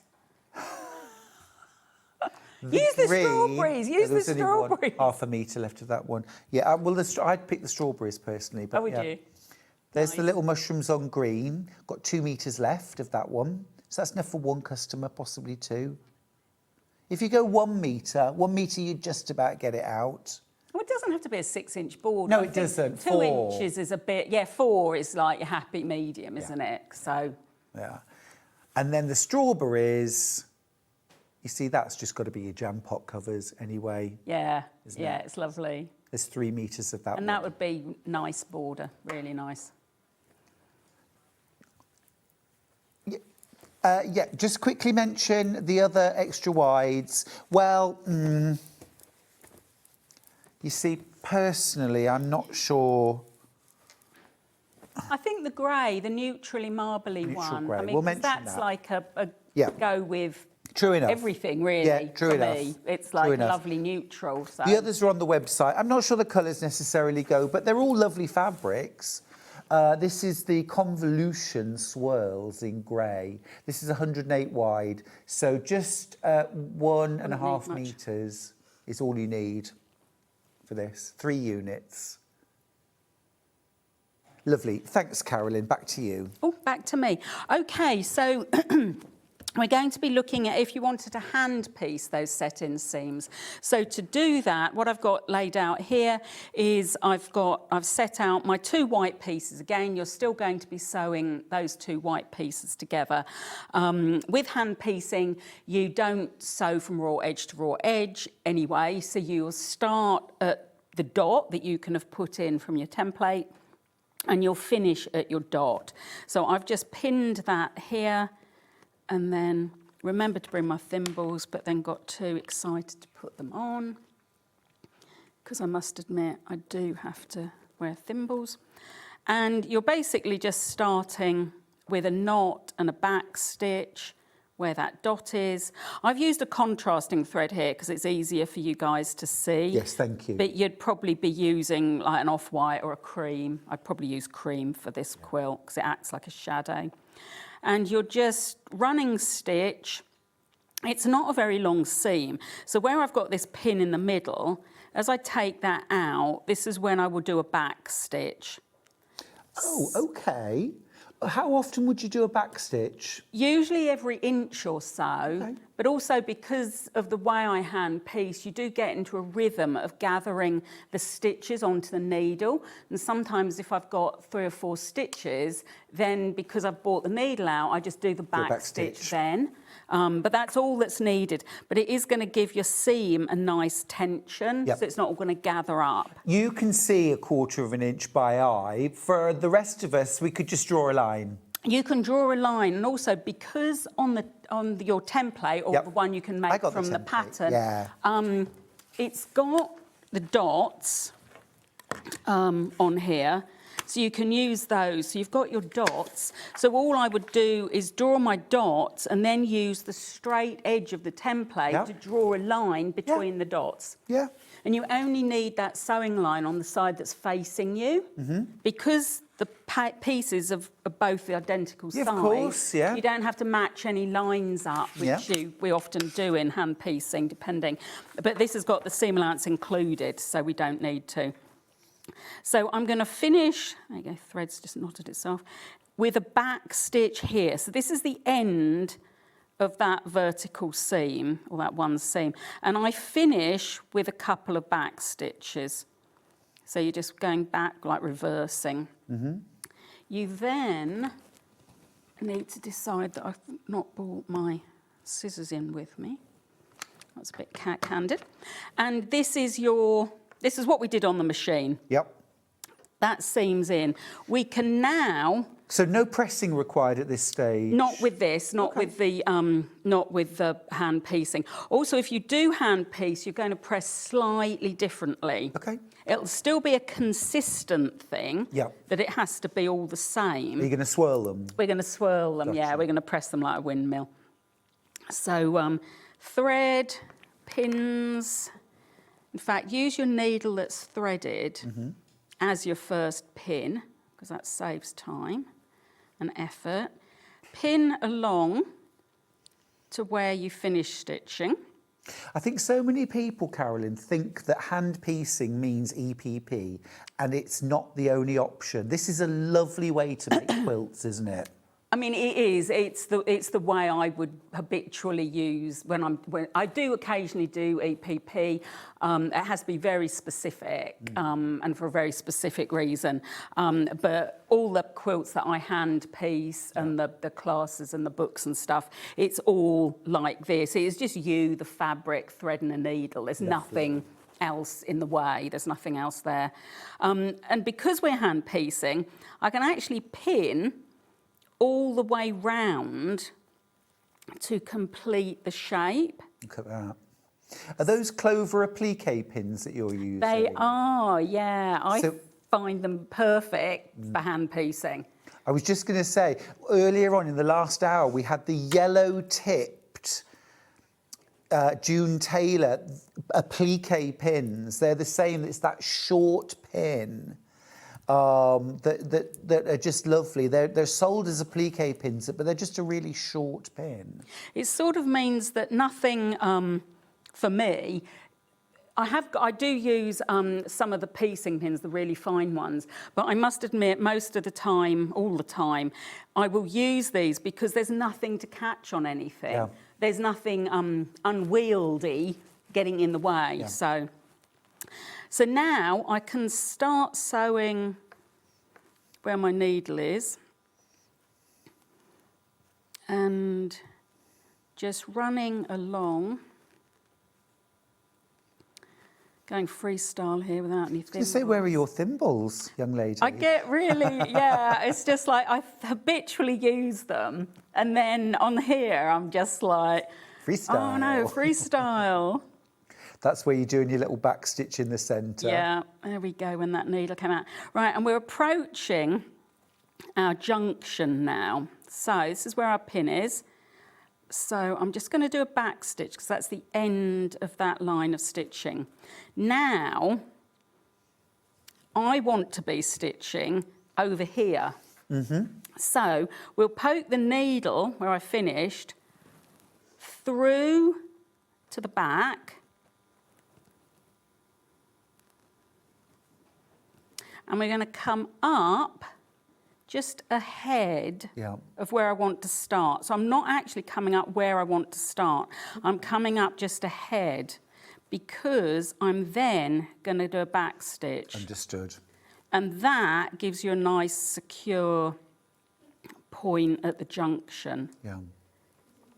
And then we'll whiz along here because then we can see what it looks like. So you see, this is really making me think now that making this quilt is something I would split apart into my sitting down, taking some time out, sewing together the triangles. Yeah. And then a bit more sociable as well. We can take it anywhere. Take it anywhere. Yeah. And then actually when I've got a bit of time to myself and I can get the machine out, I will whiz these triangles together. Yeah. And you've really sold that to me.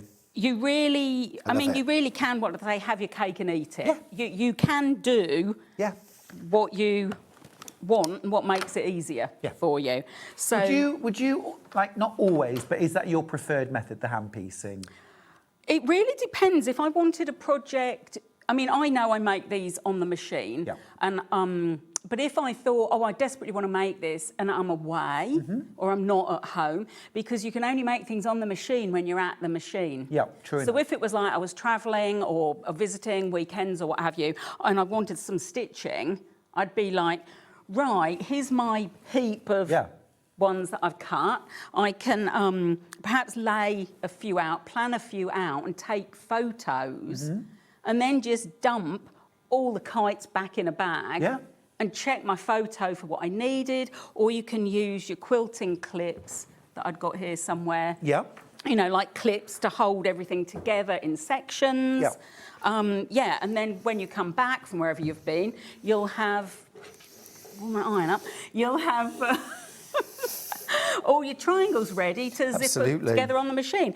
So with this one, what we're going to do is we're going to press as a windmill. Yep. Okay. Oh, that's very satisfying Nice, in the isn't centre. it? There you go. I'll let you do Three that. little diamonds. Yeah. I like that. So yeah, you get all those. This this mini iron from Aliso is a bit of kit. Absolutely beautiful. And if you want a gorgeous quality iron, actually, you know what? I use my big iron, my laundry iron, for ironing yardage. Everything else is this. I've never had one of those mini irons. I don't like burning myself. So I always use this. I do find, I've got one of these, and I do find the weight of it is really satisfying. You don't feel that it's precarious. No, it feels like a proper iron in your hand. But it's really easy to, I take mine on classes, again, with the wool mat, and I do like the light. Once I got the hang of it, knowing that it's basically switching itself on. But the headlight. The headlight, for sure. Because so often, I mean, well, I live in an old cottage as well. So, you know what I mean? The light isn't always the best everywhere. So you know what you're doing with that. You're there with it. So, it's cool. That is beautiful. Well done. Thank you. No, I mean, it's your piecing, but that is absolutely gorgeous, isn't it? So but there's a few little seams, so you can take that anywhere. And look how satisfying that is on the back. Beautifully satisfying. Isn't that satisfying? I even enjoyed pressing that. Sad, isn't it? It's so sad. Cheers. Having a little moment yes, here. a little bit. But I did. Well, the thing is, I say to everybody, you have to enjoy this hobby. You have got to find a way to love every process. Because there is a lot of ironing, there is a lot of cutting. And even if it means putting on your favourite music, you've got to find a way to enjoy it. Because if you do it clenching your teeth, you'll do it wrong. But you should enjoy all of it. Or if there are things that you don't enjoy, then find a way. Hire staff. That's where find Carolyn. a way. Hire staff. Thank you. The instructions are on the screen. This is the physical instructions for Carolyn Forster's Rose Star Quilt. Everything else is sold out. Everything else has sold out.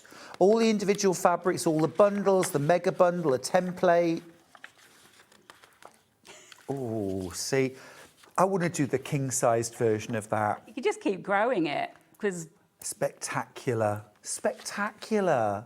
And whether you love repro, Civil War, 1930s, you might love Tula Pink, you might love K Facet, this is going to work any fabric. And also we can show them the scrappy ones. Which we must absolutely do. That's your that's your physical. We've got a digital version as well. Remember, you get your template. Now, it's really important, isn't it, Carolyn, if you're using the digital version, to take note here. Take note of the size box. Although, really, if you accidentally printed them a different size, you're just going to get a quilt a different size. Okay. As long as it doesn't skew. As long as it doesn't skew. But look at your 1-inch box and measure it on all sides. But do check that because, really important.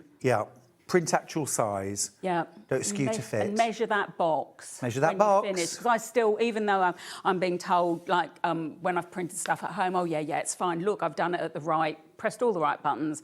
I'm just like, no, I need to measure my box. If I haven't measured my box. Carolyn, it's happened so many times. We've printed like 85 of a set of instructions, and I've measured it, and it's like, it's wrong. It's wrong. It's wrong. Note paper. Measure your box. Now, What were we going to? Oh, yes. Vintage quilts. Can Vintage we? quilts. Okay, Let me come over and I'll help you hold. Let's do vintage quilts. To get rid of this iron. We could get rid of stuff, and then I'll show later on how. Oh, look, complete clear out here. Because this is more reasons to buy the pattern. It's like tidy up and go home now. Physical or digital. Right. So we have. That's all. This is what it's like being 6 foot, isn't it? I don't know, I need a bigger step for that. Right, so quilt show and tell time. Yeah. So that was the original. Let's look at the original quilt first, because this is divine. So it's a 1930s, this is a 1930s one, it's a 1930s pattern. But you can sort of see where I got the, you know, basically, but like the colouring. And the fact, you see this in lots of different versions. I've made this in lots of different fabric combinations. It was in my Hexagon Happenings book too. But this, you should put white in the centre of this. And so that's why in that one and the one I did for us here, I went with a paler centre. Just because I quite like the openness, the freshness. It's so interesting, the different effects. Some look like snowflakes, some look like stars. And then some of the fabrics have really faded, so they look washed out. Like this one's nearly gone, colour-wise. Yeah, so it's all... Oh, gorgeous. This one is a smaller template size, but I needed mine to grow quicker.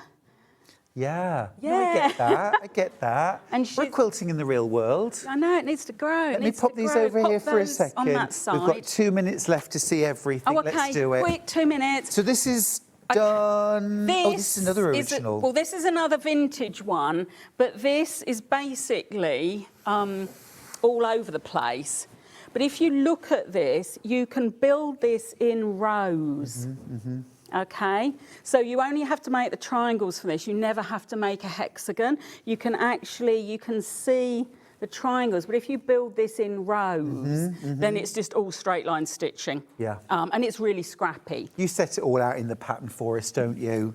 Not that, there's a picture of that, Sorry, I think. yeah. I mean this, you show us how to sew in rows. See, one block on its own, there's your Christmas table topper, or your autumn table topper. Or summer or spring or baby shower. Or it's just really sweet, because you're going to have like your little flowers in the middle or a little candle. Or could even cut, bind and have it as your tree skirt. Yes, you, for a small little tree. Lovely. Then this one I absolutely love. This is going super scrappy. This is a modern one. You made this, didn't you? This is mine. This is just super scrappy. There are elements in this, if you look carefully. I think actually there's one over by you there, Stuart, where I've actually planned it so that it's got a hexagon type shape, but I've only done them very occasionally. So basically this is just rows and rows and rows. And in fact, this is vertical, these rows here, of just everything and anything. Yeah. And that's it. There's another one there that works. But one of the things I particularly like about quilts like this is your brain works in a very interesting way. It looks for patterns and it joins up where it can. So you start to see things that were never intended, but they're there. Yeah, so occasionally some of them are planned, like this one, but then when you said about focusing, I then focus on the larger hexagon, which was completely unplanned, because all I was bothered about was whether these would come together. So cool. So yeah, you can just play forever. Keep going through for your pattern. So much fun. Carolyn, it's been a joy as always. Thank you. It's been a wild hour. Wow, the machine, the ironing, the cutting, I've ticked all the boxes. Done it all. But I'm not finished, even though this one is, because after the break, we've got Juey Jumbo, we've got spring sale on tools, so please don't go anywhere. I'll see you after the break.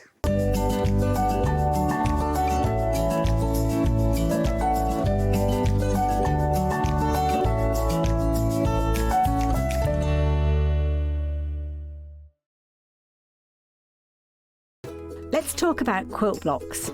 Quilt blocks are like building blocks. They come in all sorts of patterns and sizes and are pieced together to create a larger quilt top. In sewing, a quilt block is a single section of a quilt design, often made up of smaller shapes like squares, triangles or strips. That's quilt blocks. the foundation of every beautiful quilt. Missed a show on Sewing Street? Don't worry, you can catch up on all the action from the past week on our website. Just head over to SewingStreet.com and go to TV Guide and pick a day, then a show up to 7 days back from the Today tab. Looking for something older? Check out the Sewing Street YouTube page, where you'll find our full archive of shows anytime, anywhere. Stay inspired and keep sewing with Sewing Street. Want to say hello or ask a question to our guests? Then send a message to the studio. You can also keep in touch with our social media pages. All the latest news, events, product launches, and much, much more. Search Sewing Street.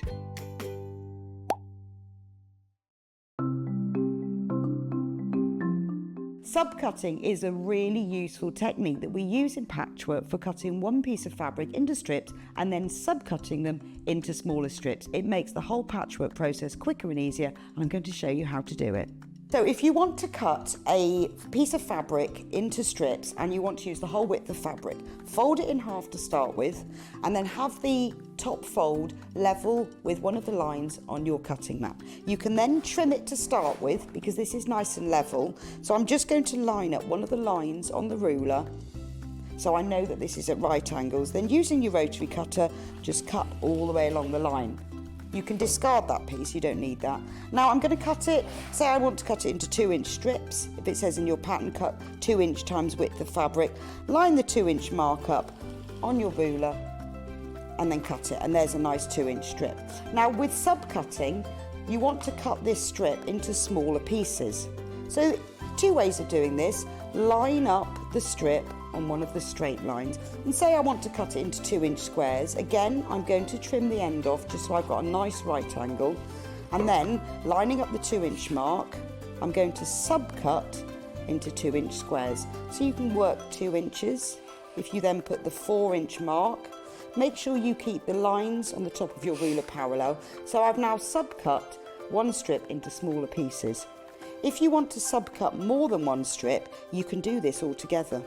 2 ways: you can either lay them on your cutting mat like this, one on top of the other, making sure they're nice and level, or if you've got more than 2, because I wouldn't cut through more than this number of layers together, put one below the other. Just make sure that they're all nice and straight and even. You can put them in a row like this. So I can now cut 1, 2, 3, 4 strips at the same time. Again, trim off the end, making sure it's nice and level. Discard those pieces. And if I wanted to cut them in maybe into 4-inch pieces, so I've got 2 by 4 inches, I can cut through all those 3 layers in one go and then carry on. And I've got now accurately subcut pieces from one larger piece of fabric.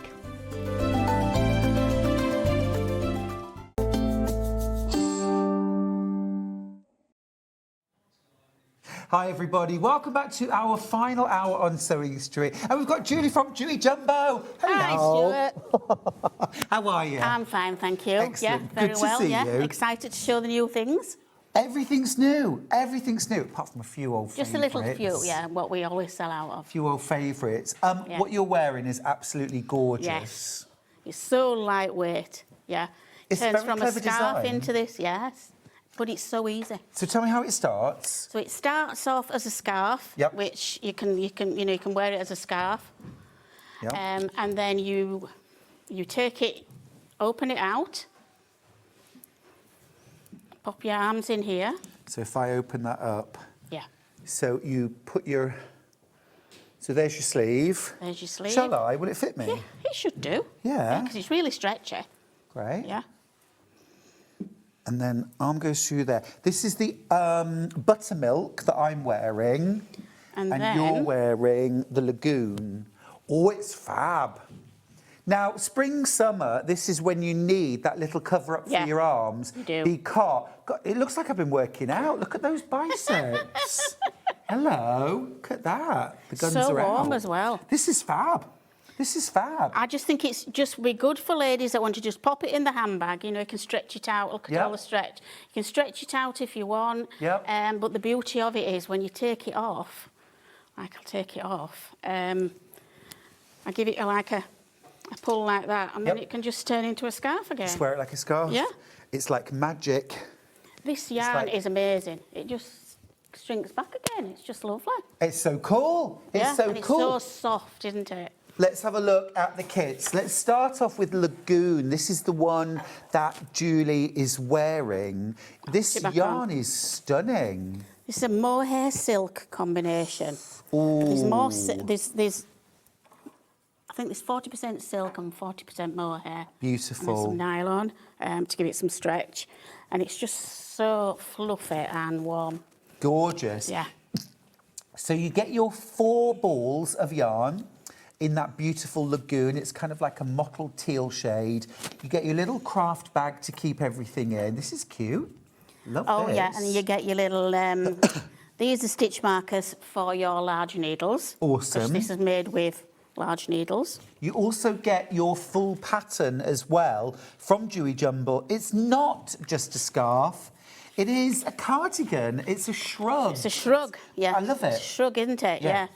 So you get a download pattern as well. You just get a QR code. We just scan in, and it'll take you to it. That's absolutely brilliant. The numbers are dwindling. I'm down to teens already. It's brand new today. And the thing is, it's just brilliant because it's this time of year that we're starting to wear T-shirts, vests. Yeah.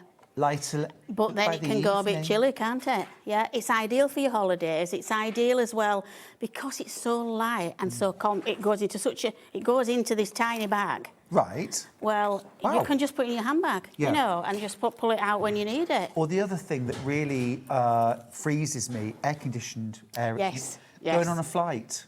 Yeah. You think you're ready, and then you get on and you're like frozen. You're frozen, aren't you? Yeah. And you just need something around your shoulders. Yeah, and because it like Absolutely expands ideal. as well, you can even put it over your knees if you want. Yeah. You know, it's just amazing. Yeah. Is it fair to say one size fits most? Yes, it is. Because I mean, it fits you lovely, but it fitted me as well. Fitted you as I've well, got rolled up sleeves, so it was. I think it was more. I mean, even my little granddaughter had it on, and she crossed it over. She crossed it. I can't remember how she did it now, but she put it on. She put one, and then she sort of crossed. I think she came round the front and crossed it. I can't. And then round. Yeah. You know. I think you can see it online. A few people have done it. Yeah. And then you just wear it as a scarf. Let me show you both colours so you can choose which colour's best for you. Yes. I absolutely love this Lagoon. It's beautiful. Just reminds me of a lagoon. There's all the different blues and greens in there. It's gorgeous. So that's one option. The other option is buttermilk. Now, if you love your neutrals or you want something that's kind of going to go with everything, you've got the buttermilk, haven't you? Can you pop that one off? I'll go with everything. Of course it would. Of course I can. Of course it would. Absolutely everything. We don't have as much stock of this one left. I've only got single figures. This one seems to be a favourite. Yeah, absolutely. Absolutely. And you won't believe how easy it is. Have I crossed it over at the back? No, you haven't. No. There we are. See, that is just lovely. Because we demoed this quite a bit, so it's got a little bit of stretch now. Yeah. But it's just, it's just so easy to wear. I'm going to take this on holiday, definitely. Yeah, for sure. Yeah. And a quick knit? Quick knit, very quick knit. Very quick knit. You start off with a 10mm needle, which is this one. Yep. The large one. This is... so you get these, and then you go on to the enormous needles, my 25 mils, and start doing the rest. Perfect. It's rib, it's knit one purl, one rib, and then you go into stocking stitch. So knit a row, purl a row. That's all it is. That's all it is. Yeah. So even if you're a total beginner, you can absolutely do this. Now the buttermilk, I've got 4 kits left. Very, very popular, loads in baskets. Oh, just want to say very quickly as well, sorry, I'm not ignoring anybody on Facebook. The iPad is not updating, it's not refreshing. Oh, dear. So it's only when I scrolled it down a second ago and I saw lots of messages people say, oh, am I in Facebook jail? You're not.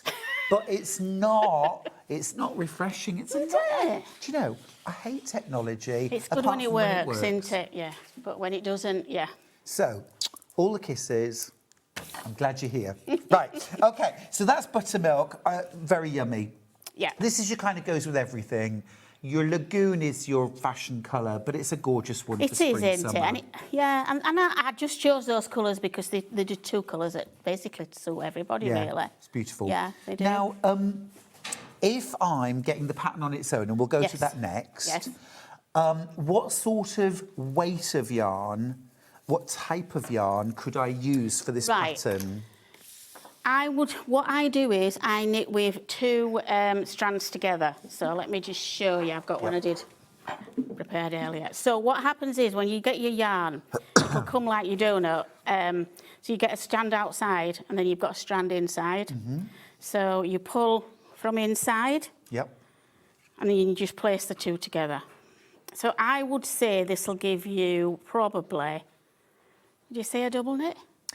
Well, I don't know, because I always think of It's two layers, mohair, though, isn't it? even one single strand, you tend to knit as double knit. It's double knit, don't you? Yeah. So maybe it's chunky then. Like an Aran or a chunky. But this is how it works. So, yeah, it's quite a bit of a hard one, isn't Yeah. it? Well, Because if you've got all 10 the loft mil. on it, you see, haven't you? Yeah. You know, the fuzziness. Thinking Yeah. 10 mil, I would use So a super chunky. chunky. Super chunky, yeah. Yeah. Experiment a bit. It's very forgiving as well. You know, it just adapts itself, really. £6.99 for the instructions. This is a physical pattern, £6.99. I think as well, as you're taking up two, it could be a couple of 4-ply, it could be lace weight and mixed with something else. Yeah. You could really combine yarns and create Well, you lovely could, yeah, effects. because it's not, you know, it's not no sizing really to it, so it'll adapt to, you know, anything really. You know I think if those you're doing lovely- a plain 4-ply, you're going to need about at least four Sure, strands, aren't you? yes, absolutely. Yeah. But I'm just thinking about, you know, there's like glitter and holographic Oh, yeah. yarns that you can, one strand of that with one strand of maybe a chunky and Yes. knit together. Yes. Gorgeous. That's a really good idea, yeah. £6.99 for the pattern. Get the pattern home. Get It'll adapt it, yeah. And experimenting. use up your you know, your odds and sods and your stash, you know. Yeah. Or one like I've got a gorgeous Angora I won't knit. But it's only one hang, you know. What, do you just like looking at the hang? I just get it out and pretend it's my rabbit. Now, if you want the digital download, we'll give you the details for that too. Digital download.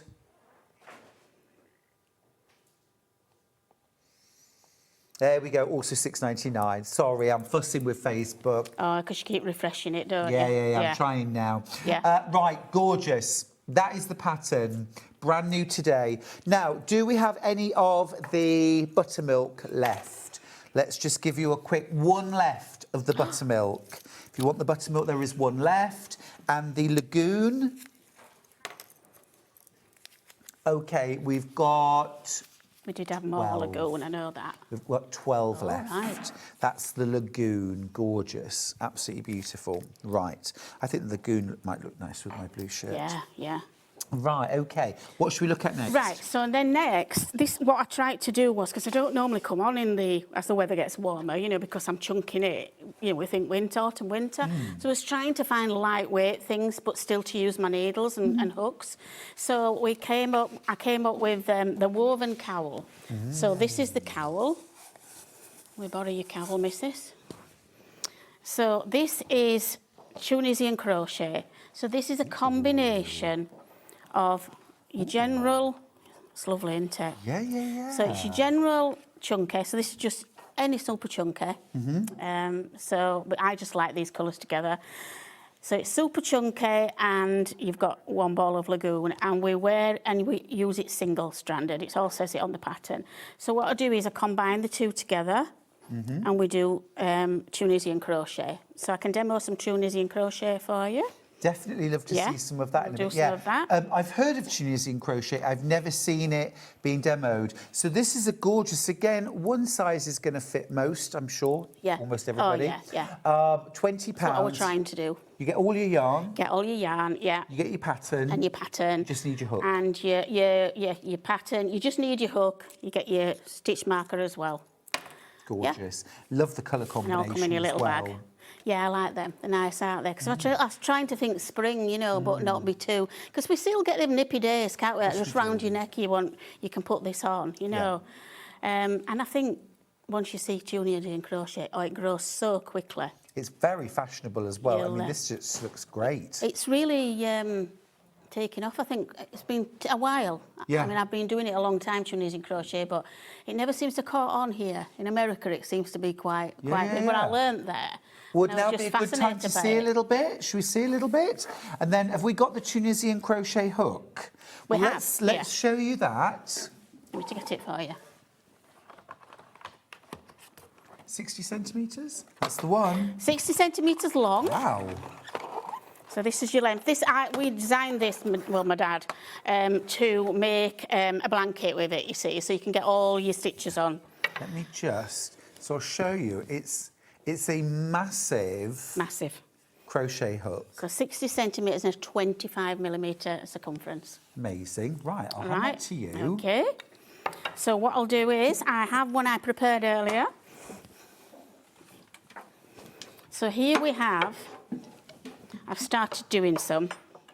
So this is called Tunisian simple stitch, and this is the stitch that you tend to learn your first stitch. I can do a few other stitches, but this one I go back to every time because everybody likes that woven look of it. So what we do, we have two passes. It's called a pass. So you have a forward pass and a backwards pass. That's all there is to it. So when you first start, this is a bit controversial, right? I don't crochet. I find it quite. I find it quite difficult. I think because I'm a knitter. Okay. So I don't. You already tell you to crochet a chain and then pick up your stitches from the chain, but I don't. I cast them on with the long tail cast on. Okay. And what I found is, with casting it on with a long tail cast on, what always happens with Tunisian is it curls. Okay. If you use a long tail cast on, it doesn't curl. Good tip for crochet, is that then? Yeah. So what this is now, we've got all the stitches on. So imagine, I can show you how to cast on as well if we get time.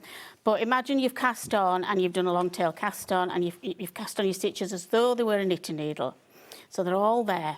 So what we're going to do is now we're going to take these stitches off. So we do a yarn over and we go through one. And it's always one, the first stitch. Then it's a yarn over and then we go through two. And we continue yarn over and we go through two all the way down. So I've just put, I think, 10 stitches on just so I can demo it for you. And you can see I've got I've got the mohair here. Yep, you're working with two strands. Yeah, two strands. Totally understand. Very clever. I'm enjoying this. So yarn over. It's really therapeutic. Oh, yeah. Yarn over. I think it's because your brain doesn't have to remember too much. That's the only thing with mohair. It's got a little loop. There we are. Yarn over, down. And then we all go back to one, as you do with crochet. Yes. Right? So what we're going to do now is we're going to pick up these loops, these here. Yep. As we crochet, you miss your first one. I think you do that with crochet, don't you? You miss your first, do you, when you're building up? Yeah. You go into your second one. So you always miss this one because it's there on the hook. So we go under here and we pick up that stitch, yarn over and through. And that's it. Now, when you're a crochet, you want to take it back off. I've had ladies like, oh, what's going on? No, you leave it. You go across again and you pick up, yarn over and through. So you're going to pick all these back up now again. It's a bit like weaving, I think. Yeah. So you go in.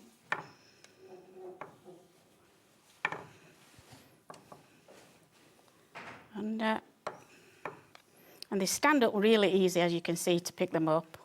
But the beauty of these big needles, you can see what you're doing, can't you?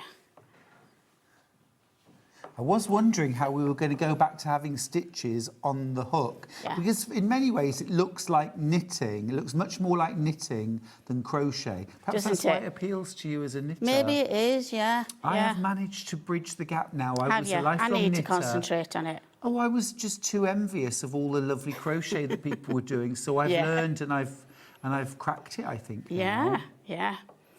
Well, so what I want you to know as well is when you get to that last one, when it's big, you can see it really well, but when you do it on a smaller hook, they tend to curl round the back. So what happened when I first learned, mine were going off on a slant like that or that way because we were missing a stitch. So always count them again. It's just a good way to do it because you get on a roll and then you think, oh, it's going off on an angle here. But that's why. Yes. So there we are. So we've got 2, 4, 6, 8, 10. So we're back to 10. Brilliant. That is really cool texture. That woven texture. Isn't it lovely? Is, beautiful. Yeah. So then we go again and we're just taking them off again.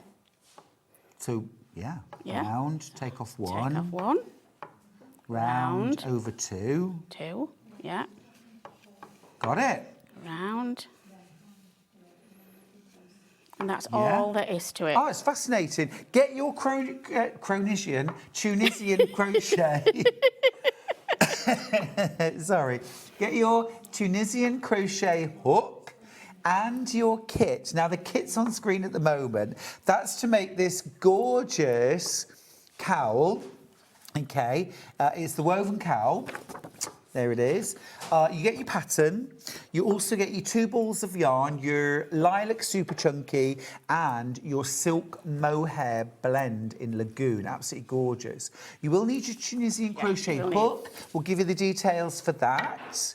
See if we've got any stock. Okay, we've got some stock of that. $15.99 for your Tunisian crochet hook. Now remember, this was originally designed, this hook, to accommodate a blanket. So, because actually I could really see making a blanket in this. Yes, this is why they're so long. Because when we first started, nobody did them this long. Well, I don't even think, I've never found a Tunisian this big and this long because I sell a lot to America. I think I sell more to America than I do Britain. And they say, well, we can't find them. Juey Jumbo. The clue is in the name. The clue is in the name. Yeah. Now, if you want the pattern on its own, we can do that for you. Here's the physical pattern.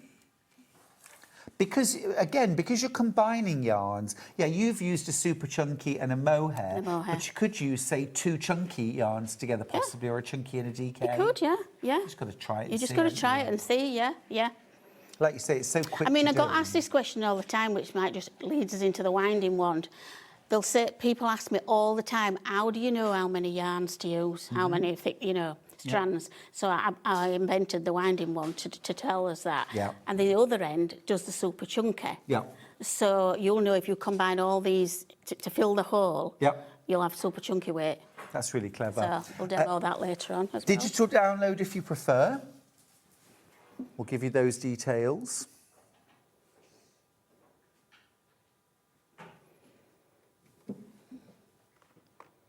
Refreshing again. Lots of love to Sandy, by the way. Oh, I know hiya, he's watching. Sandy.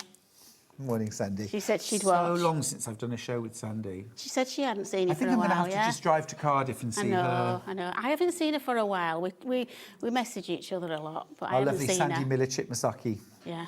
$6.99 for the digital download. Okay, right. Shall we talk about the winding wand? We can do, yes. The winding wand. It's magic. So here we have the winding wand.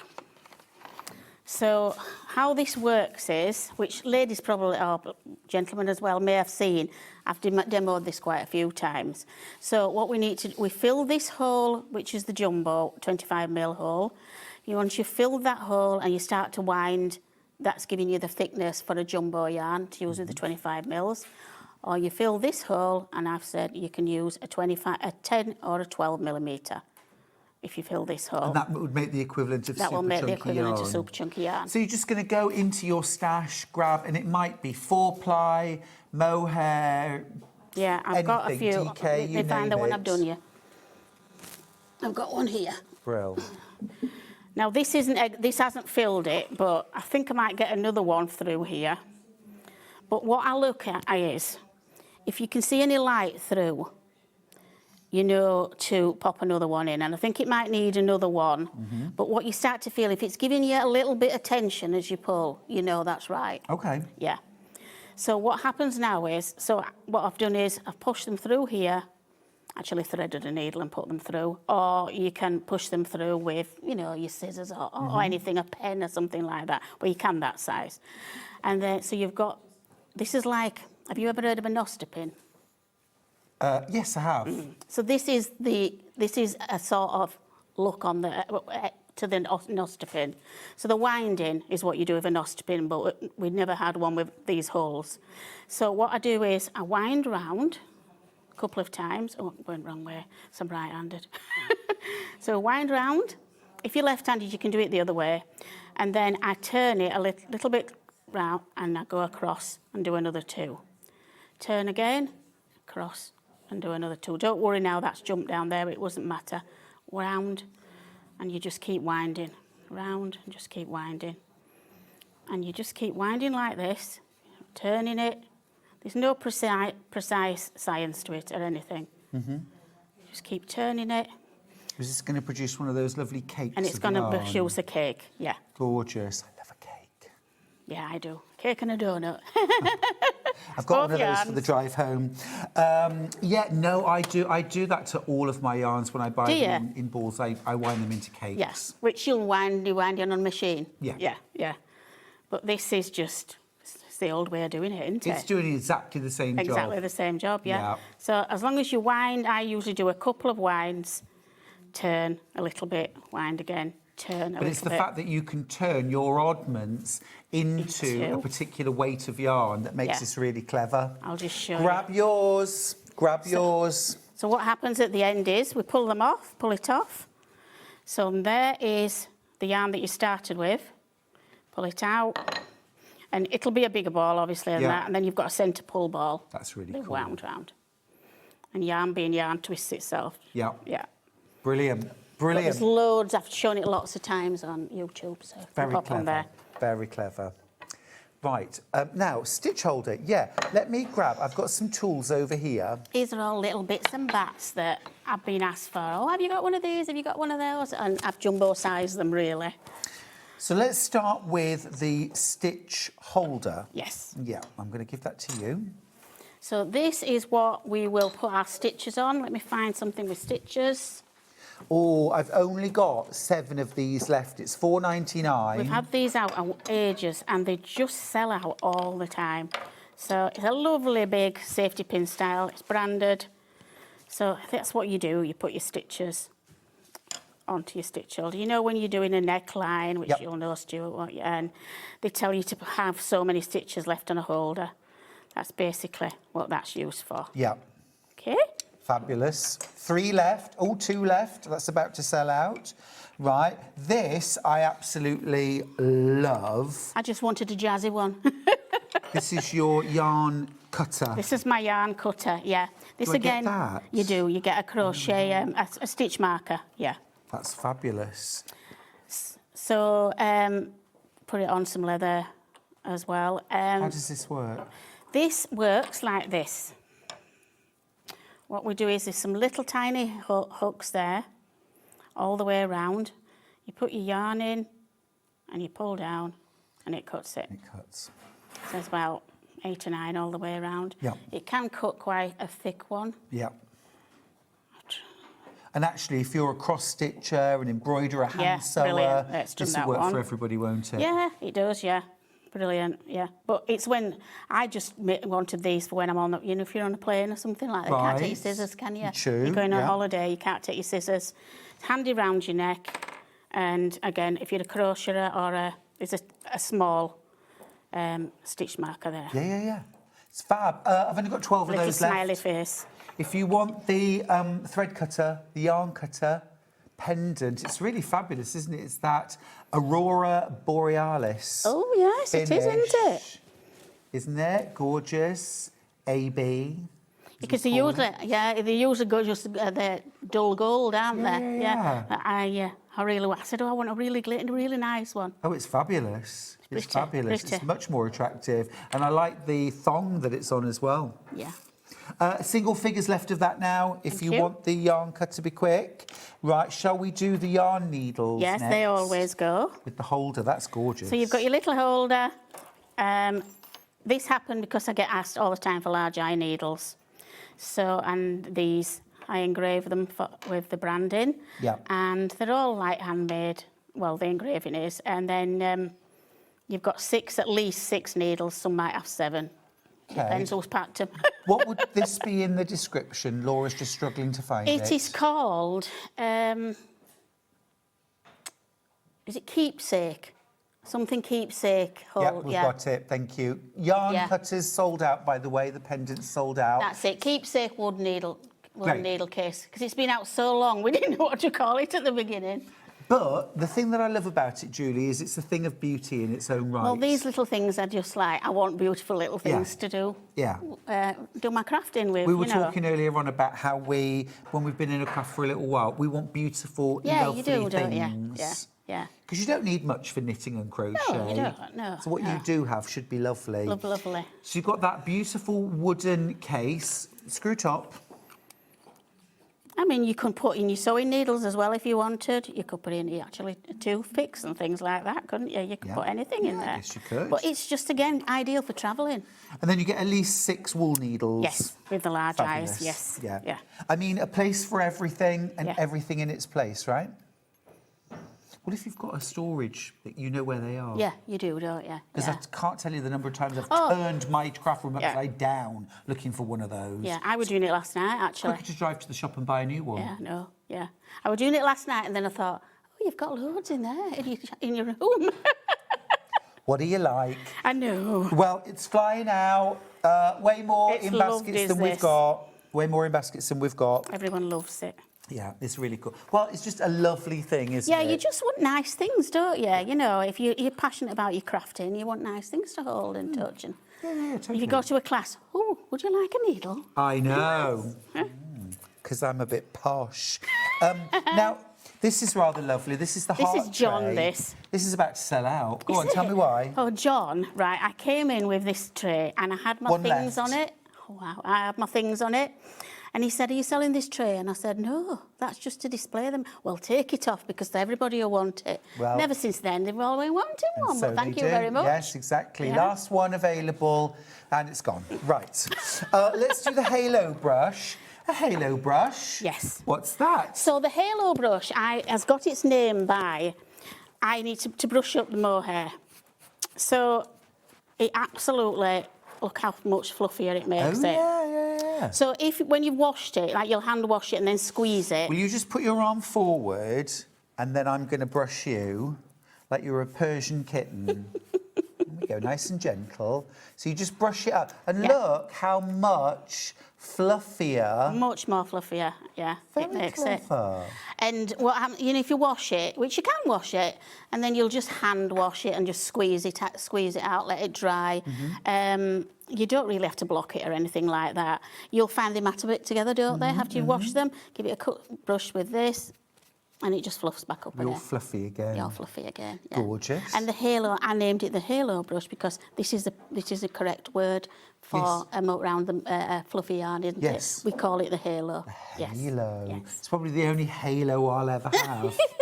Same here, Stuart, same here. Yeah, that's your halo brush. Yeah. Yeah, that's very clever. I like it. I like it a lot. Now, you are very, very well known for creating huge needles, your jumbo needles. So we really ought to mention them. Yes. Is it this set right at the front? It is. You can grab the lid.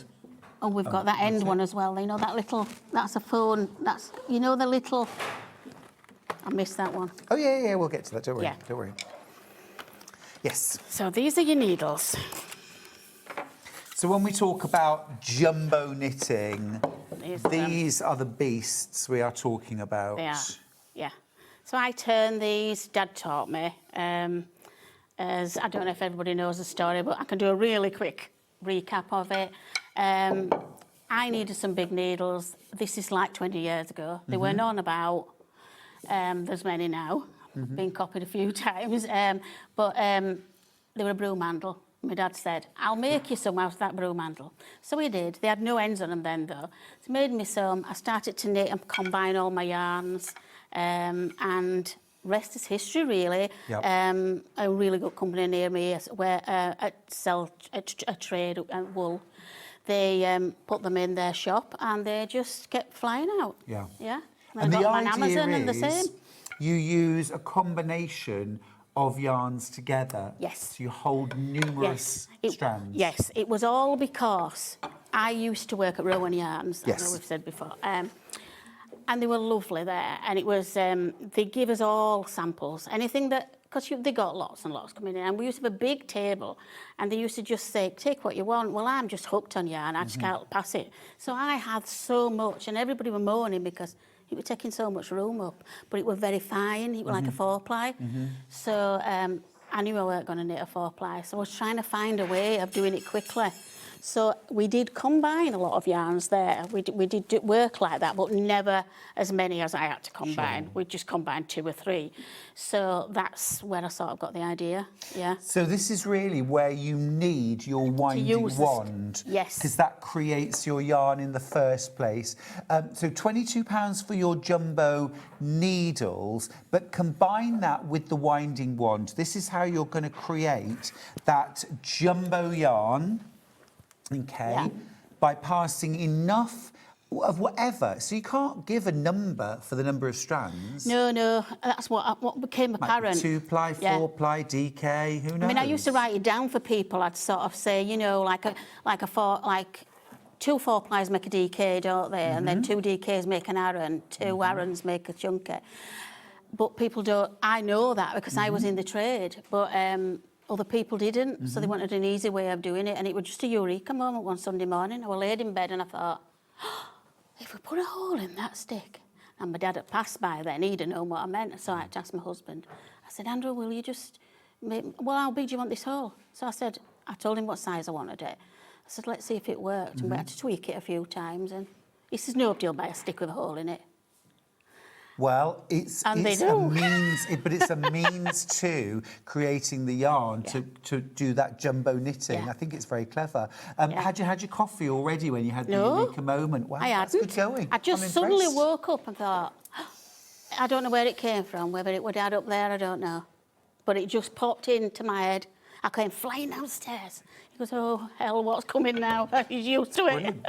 Now, while we're talking knitting, you've got some they're on offer as well. There's £2 off them today. £22 instead of the usual 24. Yeah, good time to stock up. Let me grab. We've got shorter needles. That's these ones here. Yes. Again, these are. I've only come up with these because we were asked. Everything we're asked. I'll try and think if I can do it. And they wanted children's. You know, a lady wanted to show her grandchildren how to knit, but just they couldn't manage with the big ones. So I thought, well, we'll try and make some little ones. Could I also use these if I just wanted to knit, say, things like cowls or scarves? Yes, exactly. Yeah. So they originally they're called the accessory needles. So I just think hats, scarves, you don't need to get out your bigger ones. Yeah. £12.99 for those. A great way, actually, of trying Juey Jumbo, and also perhaps this will make a noticeable dent in your yarn stash. Yeah. Because we've all got them. Yeah. And I buy yarns and I use them for a garment, but I always buy a bit extra. Yeah. Because I think, I know. You're a knitter, you're a yarny, aren't you? Yeah. We do, don't we? And we buy it because we love it, and when we don't know what to do with it, we just look at it, don't we? Now that's £12.99. I've also got 10mm needles. Now you need these to create your shrug, don't you? You do, to make it smaller here. So you're doing your knit 1 purl, 1 rib. You start off with this, then you change into the 25s, knit all the way across the back, and then go back into your that's a bit of a cheeky price, Julie. £9.99. Yeah, they're on offer as well, yes. But these are like luxury needles. They take some making these. Look at those. These are beautiful. And we dip them as well. Oh, yeah. They are gorgeous. So I don't make many of those because they take a lot of time. OK, fair enough. But you need them to be able to make different things. You can't just use one set for everything. No, that's right. So it's just giving me some versatility. And these are going to work with your super chunky yarn. Yes, they are. So if you've got your winding wand, there is a hole at one end for creating chunky, that's my super chunky yarn. Got it, haven't you? Is it there? It's somewhere, don't worry. Somewhere, that'll just be my That's your super demo chunky. one. Yeah. And then the other end is your Juey Jumbo yarn. Yeah, because I don't do anything less than a super chunky. don't you? No. I made an absolute promise I wasn't going to ever do anything Oh, up really? to super So chunky. I knit mostly in 4-ply. Do you? Yeah. Yeah. 4-ply. DK feels chunky to me. Yeah, I mean, I used to do it way back, you know, when I started in the industry, I did, yeah. but no, because it doesn't match the name, does it, Jumbo? No, true enough, I get that. And also as well, for a lot of things, you know, those kind of really quick results are wonderful, aren't they? Yeah. Yeah, no, I think it's great. Yeah, so leave the others till you can have them. You can look after them, can't you? You can have the 4-plies. Excellent. That's Even the all right. DKs, Aaron's. Yeah. No, absolutely. £9.99 for those. Brilliant time to buy them. Now, we've got the phone or tablet holder back in stock. Yes, that sold out last We time. want our phone nearby when we're crocheting or knitting. Well, if you're following a pattern, you do, don't you? Because I many a time follow the pattern on my phone. Yeah. So that's again what made me think, where can I put my phone and hold it up, you know? And it holds a tablet as well, because I think the whole larger at one side, it's wider at one side. The tablet that way, is it? I'm talking horizontal, aren't I? Yeah. Yep. Yeah. I think it won't hold it vertically, but it will the phone. Yep. Yeah. Perfect. Nice, beautiful. That's Again, just my a beautiful little thing. slogan. Take time.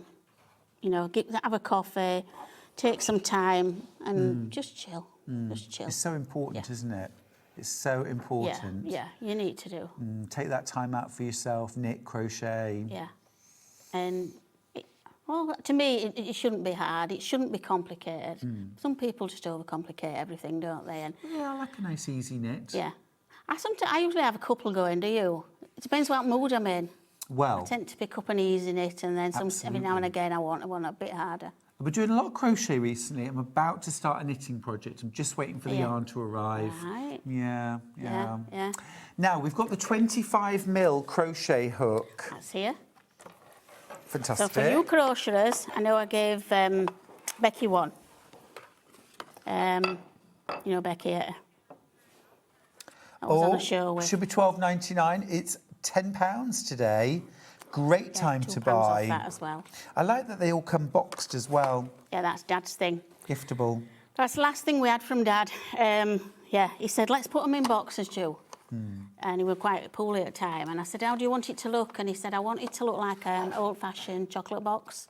Lovely. And Art Deco looking, and we both loved it. And he sort of designed them. Yeah, I love the styling actually. Yeah. It's very Liberty. It's lovely, isn't You see, it? I could imagine seeing that in Liberty. I was quite shocked he came up with it, really. We had a lovely man we worked with as well, and he sort of adapted it, you know. Yeah. Very classy. It's a bit of his legacy. Yeah. That's nice. Yeah. That's And it's lovely, nice. yeah. And so with something like this is to do... Now, could I do Tunisian crochet with this? Small things? Well, you could if you were doing a very small number of stitches. Okay. Yeah, probably. You probably could get about 10 on there. Right. Yeah. If you're doing jumbo stitches, yeah. So you could have a go at it, yeah. But yeah, otherwise, can't see why it's not. for jumbo-sized crochet. Yeah, it was just ladies asked me a lot. There were a lot of people, do you do a crochet hook? Do you do a crochet hook? So we did. And am I right in assuming that this and this... Everything's 25mm. So this would be my jumbo yarn that I'm going to make with the winding wand. Yes. This is your super jumbo. We've made bigger, but they just weren't. People didn't seem to want them. So we ended up going back, doing this size, because we've been going, I think, about 21 years it was, 22 years now. Wow. And throughout that time, everything's just got adapted to what people really wanted, you know, and what actually did sell. So that's how we ended up with the 25mm. It was the most popular. Yeah, well, that's it. You find out, don't you? Yeah. Now, we do need to go back to our original kits. We started the hour with this. It's the Not Just a Scarf. We're going to start with the Lagoon. You get 4 balls of yarn. Now, there are only 10 of these kits left, and 10 of you have it in your basket, so do please check out. Tell me about the yarn, first of all. The yarn is... It took me ages to find this yarn. I love fluffy yarns and things like that. Yeah. But mohair itches me. And I was like, I can't have mohair. And everybody were like, when I was talking to them, it was like, if you have Angora, it's too expensive, it's this and that. And I wanted one that everybody could afford, could buy, were affordable. So, again, the spinners sort of said, let's put some silk in it. So they put some silk in, and yeah, I can wear it. I've had it on all show. But I actually come up in a rash normally from a regular mohair. So they put some silk and some nylon in, and that's how it became. And because I was having it made, I had to choose, obviously, just 2 colours because it's too expensive to get a full range. So I chose 2 what I think will suit everyone, which obviously I wanted a neutral. And then whenever I've sort of worked with yarns and different companies, a sort of turquoisey blue, aqua blue, as it's quite a universal colour, they call it. It's gorgeous. Well, look, I've put the turquoise, the lagoon on. Yeah. This is, and it looks like a scarf. Oh, thank you.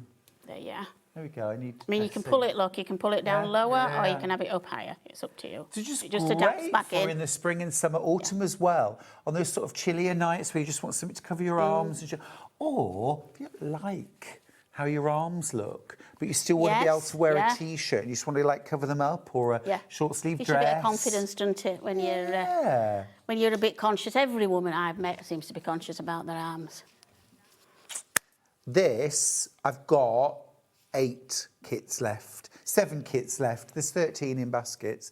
This is the lagoon. I think the buttermilk one might have sold out. We'll just have a quick. We've got one. We've got one. So if you can see, it's really all sorts of different shades. It's you can see different greens, and I just thought it looks like a lagoon. Yeah, totally. Totally. So it's a very special yarn, and I doubt we'll repeat it. So that's it. When it's gone, it's gone. I was just about to get the buttermilk out, and it just sold out. Oh. So there we go. Congratulations. There we go. Well done if you got it. If you want the pattern on its own, we can do that for you. It's been really popular. Because there are, alternatives. So adaptable. Yeah. You can use something with a bit of lurex in if you want a bit of spark. You can imagine if you were going on a cruise and you wanted a little sparkly shrug that you could pull on, like a sort of a black yarn, but then a sparkly twinkle in it. That'd be nice, wouldn't it? Yeah. And you can usually find one of them balls, can't you? Just one side in the shop, can't you? They've an odd one left. Definitely. Yeah. £9.99 for the pattern. That's a physical pattern. If you want a digital pattern, we've got that too. We'll give you the details for the digital pattern.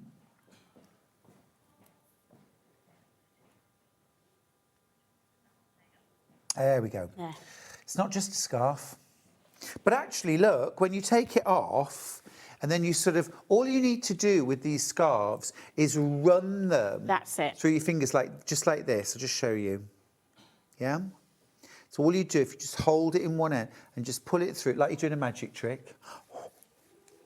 Right? And now it is a lovely scarf. Oh, that is gorgeous yarn. Yeah. That is gorgeous. It suits actually, that colour is a good... men or women colour. Yeah, it is, yeah. Isn't it? Well, I think they call it, it's a universal colour, isn't it, turquoise? I think all colours are universal, to be fair. Yes. Yeah. But I think, a lot of men would be more than happy to wear that colour anyway. Yeah. It's hard to get a unisex colour, really. It's quite hard. Everybody just plays safe and goes sort of beige. Blue. Yeah, or blue, yeah. Yeah. But there's blues and there's blues. Yes, aren't there is. there? Yeah. Yeah. But I just think blue is a lovely colour. It's a really nice colour, is blue. Yeah. It makes you feel spring-like, but then it gives you summer vibes as well, doesn't it? It does. Yeah. Now, you also brought us the woven cowl. Now, this is Tunisian crochet. I've heard of it. I'd never seen it being done before. That was really interesting to see. We have got a kit. 10 in baskets. I've only got 8 left. You've got your pattern. And you've got all your yarn to make this gorgeous. I mean, it looks so stylish. You get a ball of this gorgeous lilac super chunky. You get a ball of the very special mohair and silk blend. And you use the 2 yarns together. You do. Love this woven texture. Just giving you I was amazed how lovely it came out. Very cool. Yeah. Now, you will need your large Tunisian crochet hook. Which we'll show you next. It's there. Here it is. We've got 10 of these left. Lots. Oh, in fact, we've got 7 left now. No, Yep. 8 left. Beg your pardon. Wow. 8 You'll left. love doing it. You really will. The pattern's very comprehensive as well. 20 in baskets. Loads of you are going to miss out. Please check out. Please check out. $15.99 for that. And that'll work with any of your jumbo yarns. So the kind of thing you're going to make using your winding wand. Winding wand, Yeah. yes, yes. Which is a great way of de-stashing or using that yarn that you fell in love with and now just don't know what to do with. Yeah. See, there's different ways of combining different colours, aren't there? Yeah. I mean, I've got like now, it's exciting actually. Just put your hand in and don't look and then just try and combine them. And you can get the most amazing, you know, colours come, and you think, well, I'd never put that. No, it's quite interesting. exciting to do it that way. I think yeah. I'd be a bit formulaic to start with. It'd be lots of different blues all mixed You together. start off like that. You do start off like that, and then you like think, oh, I never thought to put that with that and that with that. And you sort of, everything evolves, you know, and it's quite exciting. Now, remember, with your winding wand, you can create jumbo yarn, which is what Juey Jumbo is so well known for, but you can also create a super chunky yarn using the other end of the winding wand. And of course, super chunky, there are tons of commercial patterns available for super chunky. Yes. Very clever invention. Thank you. It does come with a little card showing you how to do it again, and it's got a link on it to YouTube where I demo it as well. Cool. And there's lots of demos on here. I was going to say, lots of videos that you've done. Yeah. How do we find you online? Just Juey.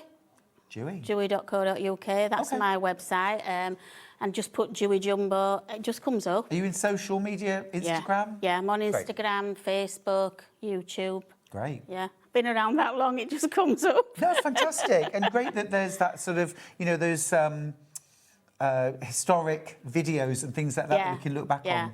All the kits are about to go. The buttermilk's gone. There's 2 of the lagoon left for the, it's not just a scarf. We've got 3 of the cowls left. That's all. The Tunisian crochet hook, be quick on that. 4 left. The winding wand, again, we've got low double figures on that. Really everything. Lots of the small tools have gone. Any of the halo brush left?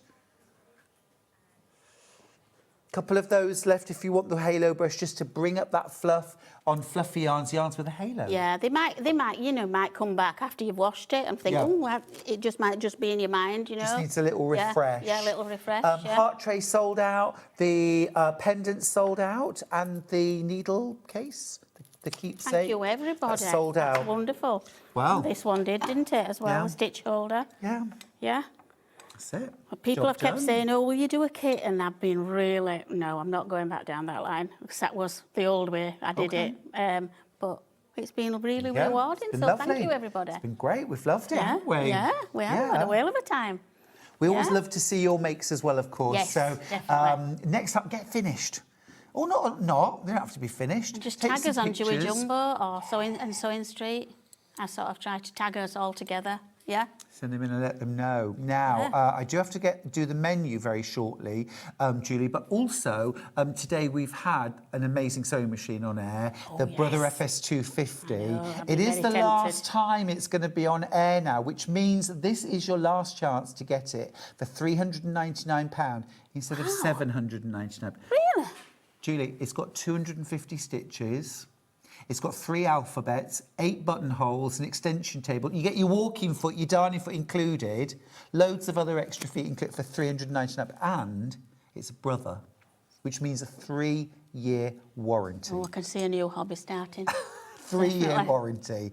I have got about less than a third of my stock left now. This is supposed to be for months, but I've got about a third of that stock left. So this is your last chance to check out your basket. There's about 20 of you with it in your basket. We can just about do that.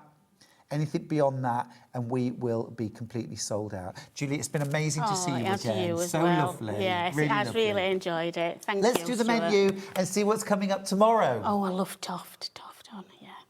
Right, we're starting off at 8 o'clock with EPP Quilt As You Go. We've got templates, we've got bag kits. That's with Daisy and Grace. At 9 o'clock, Kerry Lord is here. Oh my goodness, you're in for a treat. It's the restock of the Fairy Tales crochet book from Toft. Absolutely amazing.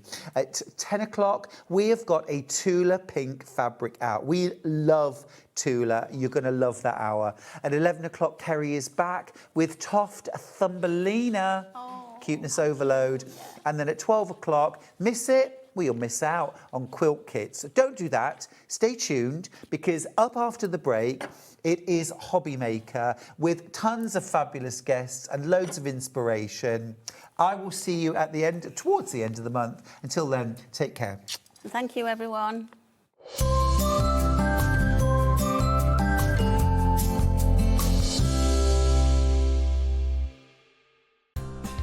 Looking for the perfect gift for the sewing enthusiast in your life? The SewingStreet gift card is just the thing. Choose between a physical card delivered to their door or a convenient e-gift sent straight to their inbox. It's easy. Just head to the SewingStreet website, scroll to the bottom of the page, click Gift Cards, or use your smartphone, scan the QR code and go straight there. Pick the amount you'd like to load onto the card, and that's it. The SewingStreet gift card, the gift of creativity made simple.